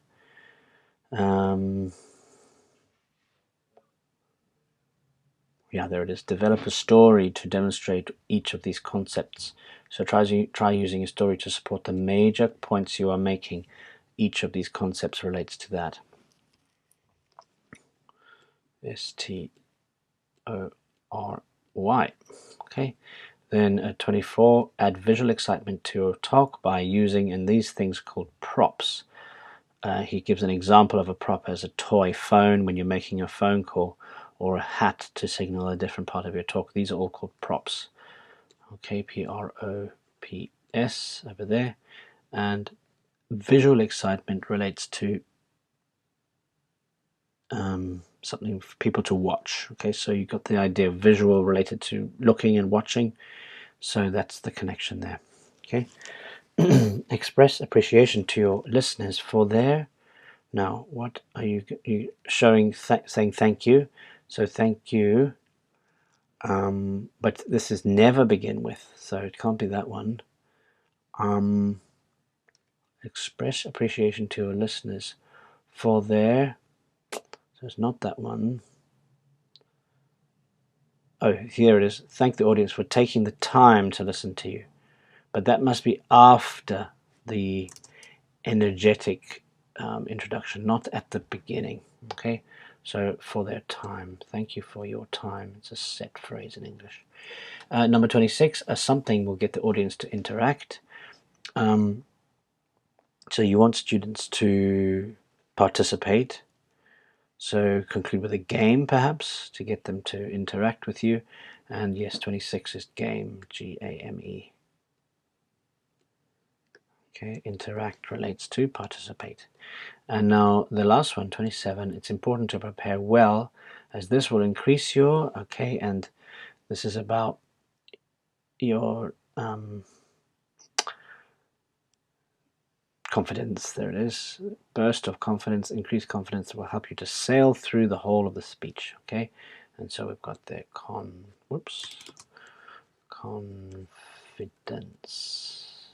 Okay, right, let's go to this one here. That's the third section. Okay, now we look at this idea of people being able to fly long distance without a plane and its wings. Okay, and here we've got the multiple choice. So what information is given about von den Bulk in paragraph 3? So if we look without looking at the options here, we can generally get this idea that he was close to a major accident, because the exhaust, very hot pipe, was melting the harness that was keeping him up attached to the machine. So very dangerous. Okay, so he narrowly avoided a dangerous situation. Yes, that's true, but let's just double check. He did not understand the equipment. No, he'd been flying for a long time. So he knew, a keen paramotorist. So he'd been doing it for some time. He did not react fast enough to the situation. No, he had to get to the ground fast. Okay, so that's not it. And he was fortunate to get the help. What help? There's no mention of help. He arrived on the ground and did it all himself. So the answer therefore is A. Now we've got here, when the writer refers to some second-hand paramounting equipment which was for sale, he is emphasizing that. If we look over here, we can see that I scared myself to death. That's the seller, the reason for the sale. So he's emphasizing that there was some damage. You know, it's a dangerous sport, basically. Okay. A short supply. Yeah, there was one pre-used kit. That's a possibility. So we'll take that one. Paramotoring equipment needs to be carefully tested. True, but it's not what it's emphasizing, so that's not one. Paramotoring is a very expensive hobby.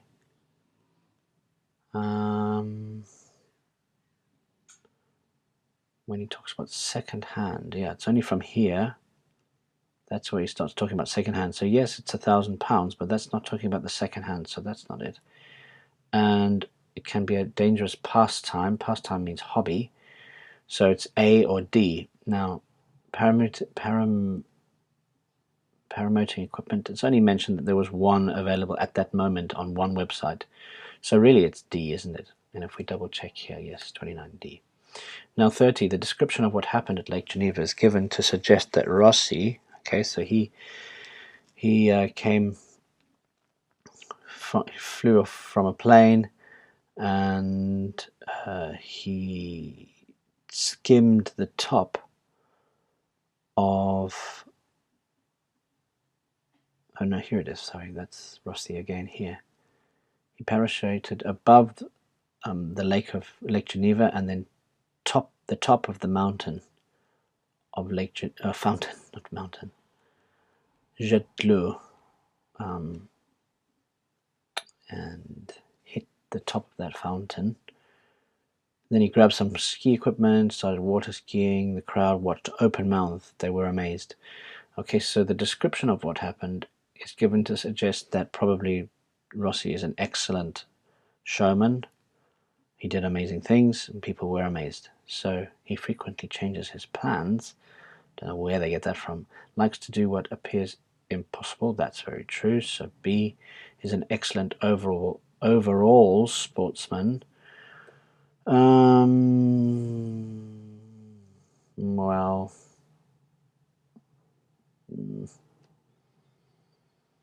don't know about that. He did some skydiving and he did some water skiing. But overall, I'm worried about this word. I wouldn't say that one. And then knows the area very thoroughly. That's not, but it's no, definitely not that one. So it's B or C, and I'm going to say B because he likes to do what seems impossible. People were amazed, open mouth. They couldn't believe they just saw what they did. And yeah, 30B for this one. Okay. Now let's go to this section here. This Mr. Rossi. And it goes from here down to still talking about him. So he was born in 1959. He worked as a military and something pilot. So he was also a commercial pilot. He drove planes for transporting people. So commercial. Okay. Before focusing on his ambition of becoming a jet-powered flying man, first he asked a firm which made something planes, and I remember this, it's something about these miniature planes, there it is. Miniature means very small, so miniature, check your spelling, miniature, yes.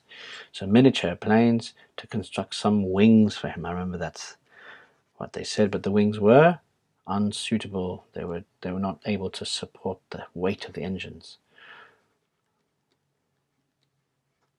Okay, that's an I. Second company he approached was able to help him, however. In 2008, he managed to achieve a top speed of the top speed.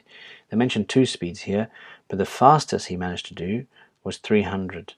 This one means faster than, and there we've got, so 104 faster than a typical falling skydiver. He managed to get to 290. 1 point he reached 300. So that's the top speed of 300 kPa. kph, which means kilometers per hour h. Oops. Okay, and then easily exceeding the speed achieved by the average, and now we've got the word average here, with typical falling skydiver. Okay, I see here they don't accept the word falling. I might have written falling, and I wonder if I would have got it wrong.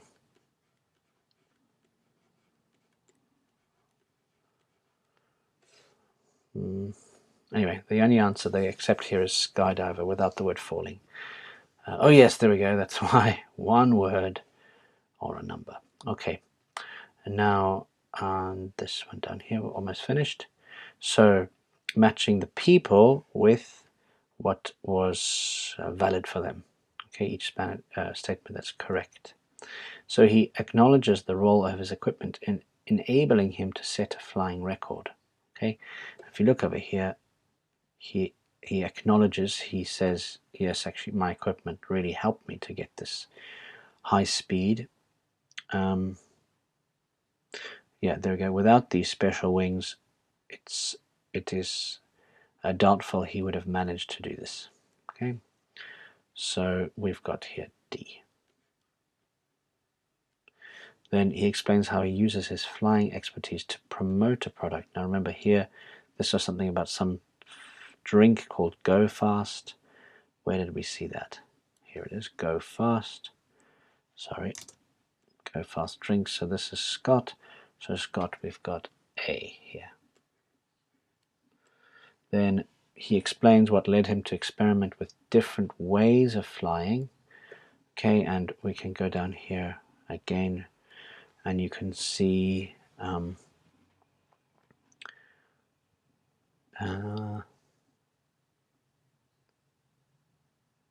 well, here he tried this type of wing from the miniature plane wings, and then another one, and he was basically, the word here made him experiment. What led him to experiment? Oh, I see. What made him begin to experiment?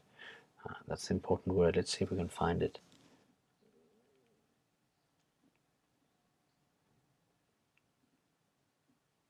Oh, here.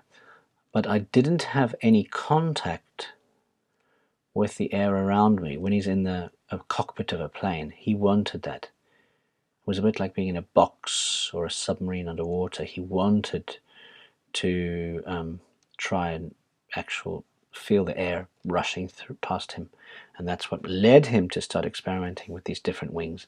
So again, this is Mr. Rossi.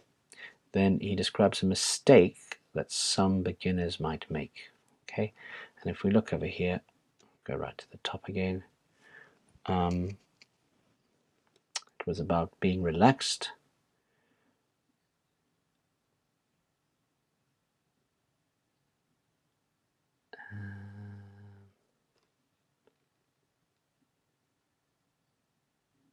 Or was it down below? I can't remember.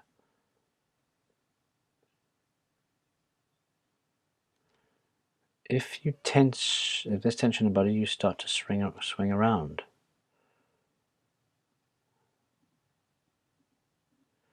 Okay, that can't be it then, because he's talking about, that's not all people, that's a specific type of special suit made. But beginners, there's a thing that they talk about, and this is the paramotorists, because there's a number of people who do this. Oh, here it is.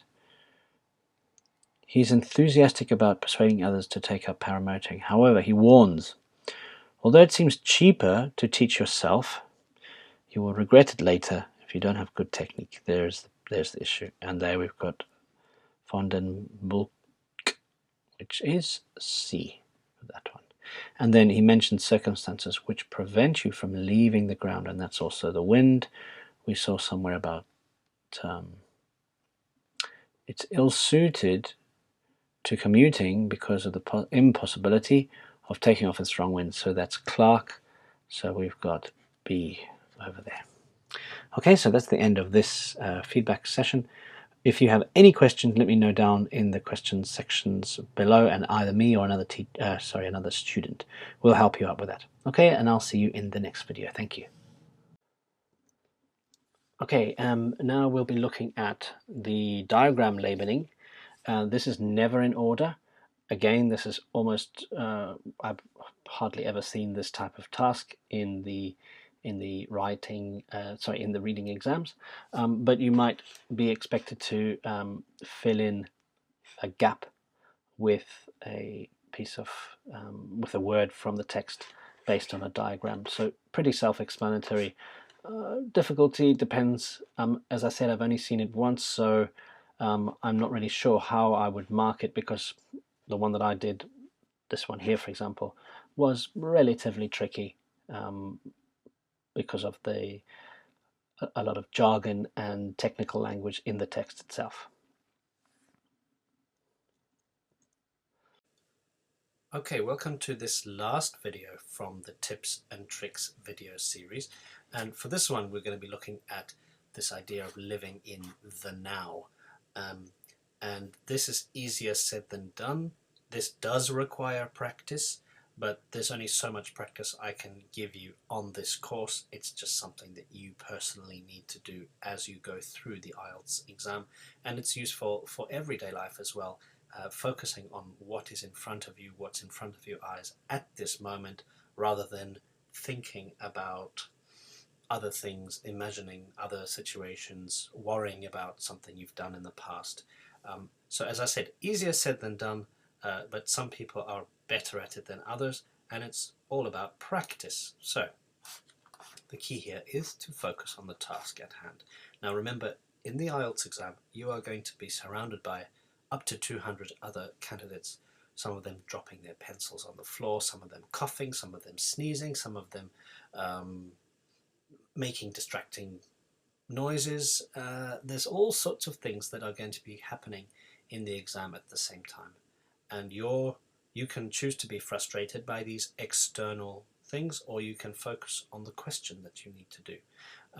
And when I say the question, I mean that specific point. So if you're working on question 18, then you're not looking at 19, you're not looking at 20, you are focusing all your attention, 100% attention, on that single question there.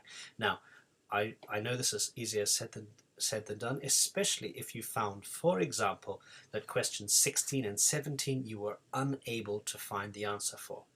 And there's nothing more annoying, for me certainly, and I'm sure for many people, of having to give up questions 16 and 17 and go on to 18. There's always going to be a nagging feeling that you have failed to a certain extent. And you're always going to be, there's going to be a 10 to 20% of your attention is going to be thinking about questions 16 and 17 that you couldn't find the answer for. And then you will not get a good grade if you carry on thinking that way, because you're not spending 100% of your attention on question 18.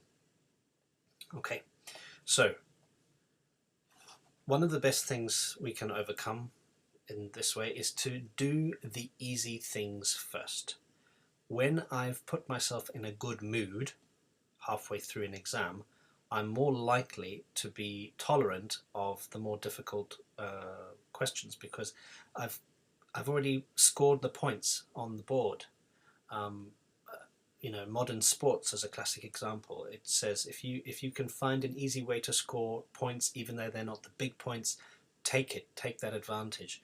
Do not just try and show off. Don't push yourself. Just try to find the answers, the easy answers first. So usually, especially in general training, usually section 1 is the easiest one, so that's the one you would focus on first. But for example, you might be an expert in something. For example, you might love photography and you know everything about photography, and then in section 2 they've got a text about photography. Well, it's a no-brainer from my point of view for you to skip section 1, skip section 3, go straight to section 2 and do that task first, because if you have already done, if you've already got the mental let's say the world knowledge related to that topic, then why not get that out of the way? And you have more chance of getting higher grades if you do the easy stuff first. Okay. So again, if you find that question 16 is difficult, don't get frustrated. Don't spend more time than is necessary trying to find the answer for number 16 or number 17. Just carry on straight down to number 18. So have a look at this one. What is the life expectancy of the Earth? Wow. Okay. Life expectancy. I know all I need to do is look for a number. Okay. So I've already done. If I've been doing the correct thing and underlining the capitalized words and underlining the numbers, then I've already found the answer. Basically, it's one of those words that are underlined, or one of those numbers at least that are underlined. Okay. Again, number 20, easy one. How many stars are the world's most powerful radio telescope searching for? Okay. Again, look for a number. It's one of those things that you've underlined. So you just need to. You don't even need to read. You just need to scan. Okay. Scan for the answer. All right, and then you can come back to number 19. What kinds of signals are other intelligent civilizations or SETI scientists searching for? Well, this is a bit more difficult. Now I need to find a type of signal, whereas 18 and 20, just numbers. Sure, go ahead and skip 19 and come back, but go and find these answers first. Okay, as I said, this is easier said than done. It does require training, it does require discipline, it does require mental fortitude, but it's so important, and it's not just important in the IELTS exam, but it's important for life. And remember, the IELTS exam, depending on what you are doing it for, if you're doing it for academic reasons, you'll be going to an English-speaking university or college. If you are able to live in the now and focus on your task at hand, that will help you immensely in your university and college life. If you're doing the general training, IELTS, you're trying to move to another country or immigrate to another English-speaking country, and you are required to get a job in that country, it's going to be in your second language. It's so important to be able to focus on the task at hand and not worry about the past, not, let's say, fantasize about the future, and just focus exactly on what you have in front of you. Okay, so I hope that's useful for you, and if you have any questions about this, please let me know down below. If you have any ideas about how to improve your ability to focus on the task at hand, meditation does help, for example, then please share your ideas down below in the comment section so that other students can also benefit. Okay, and thank you. I'll see you in the next video. Okay, welcome to this video about further practice, how you can practice IELTS style reading without necessarily requiring IELTS exams to study. And we'll be looking at the importance of practicing IELTS style reading, where we can find it both online and offline. Okay, so let's start with the importance.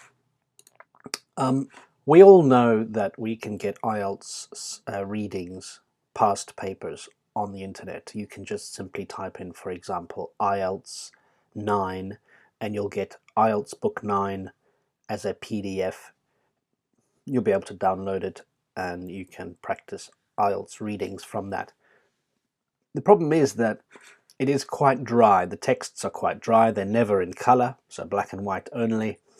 And although you could argue that's good practice to get you ready for the exam, if you're focusing on the exam all the time, it can become quite stressful. You're doing everything just for this exam rather than for your development, and I'll explain that down here.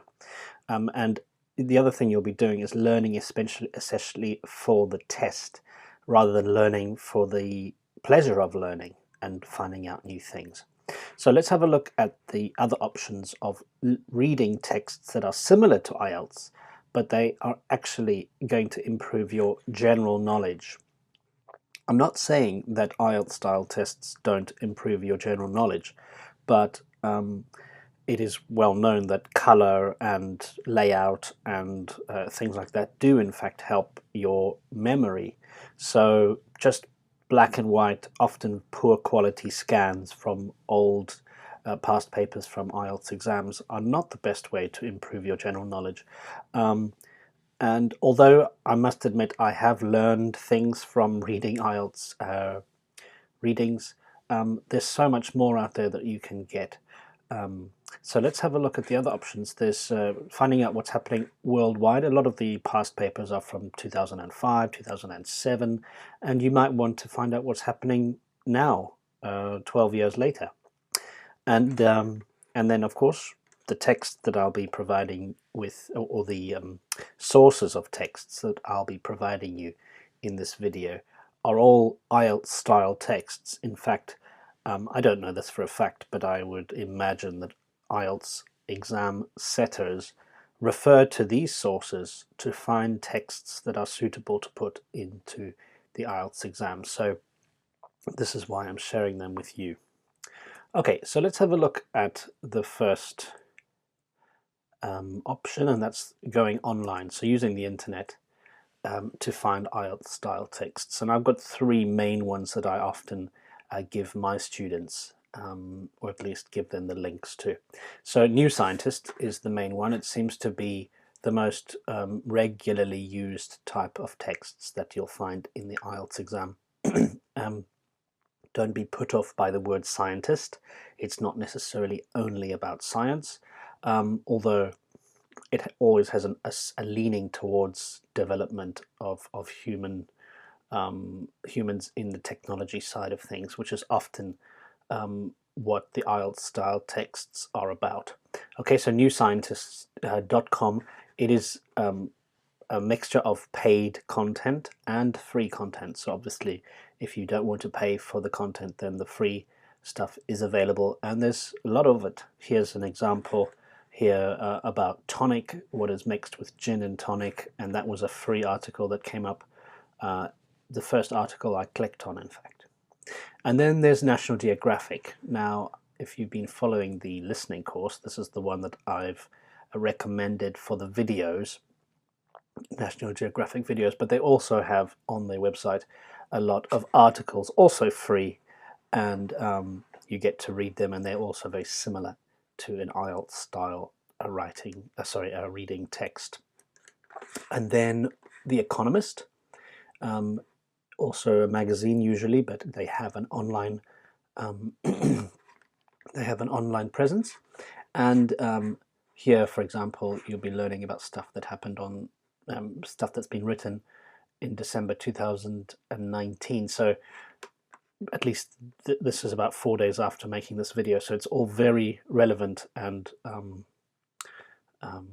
important for now, so that when you get to the real IELTS exam, the type of text that you'll be reading will also be a lot more relevant to 2019 or 20 or whenever you're doing the test than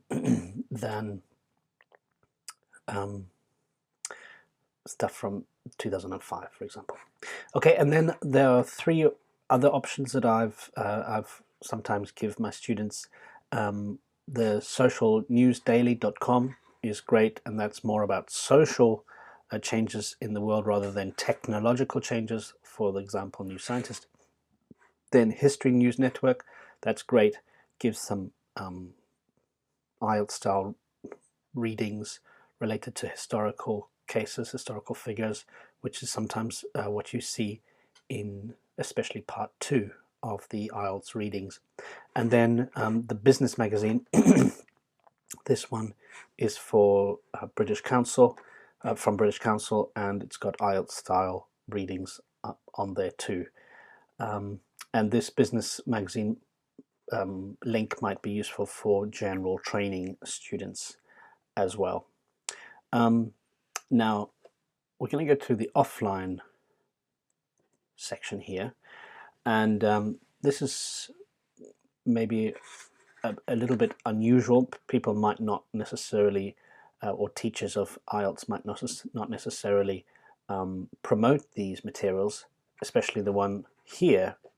It's a really thick book called Sapiens, written by Yuval Harari, and I just find this a fascinating book. It's written in a way that is accessible to higher level English students, so people who are around a 6 on the IELTS already, although you could tackle it if you had a good dictionary with you and try and get through it. It's a thick book, but I just find it fascinating because it basically sums up a lot of what the different things that come up in the IELTS exam about the way the way humans have evolved from the very first time they used a rock to split open a nut. So perhaps a bit controversial to recommend this book, but I think it would be beneficial for you to at least find a chapter that you find interesting and tackle through it and give yourself some practice. It's fascinating, and just by the fact that it's very interesting and fascinating about how humans have got to where they are now should be a reason for you to want to read it. Okay. The other option is going into your local bookstore. I know that some of you obviously are not in an English-speaking country, but sometimes in a more let's say a more established town or city in your country, you might find some English material. And this is a New Scientist magazine. I took a photograph of it in my local book shop. They have magazines for sale, but you can also find it in the big shops like Tesco, for example. You can find a section with magazines, and they have English magazines as well. So there's a possibility for you if you have access to such a place where you can find magazines in English and just read through them. Even car magazines, that's the style of text that you will expect to see in IELTS exam, although the subject itself might not be. You're just getting used to the style of the text and reading through it.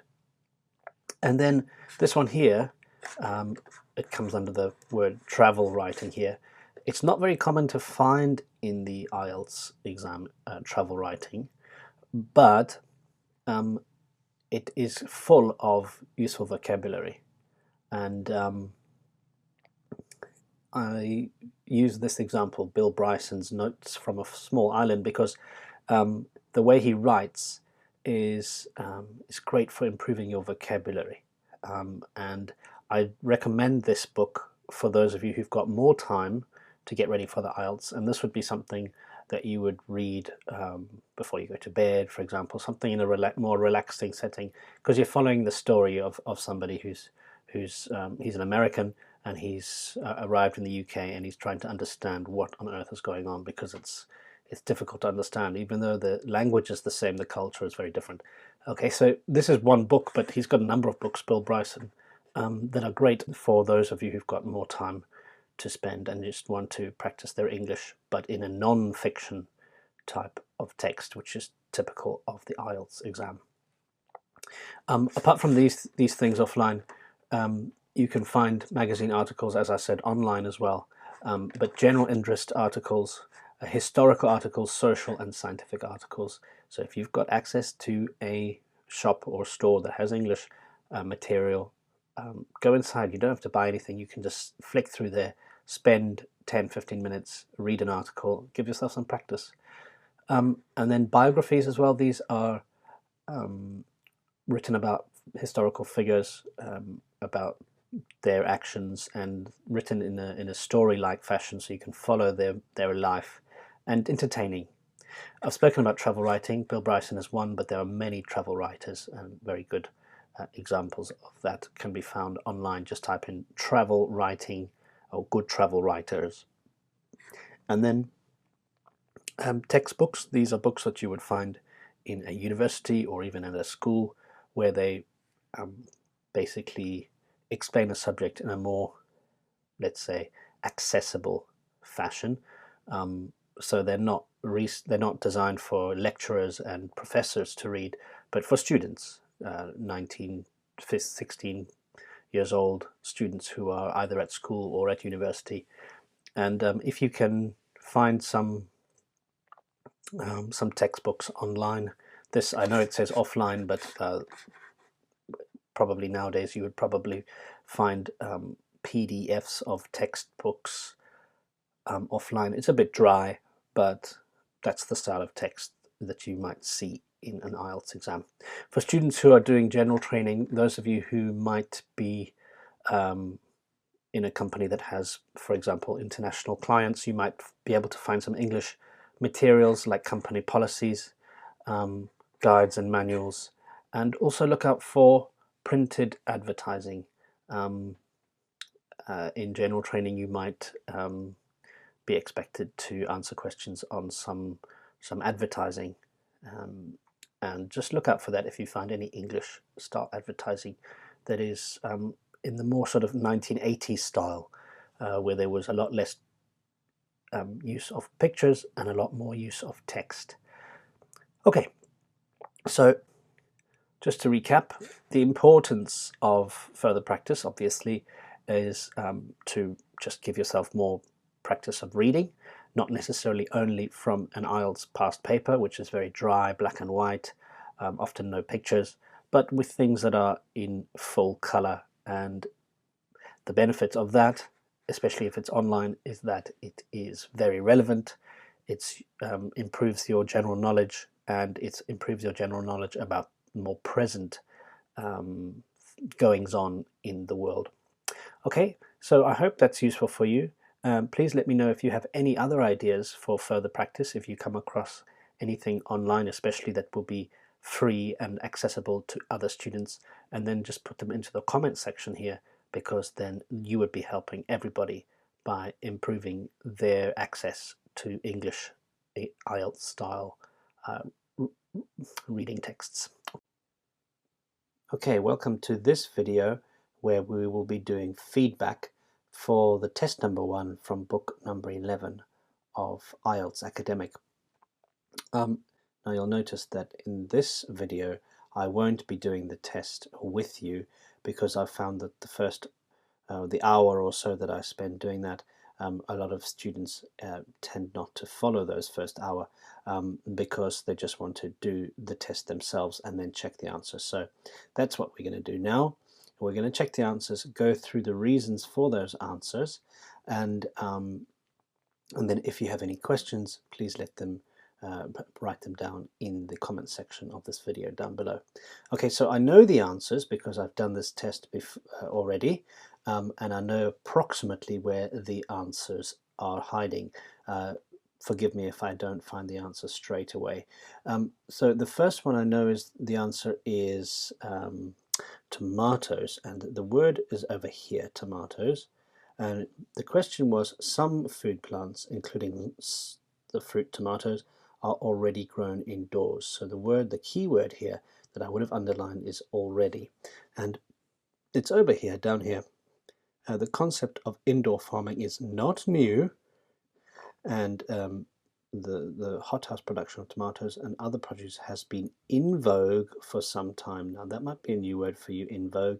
It means in fashion, so fashionable for some time. So the answer for this one here is tomatoes. Okay. Now the second one here, vertical farms would be located in somewhere, meaning that there would be less need to take them long distances to customers. Okay, and the answer for this one is urban centers. Oops, sorry. So here we've got we found the word urban, but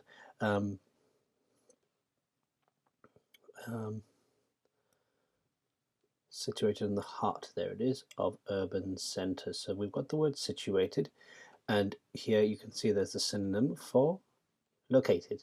Okay, and less need would be a word that I would underline. Less need to make them take them long distances. Remember, we're underlining or focusing on words that compare. So here we've got compare from past until now. Here we've got compare with the requirement from the word need. So don't need to do this as much as normal farming. In normal farming, farms are located further away from the cities. In this case, the answer is in urban centers. And the key word here, again, is drastically reduce the amount of transportation required. Okay, so the answer here, urban center, or center. Okay, so located in an urban center, or sorry, that's a mistake. You must have an S there, but you don't have to write urban, you can just write centers. Okay, so vertical farms could be located in centers or urban centers, but let's leave it as urban centers for the moment. Okay, number 3, vertical farms could use methane from plants and animals to produce something. Now, I'm going to use my world knowledge here. I know that methane can be used to create power or energy. Okay, so there's an example of a collocation plus a lexical set working together, plus my world knowledge. But what we could do is try and find the word energy here, and the energy, methane from plants. Okay,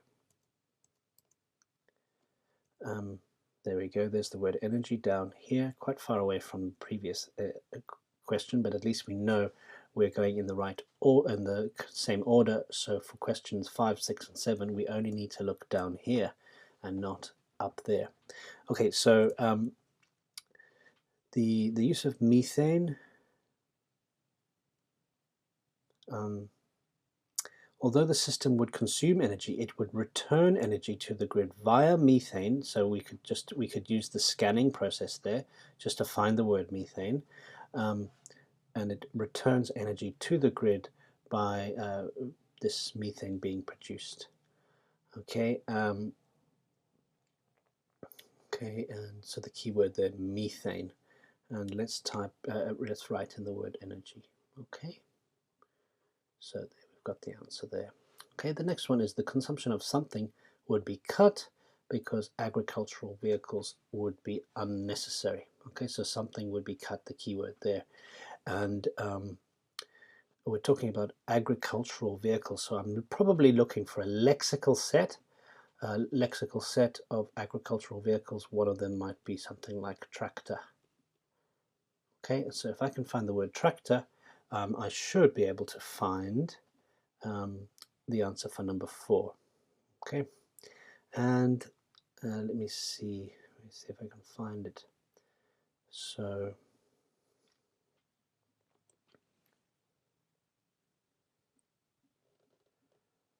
okay, there's the word tractor down there actually. So it would dramatically reduce fossil fuel use, so the consumption, which is the same word as use here, and then we can type in fossil, or we can write in fossil fuels.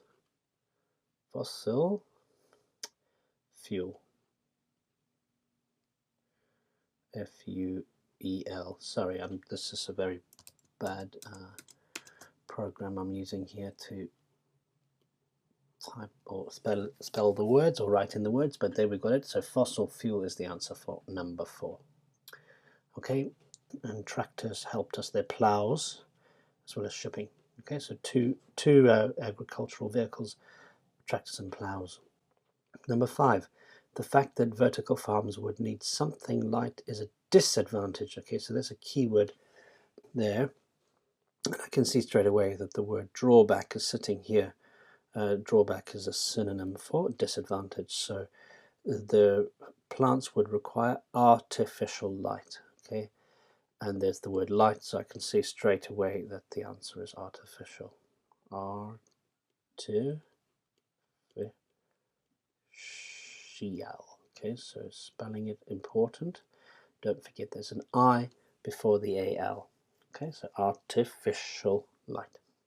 Number 6, one form of vertical farming involves planting something which are not fixed. One form, okay. Planting which are not fixed. Now, fixed has 2 meanings. Fixed can mean unmovable, but also fixed can mean repaired. So I think in this case it's probably about being unmovable. So if I find the word move, or yeah, there it is, move on rails. Okay, so it has been developed to grow plants in stacked trays that move on rails. So This involves planting to grow plants. To grow plants.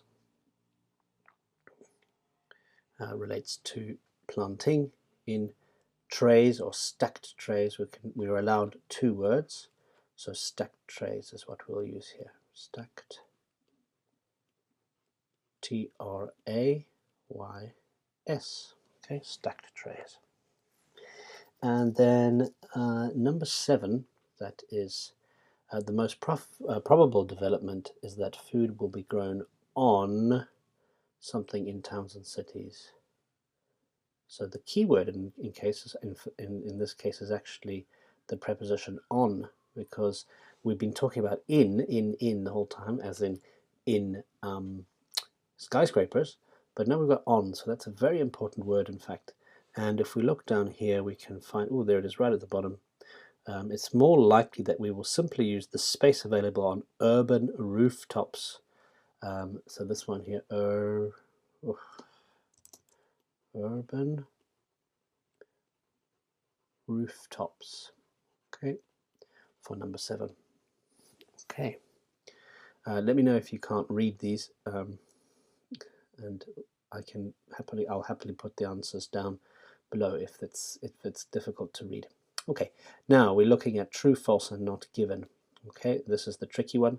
So methods for predicting the Earth's population have recently changed. Now I couldn't find the answer for this anywhere, and I made it into a question. So I made it into a question like using the word have the methods for predicting the Earth's population recently changed, made it into a question, and I still couldn't find anything related to this, so that is clearly a not given. Okay. Number 9, human beings are responsible for some of the destruction of food-producing land. Okay, and the key word here is food-producing land. Destruction jumps out as it is already. So I found that, remember this is also true, false, not given, is in order, but obviously once you start a new set of questions, that order resets itself. So we have to go to the top again here. And something around 15%, I found that number there. So 80% of the land is suitable for raising crops. 80% of the land that is suitable for raising crops is already in use in the world, which is quite shocking, really. Historically, some 15% of that land has been laid waste by poor management practices, and management practices refers to human beings managing or trying to manage farms and failing. Okay, so the only answer for that one is possible is T for true, number 9. Number 10, it is the crops produced in vertical farms will depend on the season. So the key word here is the word depend. And over here, we spoke about, look, this is one of those words you would underline, you would highlight, because it's got a bracket, and it says the production of safe and varied food supply through the year-round production of all crops. Okay, so it doesn't matter if it's strawberries only come out in the summer, you'll be able to get them in winter, autumn, and spring. Bananas the same. Okay, so it doesn't matter when the season is. So if you're not sure what the answer is, make it into a question. Will the crops produced on vertical farms depend on the season? The answer is no. So the answer here is false. Okay. Number 11, some damage to food crops is caused by climate change. Now we can look down here, and we're getting down to climate change, and I found that over here there is the word climate, changing climate. So it's not the exact word, but it's very similar. And so, however, more often than not now, due to rapidly changing climate, this is not what happens. Massive floods, long droughts, hurricanes, and severe monsoons take their toll. That means they cause damage each year, destroying millions of tons of valuable crops. So some damage is caused by climate change, and yes, that is true according to this paragraph over here. Number 12, fertilizers will be needed for certain crops on vertical farms. Okay, so the key word here would be probably the word certain crops on vertical farm. So let's see where we can find that here. So something about fertilizers.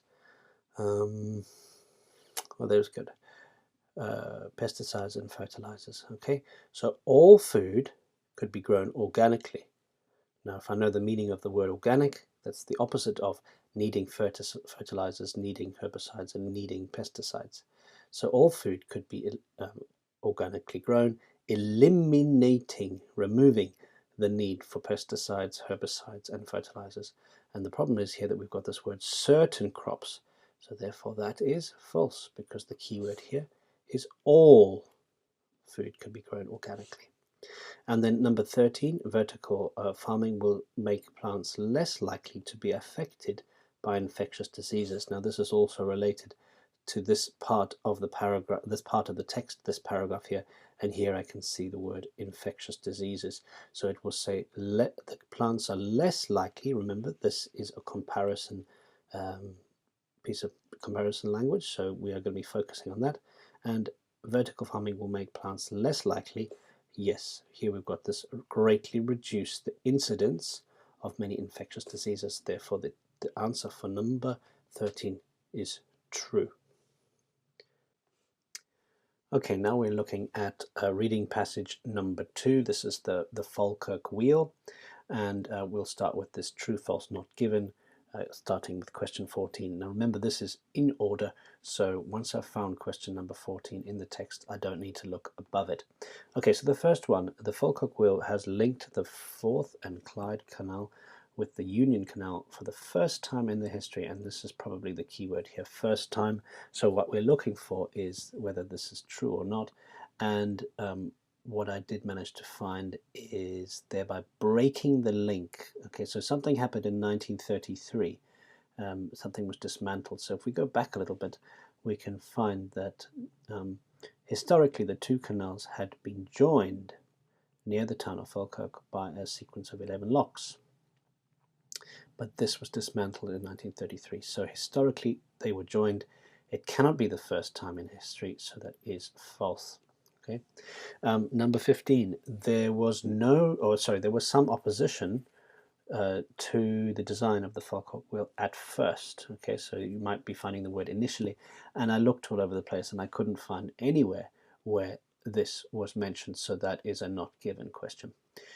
Number 16, the Falkirk wheel was initially put together at the location where its components were manufactured. So at the location is quite important. And I found it over here. It said the Falkirk wheel were all constructed and assembled. So the word constructed means built, and then assembled, put together. So we've got this word put together here related to the word assembled, and constructed obviously means the same as manufactured. So where it's put them together at the same location, and if we look over here, this was all done at Butterley Engineering's Steelworks in Derbyshire. So that is true for this one here.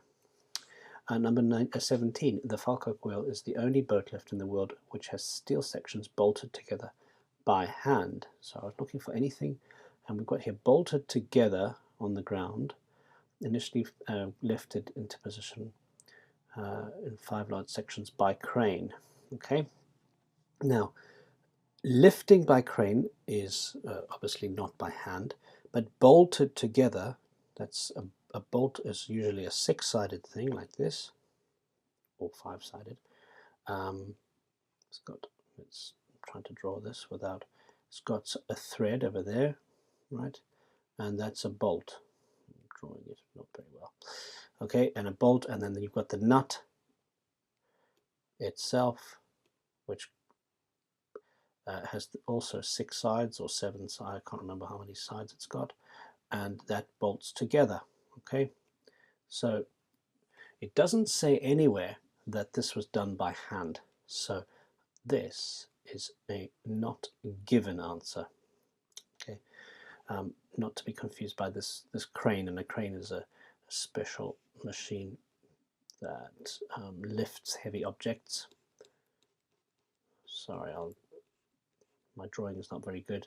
It's usually got a heavy thing over there, and there's a man who sits inside here, and he operates the crane.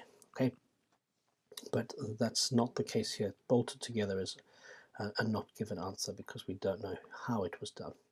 And number 18, the weight of the gondolas varies according to the size of the boat being carried. Now, this is an example of a piece of jargon or a word that has a specialist meaning, which is unlikely to have a synonym. So when we find words that we know for a fact are quite unusual, usually we'll find that exact word in the text. And if you look down here, you can see there's the word gondola.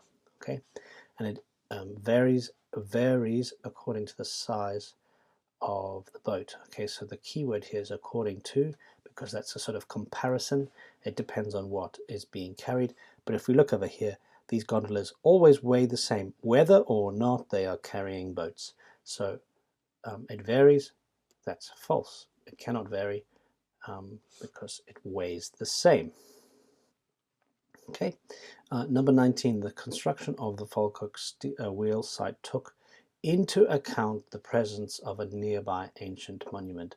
And for number 19, you had to go all the way to the bottom to find the answer there. So there was a lot of text that you had to get through before you got to number 19. And this is talking about a Roman ruin called the Antoine Wall.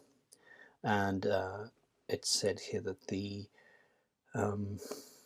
wheel could not be constructed to elevate boats over the full 35-meter difference between the two canals, owing to, it means because of, the presence of a historically important wall built by the Romans, and for this reason they do something else. They don't use it just for this short 35-meter section.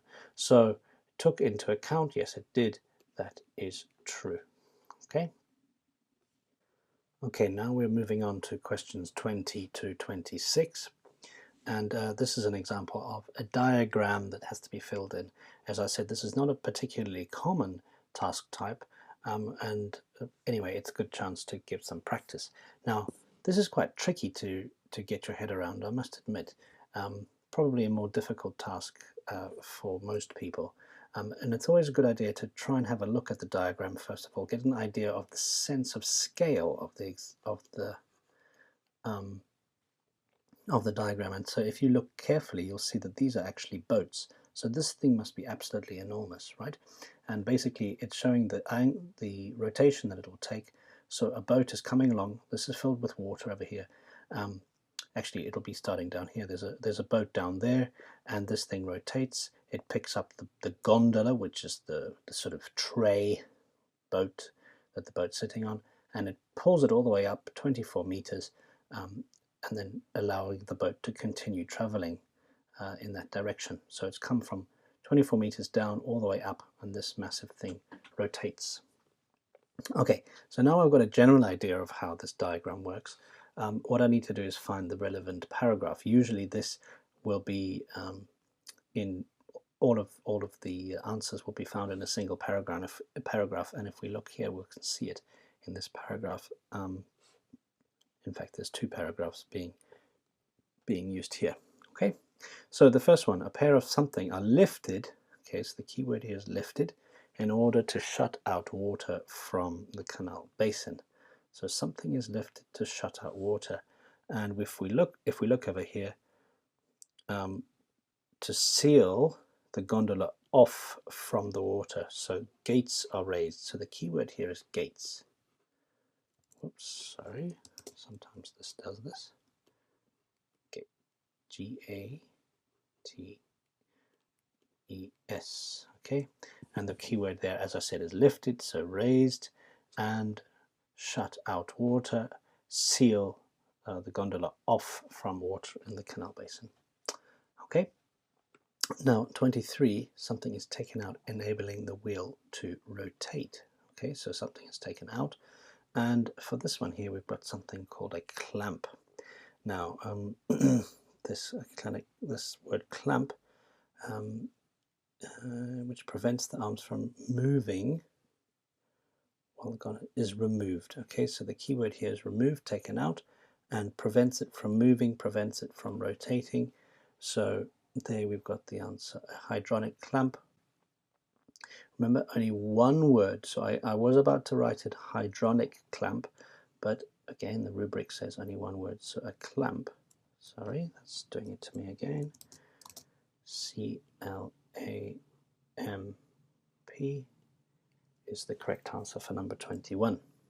Now 22, hydraulic motors drive. Drive means power. So these motors power something. And what's that thing in the center? You'll see that everything rotates around it. So if I know the meaning of the word, that's something that rotates around a central point, that is called an axle. Okay, and you will just need to know this. Okay, so, and also because it does say hydraulic motors. Okay, so it does give you a little bit of help. The hydraulic motors rotate the central axle.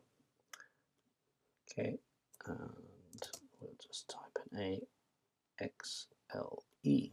Okay, and now 23, which happens to be down here, it's a range of different sized something, ensures the boats keep upright. So probably a word upright, I would think might be vertical, or a synonym for that, and a range of different sized somethings. Okay, so 23, we've got, it's pointing at these funny things here, which doesn't give us much information, but if we look over here, we can see the word cogs.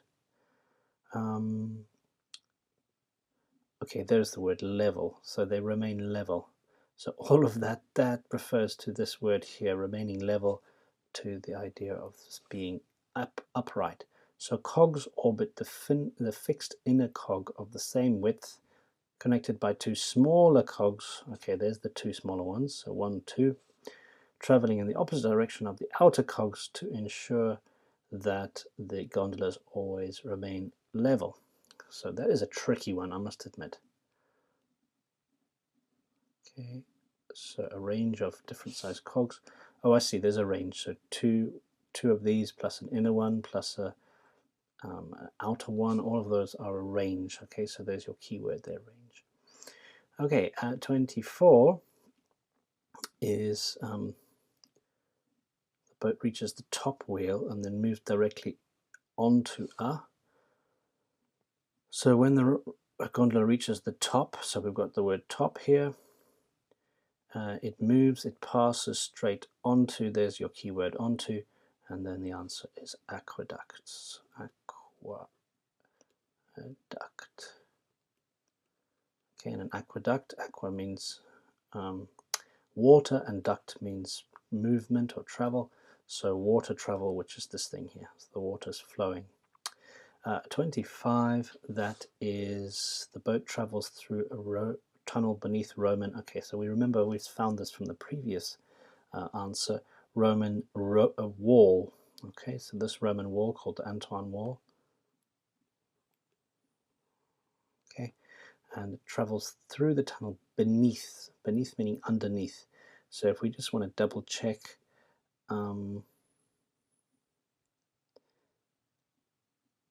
okay, there's the word under, so a synonym for beneath is under.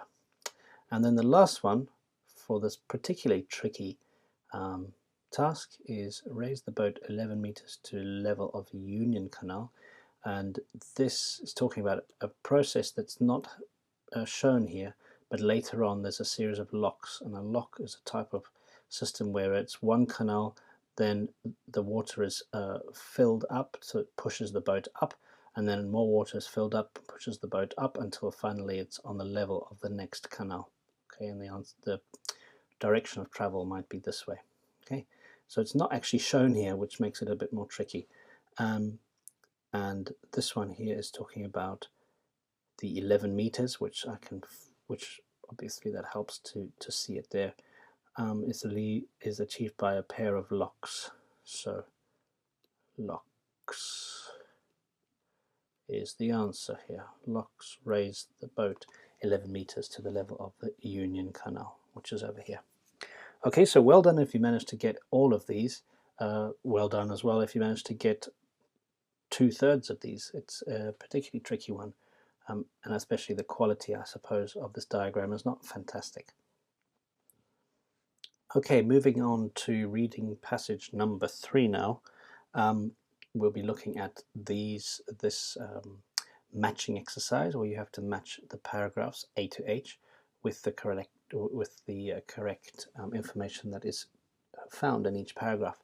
So if we look at the first one, it's a mention of a geoengineering project based on an earlier natural phenomenon. So that's the key word there.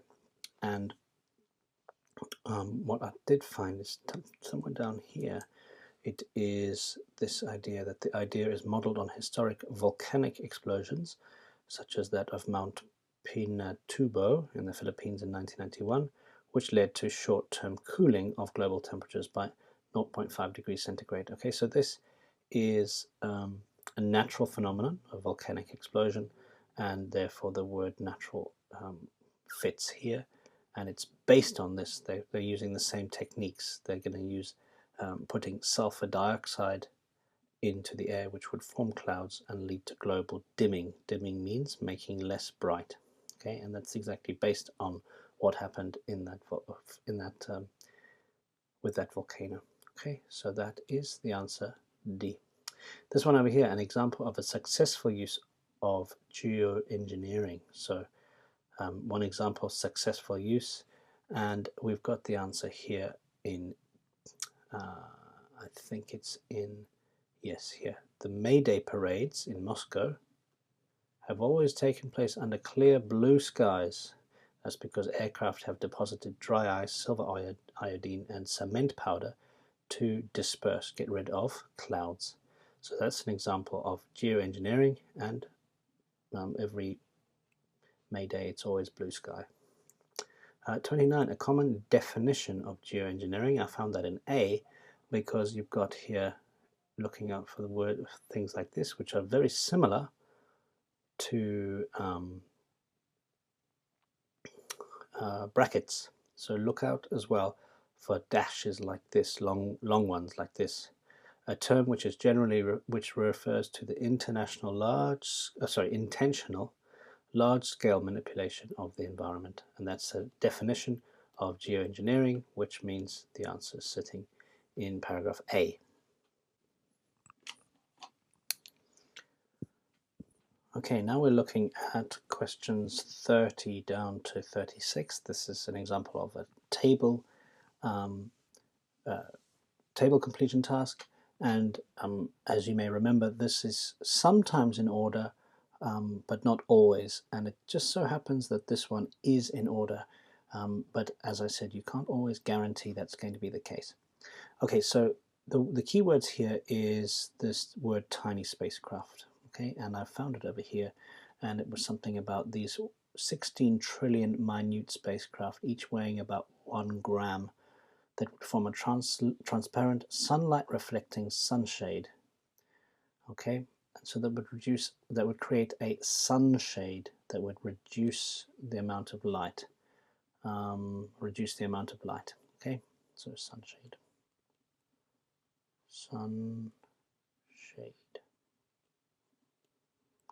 Now this one over here is place something in the sea, and what we found here is the word iron. Iron in the ocean, so ocean for sea, and deposit is another word for place. Place is another word for put.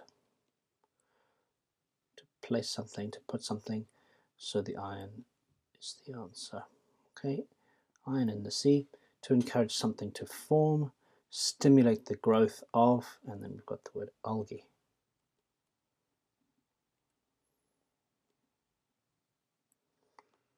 Okay, and then release aerosol sprays into the stratosphere, which is very high up in the sky. And here's the word stratosphere. Again, this is an example of jargon or technical words which tend not to have synonyms in English. So if you look out for the word stratosphere somewhere here, you'll find it. Okay, and so we've got it there, and this is talking about releasing aerosol sprays. Again, this is a type of jargon, so unlikely to have a synonym, therefore just look straight for it. And that's a chance for you to use your scanning techniques. So you create something that would reduce the amount of light reaching the Earth, and this is create this would form clouds, create clouds. Okay.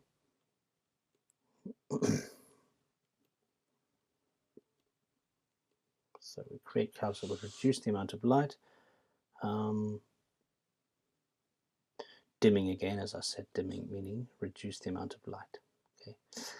Number 34, fix strong something. I remember this word has two meanings as well. In this case, it probably means make something unmovable. So fix strong something to Greenland ice sheets. And I saw that somewhere here, Greenland ice sheets. So there it is here. And reinforced with high tension cables. And remember, it's only one word, so I can't type in high tension or can't write in high tension.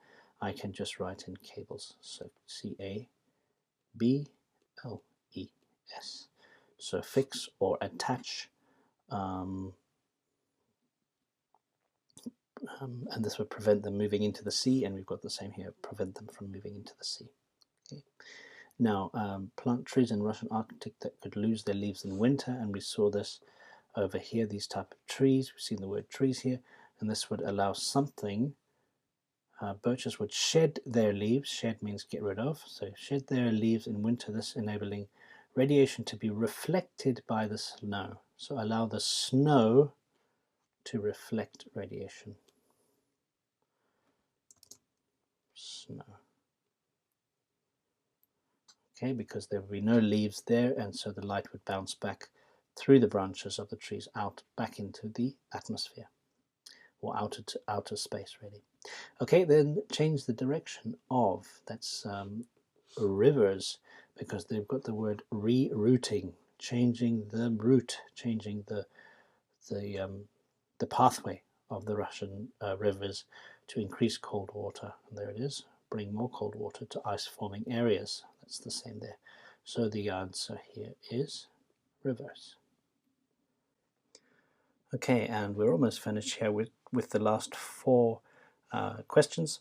And this is a question where you have to match the scientists with the question. I notice this is not a case where there's usually an NB here that would say you may use this more than these letters A, B, C, or D more than once, but in this case it's not. So if you make the mistake of selecting A for number, say for example number 39, and you cancel it out, if you've made that mistake and you're convinced that A is for 39, then you'll end up making another mistake by choosing C, for example, for 37, when in fact it should be the other way around. Okay, so this doesn't usually happen, but be careful when you're only given 4 options and you've got 4 questions. You could end up losing 2 points if you make a mistake.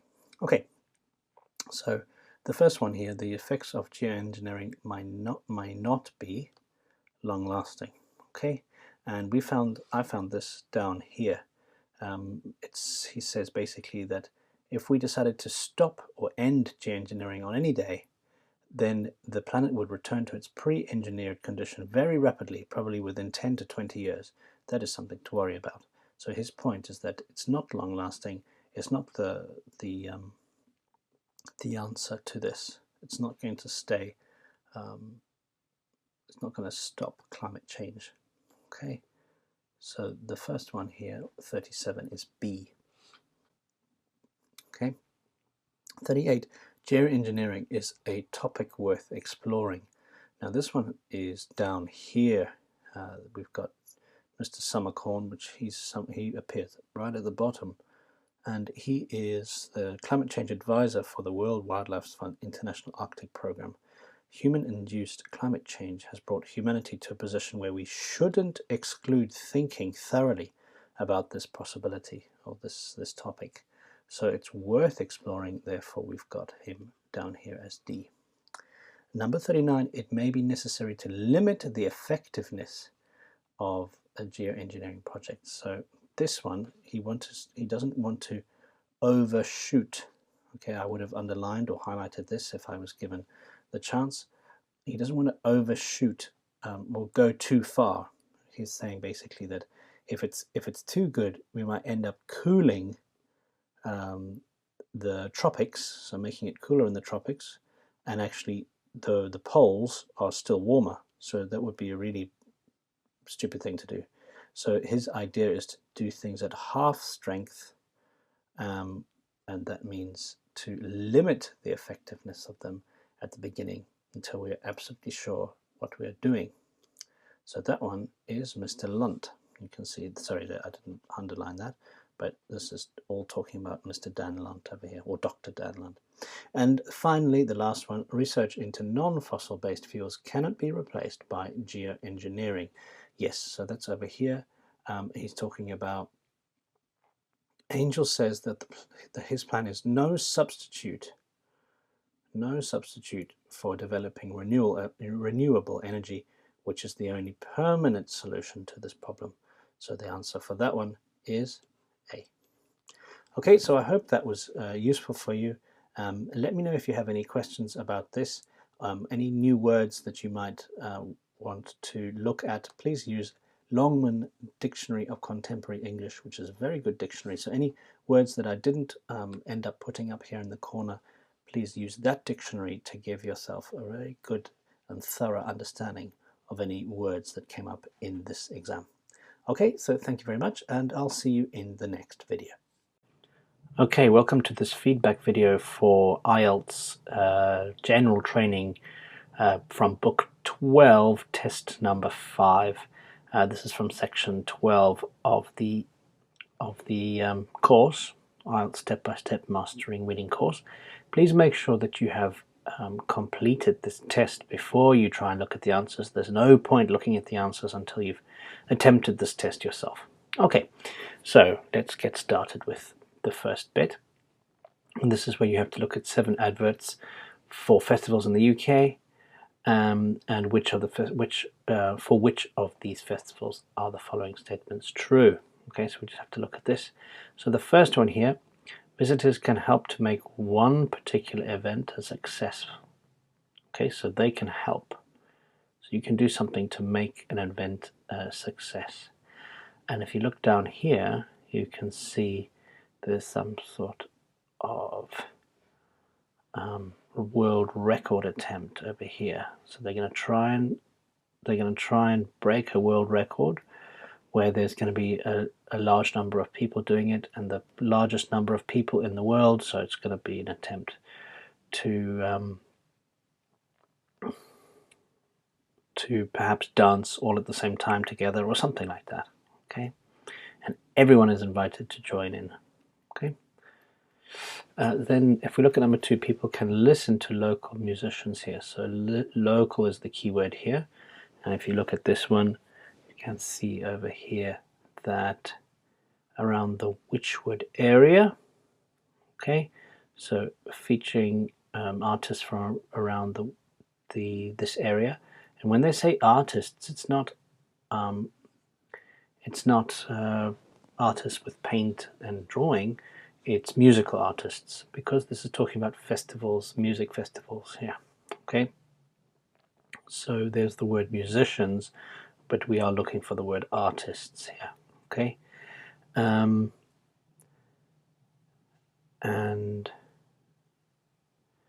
yeah, oh, there it is. Sorry, that's what I was looking for. So there's Wychwood area. That's why the word local fits here. Okay. Next one here, at this festival people can listen to music in lots of different places. So the keywords here are different places. And if we look up here, you can see that 30 plus venues, that means 30 plus means maybe 32 venues or 35 venues or 30, maybe even 36 venues. I don't think if it was 37, they would say almost 40 venues to, promote it. But yeah, more likely to be 31, 32, 33, maybe 34 venues. And that's one way to write it here. And so these are different places relating to the word venue. There's the synonym there. Okay. And number 4, it is not necessary to pay for one of the events here. Okay. Okay, so not necessary to pay for one of the events. And if we look over here, go back to the top up here, you can see that there's a single great night of free music. Okay, so one night of free music, and that's what's called Party in the City. Okay, now number 5, this one is, it is possible to stay overnight at this festival. Okay, keyword there, overnight. And if you look over here, you can see that if you don't fancy taking a tent, some local residents usually offer to put visitors up. If you put somebody up, it means you give them a place to stay. Okay, and so tent, it implies that it's going to be staying over during the night. Oh yeah, sorry, there it is, 3-day festival. So it's day plus 3 days plus obviously 2 nights. So that suggests it's an overnight stay. Now number 6, children will enjoy this festival, so it's very clear that's the most important word here. And for number 6 then we've got D here, and D, no, it can't be D. Number 6, D, sorry, that's right. Oh, there is the word family festival. Okay, and when they use the word family, it usually means it's good for children as well as adults. Okay, so number 7 then, visitors can get advice here. Okay, keyword there, advice. And if we look over here, we can see that educate visitors about how food should be produced and where it should come from. So all of that relates to the word advice, educate, so that we've got that one. And then number 8, people can watch craftspeople so doing their work in this place, and that's here. Over here you've got wood carving demonstrations. Okay, sheep herding, crafts, it's more related to wood carving or making metals or that sort of thing. But yeah, suppose sheep herding is a type of craft in a way. But the most important thing is this one here, so wood carving demonstrations. Okay, so there you have it for questions 1 to 8. Okay, now we're moving on to this climbing center called Big Rock, and this is an information leaflet about it, and it's true, false, not given. And so these ones are in order, just like the questions above. So once you've found the answer for number 9, you'll be able to find the answers for 10 below it, 10, 11, 12. Okay, so when climbing at the center, it is compulsory, you have no choice, to be attached by rope. And we can see that this is false, because if you look over here, climbing without any harness in a special low-level area. Okay, soft flooring, foam mat, soft floor, so if you fall, it's not a problem. Okay, so you need to know the word harness, and that's a thing that you put around your legs, and it holds you up when you're climbing. So if you fall, the rope will keep you up there. But in this case, because it's low, and because of this soft foam, you don't need a harness, you don't need a rope. Okay. Number 10, people who just want to watch the climbing can enter the center without paying. That's usually the case.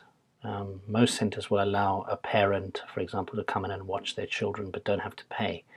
But in this case, it doesn't say anywhere about this possibility. So this is an NG. Sorry, that should be F over there. And this one should be N, well, is NG. Okay. Because it's not mentioned.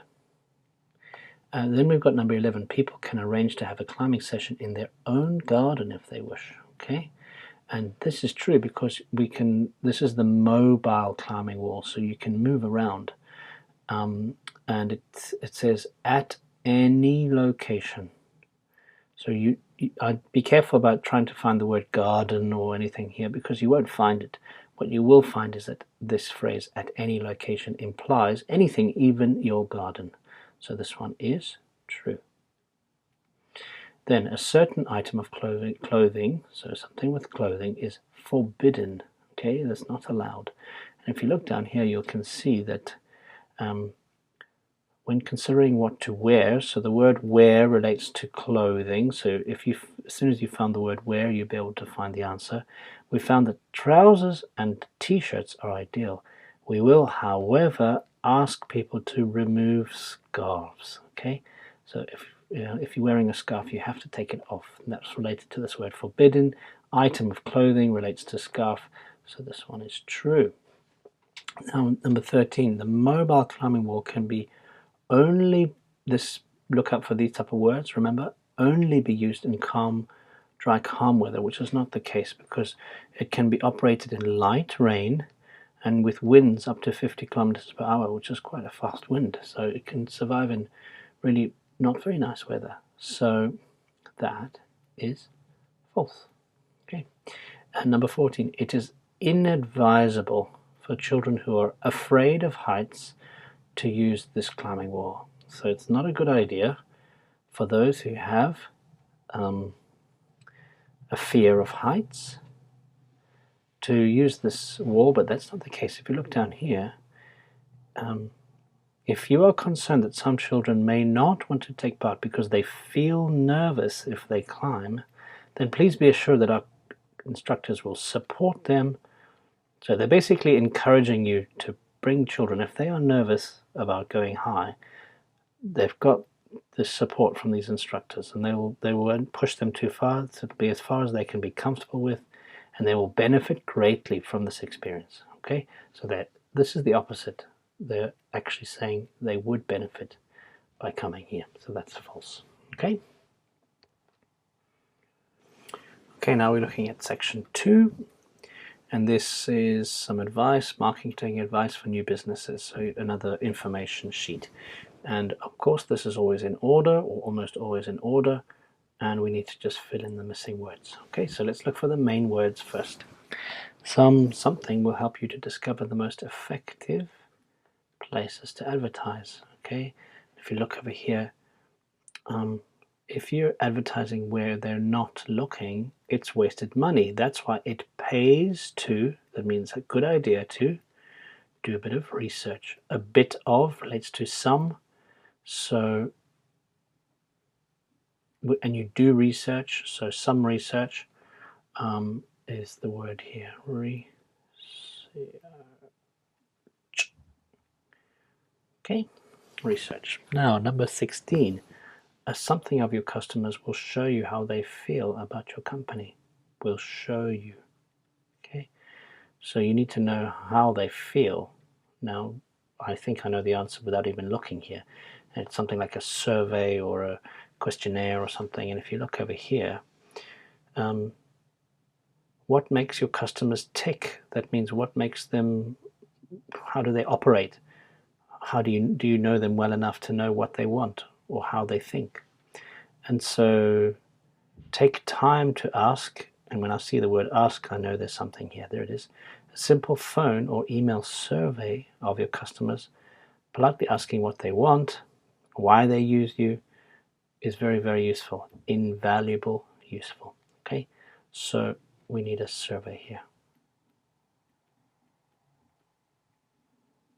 Okay, and number 17, as something of forms of advertising will make it more likely that potential customers will find out about you.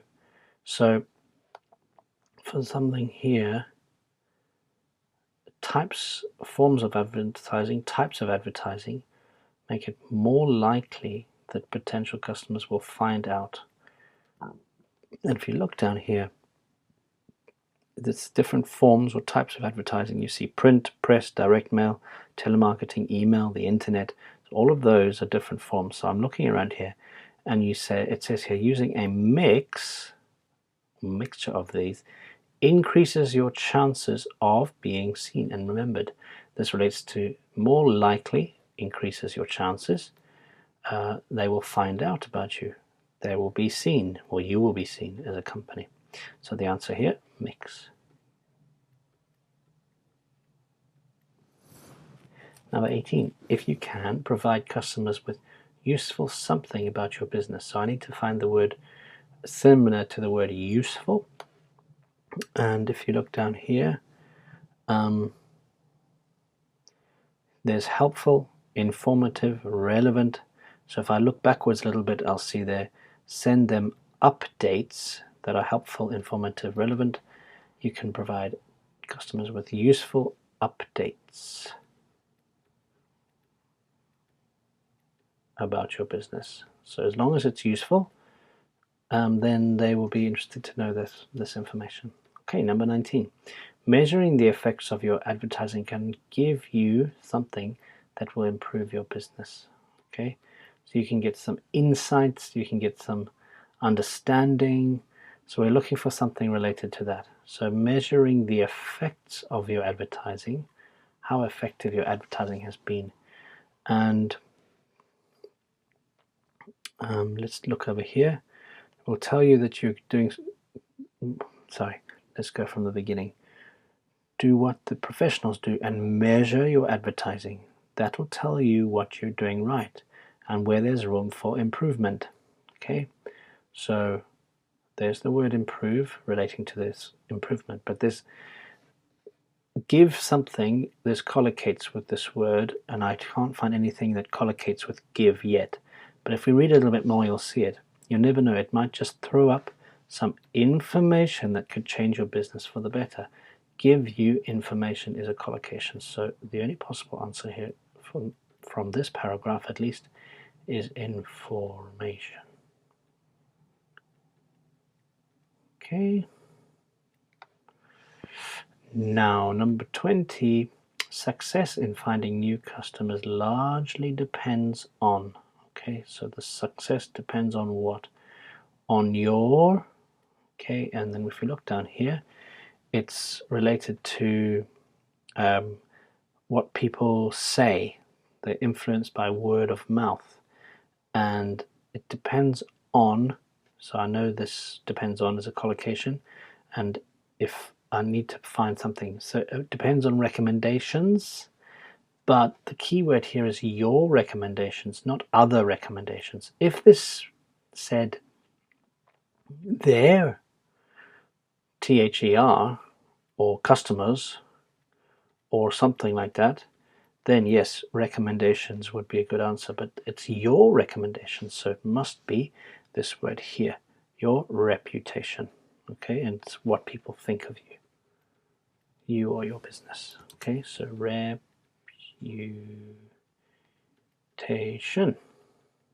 okay, check all the spelling, looks correct, sounds right, and I'm happy with that, so I'm just going to carry on, okay.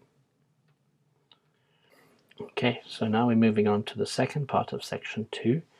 This is talking about working time regulations for mobile workers, so workers that move around. And so we'll just have a look here quickly. These apply to people working on lorries, buses, etc. Oh, I see what you mean. So mobile workers like drivers of these different things here. Okay. So they don't apply to some workers, so don't apply.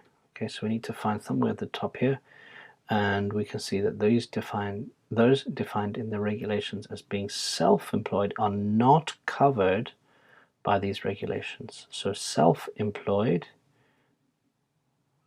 okay, is an adjective. Here is a noun. So the only possible answer here from this is self-employed. And I don't have space here, so I'm just going to write it next to it. And be careful, this is going to affect your spelling if you don't put the hyphen in. If you forget to put the hyphen, you are going to get 0 points. Okay, right, self-employed.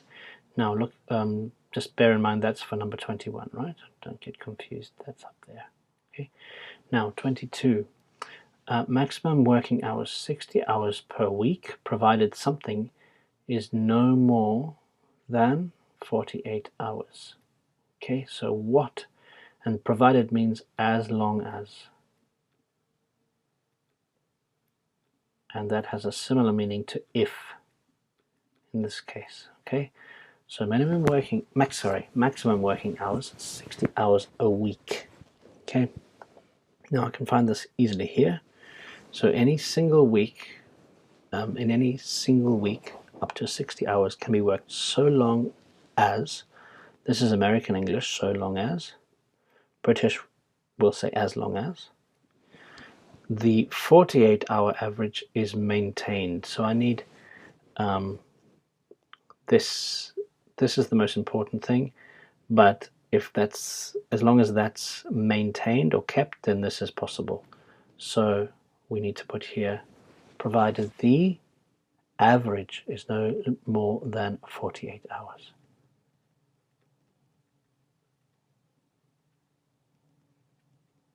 Okay, and there it is there. All right. Now, number 23, night work can be more than 10 hours with the something of the workers.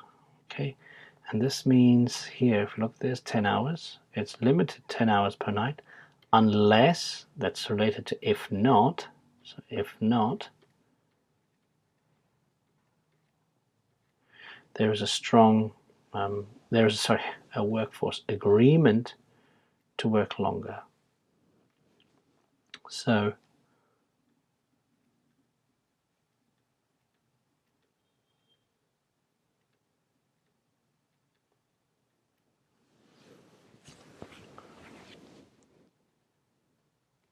so if you rewrote it like this, night work is limited 10 hours per night if there is not an agreement to work longer. If there is not an agreement to work longer, so it's limited. Okay, but it's not limited now because they've got the word unless, then you can go to maybe 12 hours or so. Okay, now this one, number 24, work includes driving, loading, unloading, and carrying out various something. I would imagine it's checks of the vehicle, but let's double check down here. Yes, there it is. Those checks are the responsibility of drivers. Okay, so the activities performed, there's the word related to it. For example, driving, there we've got loading, unloading, and carrying out those checks. Okay, and that's what counts as work, so that's the answer.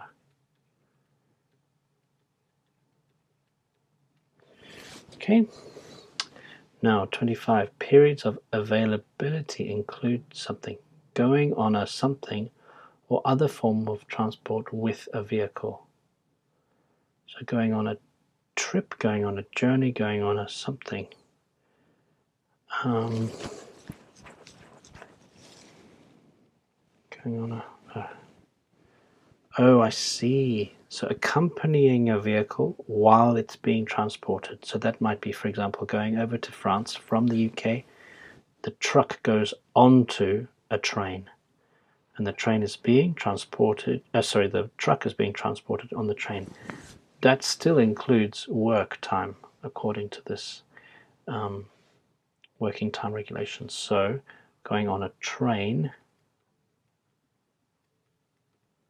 or other form of transport with the vehicle. So maybe on a ferry, which is a type of ship, that would still be counted as work.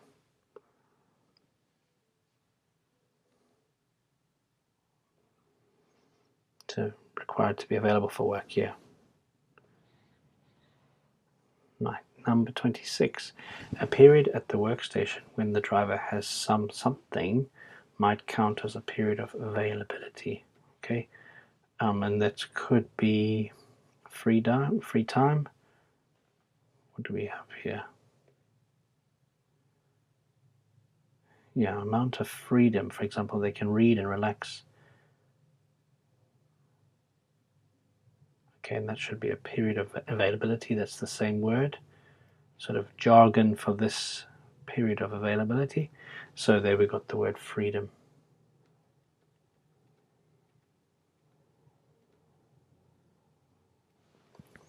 Okay, and then 27, time spent stopping and starting the vehicle when something causes delays, for example, being in a queue in order to load or unload. And this something causes delays, and I think the best word here is congestion. Yeah, congestion.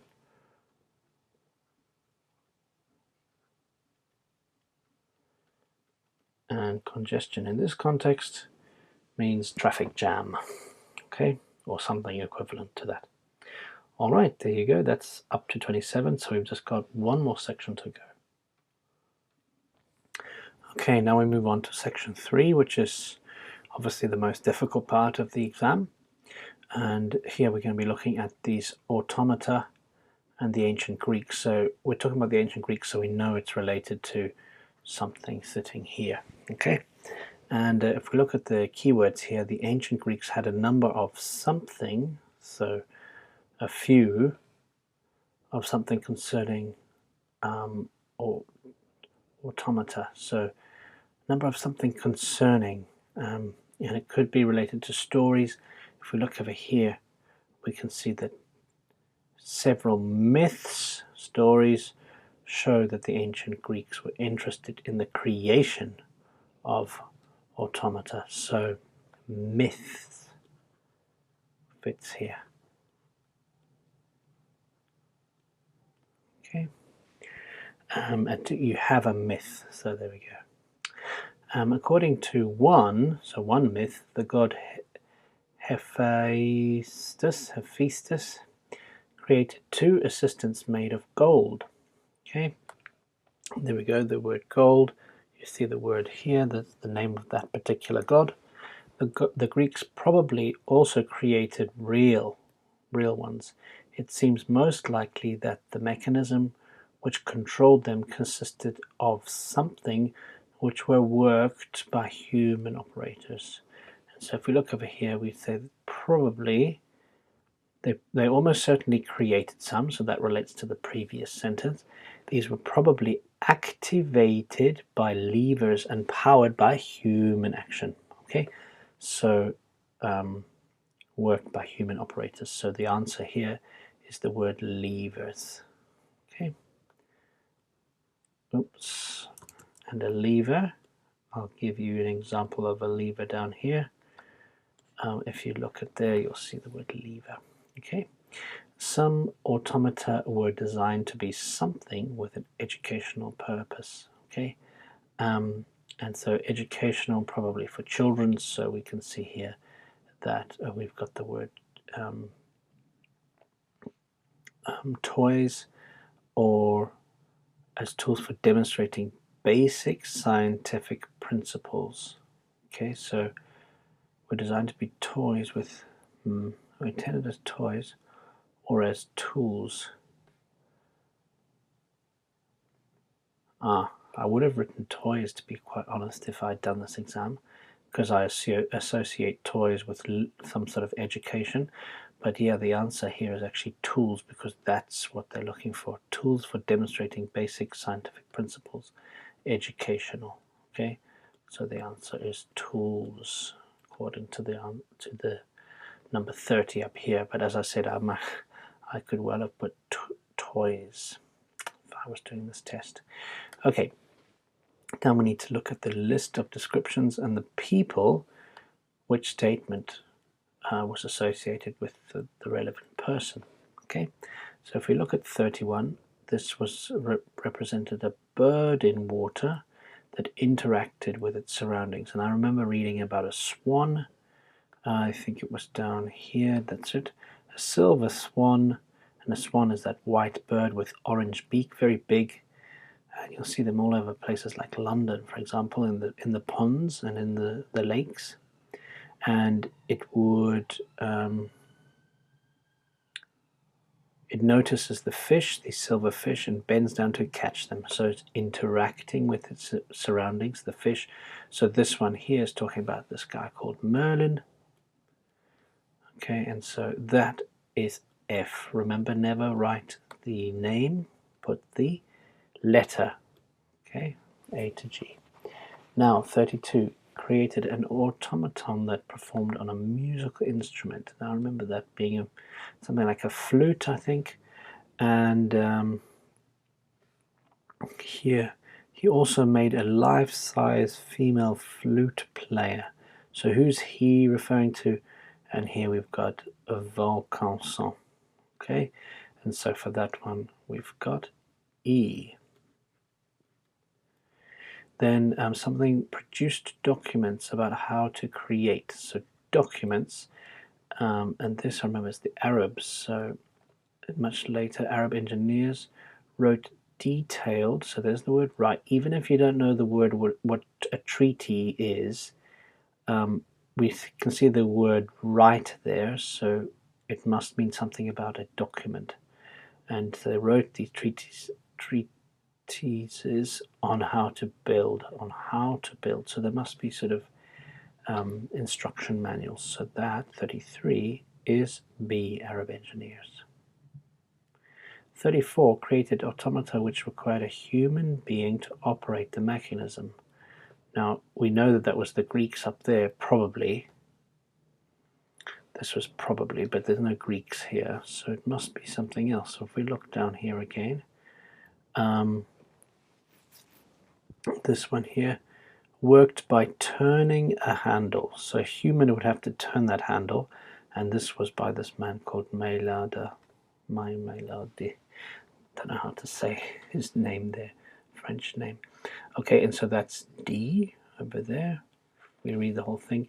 Made extensive use of gearing and cogs to produce automata of horses worked by turning a handle. So human being needed to operate the mechanism.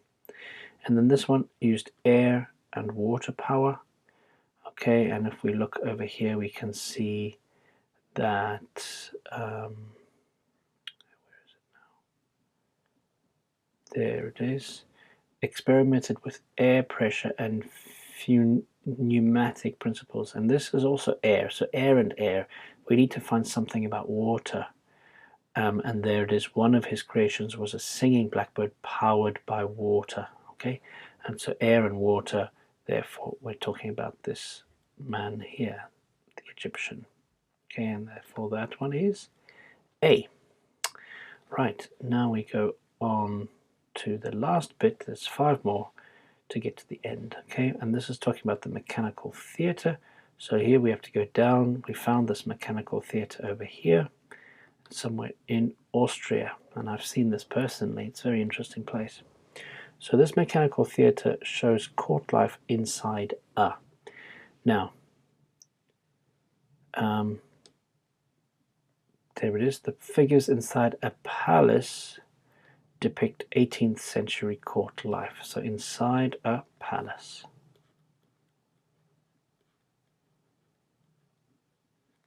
Okay.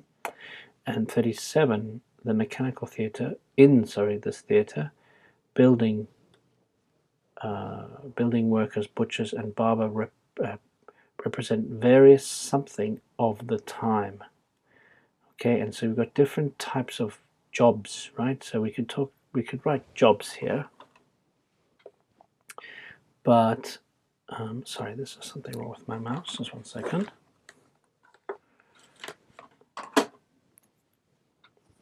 Okay, that's better. All right, so various.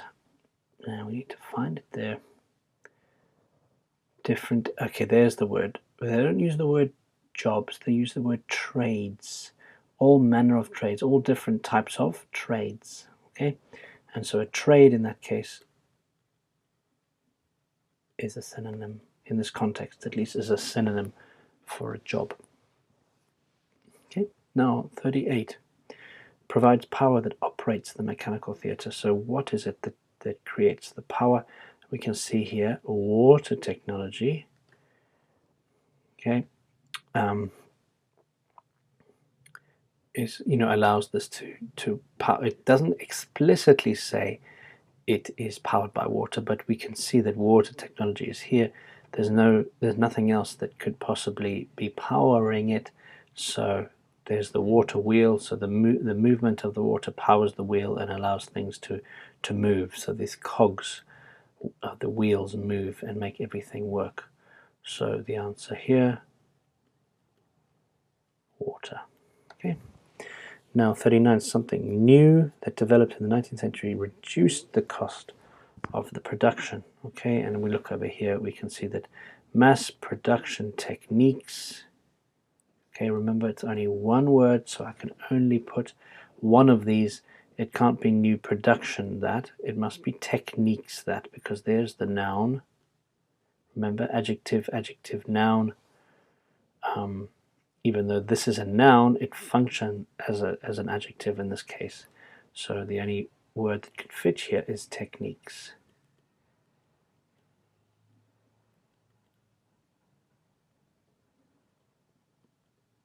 Okay, and check the spelling, U-E-S, U-E-S, and that's a Q, by the way, in case you're getting confused. Okay, and then the last one, during the 19th century, most automata were intended for use by, so this is talking about the 19th century now, and this is between 1860 and 1910. Sorry, not then. During the 19th century, so before that,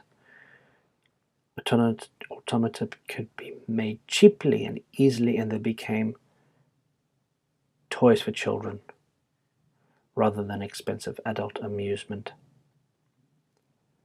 Okay, and yeah, 20th century they fell out of favor, so intended for use by, and the word is children.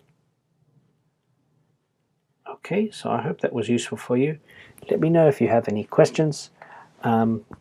And I think that's the end of all these past papers. So I hope they were useful for you, and I'll see you in the final video for this course. Thanks very much, and I'll see you there. And finally, we come to the short answer task type, and this one is also very rare. It doesn't often come up, and the difficulty can be quite high because there are people that there are students I've noticed that sometimes don't read the rubric very well for this, and so end up writing the incorrect number of words.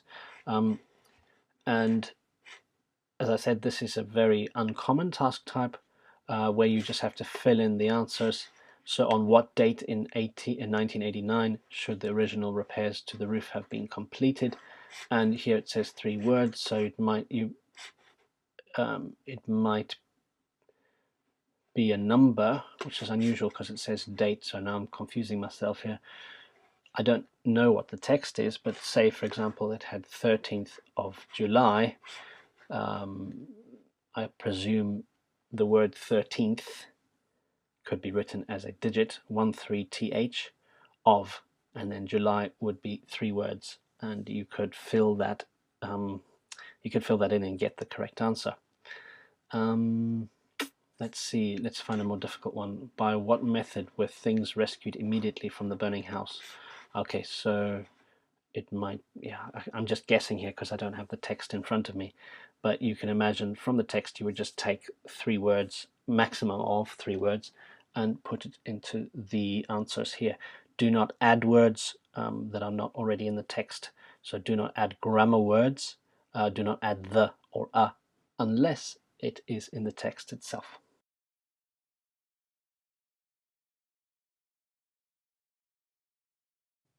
Okay, welcome to this learner training video where we will be talking about testing yourself. In fact, making your own testing materials. So if you do find yourself running out of IELTS style quizzes and tests, or you found a piece of text that you personally would just like to try and test yourself on, then this might be a way of doing it. So this is a rather rudimentary way of doing things. It's very difficult to create your own tests because you don't know how to check your answers because obviously you're a learner. But this I have found does help students who want to improve their vocabulary and their reading skills. So let's go ahead and try. So what I basically did is found a text on New Scientist, and I generated it's basically called a word cloud from that text. So let me show you how I did this, and then we'll come back to the structure of that question there. So what I did is I went into New Scientist, and I found the first article that came up talking about something called metallic hydrogen. Rather sciencey, but that's a sort of thing you might expect to find in the IELTS exam. So I'm going to take that from this website. I'm going to copy and paste towards the bottom. Notice this is an article that does require a subscription, but see how much is given. It's given us at least 3 paragraphs of it, so why not just use it? So I'm going to copy that. Okay, I might want to copy that as well later on. So I'll bring that across here and into a website called Vocab Grammar. Let me show you what it looks like when you first arrive there. So you paste the text in there, Control V. You don't need this bit here. For some reason it gets copied. We'll just take that out. And perhaps we do want the first part as well. So let's take those as well, copy, and then put that right at the top. And Control V. And again, we don't need this read more here. So there it is. Okay. So now what we're going to be doing is grabbing the vocabulary. Basically what it does is it finds the words that are most important, sort by relevance, most important, and the words that come up the most regularly are bigger, but they're also organized in a way that makes it the most important words or the most relevant words come at the top and the least relevant words like but at the bottom. Okay, and you'll find that the words that you don't know, or the phrases that you probably don't know, will be sitting around in the top 3 or 4 lines of the text. Okay, and then what we will do then is take this idea. Okay, we'll take this idea, these words, and then what we do is look at the structure. For what reason are the following words or phrases mentioned? Now obviously you don't want to do all of them, there's no point doing the word have, but you're looking at the words towards the top. So for what reason is the word or phrase gas giant used in the text? So what you need to do is go back to the text itself, try to find the word gas giant, and in your own words, why is that word used? So we've found the word gas giant. Let's see, there it is. Gas giants like Jupiter, thought to be composed of the stuff, the cause of... Okay, and so we go to there, we found the word gas giant, and we try in our own words to put it, put the answer in. In my own words, I've written the phrase gas giant as a reference to the planet Jupiter, whose core is believed to be made of metallic hydrogen. Of course, I've read the whole text, so I know what they mean by that. Okay, and if I want to check my answers, what I'll do is go back onto this vocab grabber, and it says examples from the text, and it will find exactly where it was. And then there are big hopes of planetary scientists. The cause of gas giants like Jupiter, there it is. So we've got the word cause, we've got the word Jupiter, are thought to be composed of the stuff. Now, we do, of course, have to refer back to what do they mean by stuff. And if we look at there, we've got the word stuff. It must be referring back to molecular hydrogen, or in other words, this metallic hydrogen here. Okay. So it's not, as I said, it's not the best way of generating questions, but it does allow you to practice creating questions from a text that you personally want to practice on. Okay. Let's go back here. So there we have it. Now the other option, and it's getting better and better every month, I've been following this, is this website called Quillians. Okay, and we've mentioned it before. And basically what it does is it uses AI, or artificial intelligence, to create questions from a text input. Okay, so what we will do then is, let's go onto that website. You do need to log in using Google, so we'll log in there. or you can sign in with Facebook if you've got a Facebook account. And what we will do this time is just use a sample text that they give us, just to give you an example. Okay, so let's try a sample text. And here the sample text is about the United States, its geography, its history, its nature, etc. Okay, and we're going to proceed with this.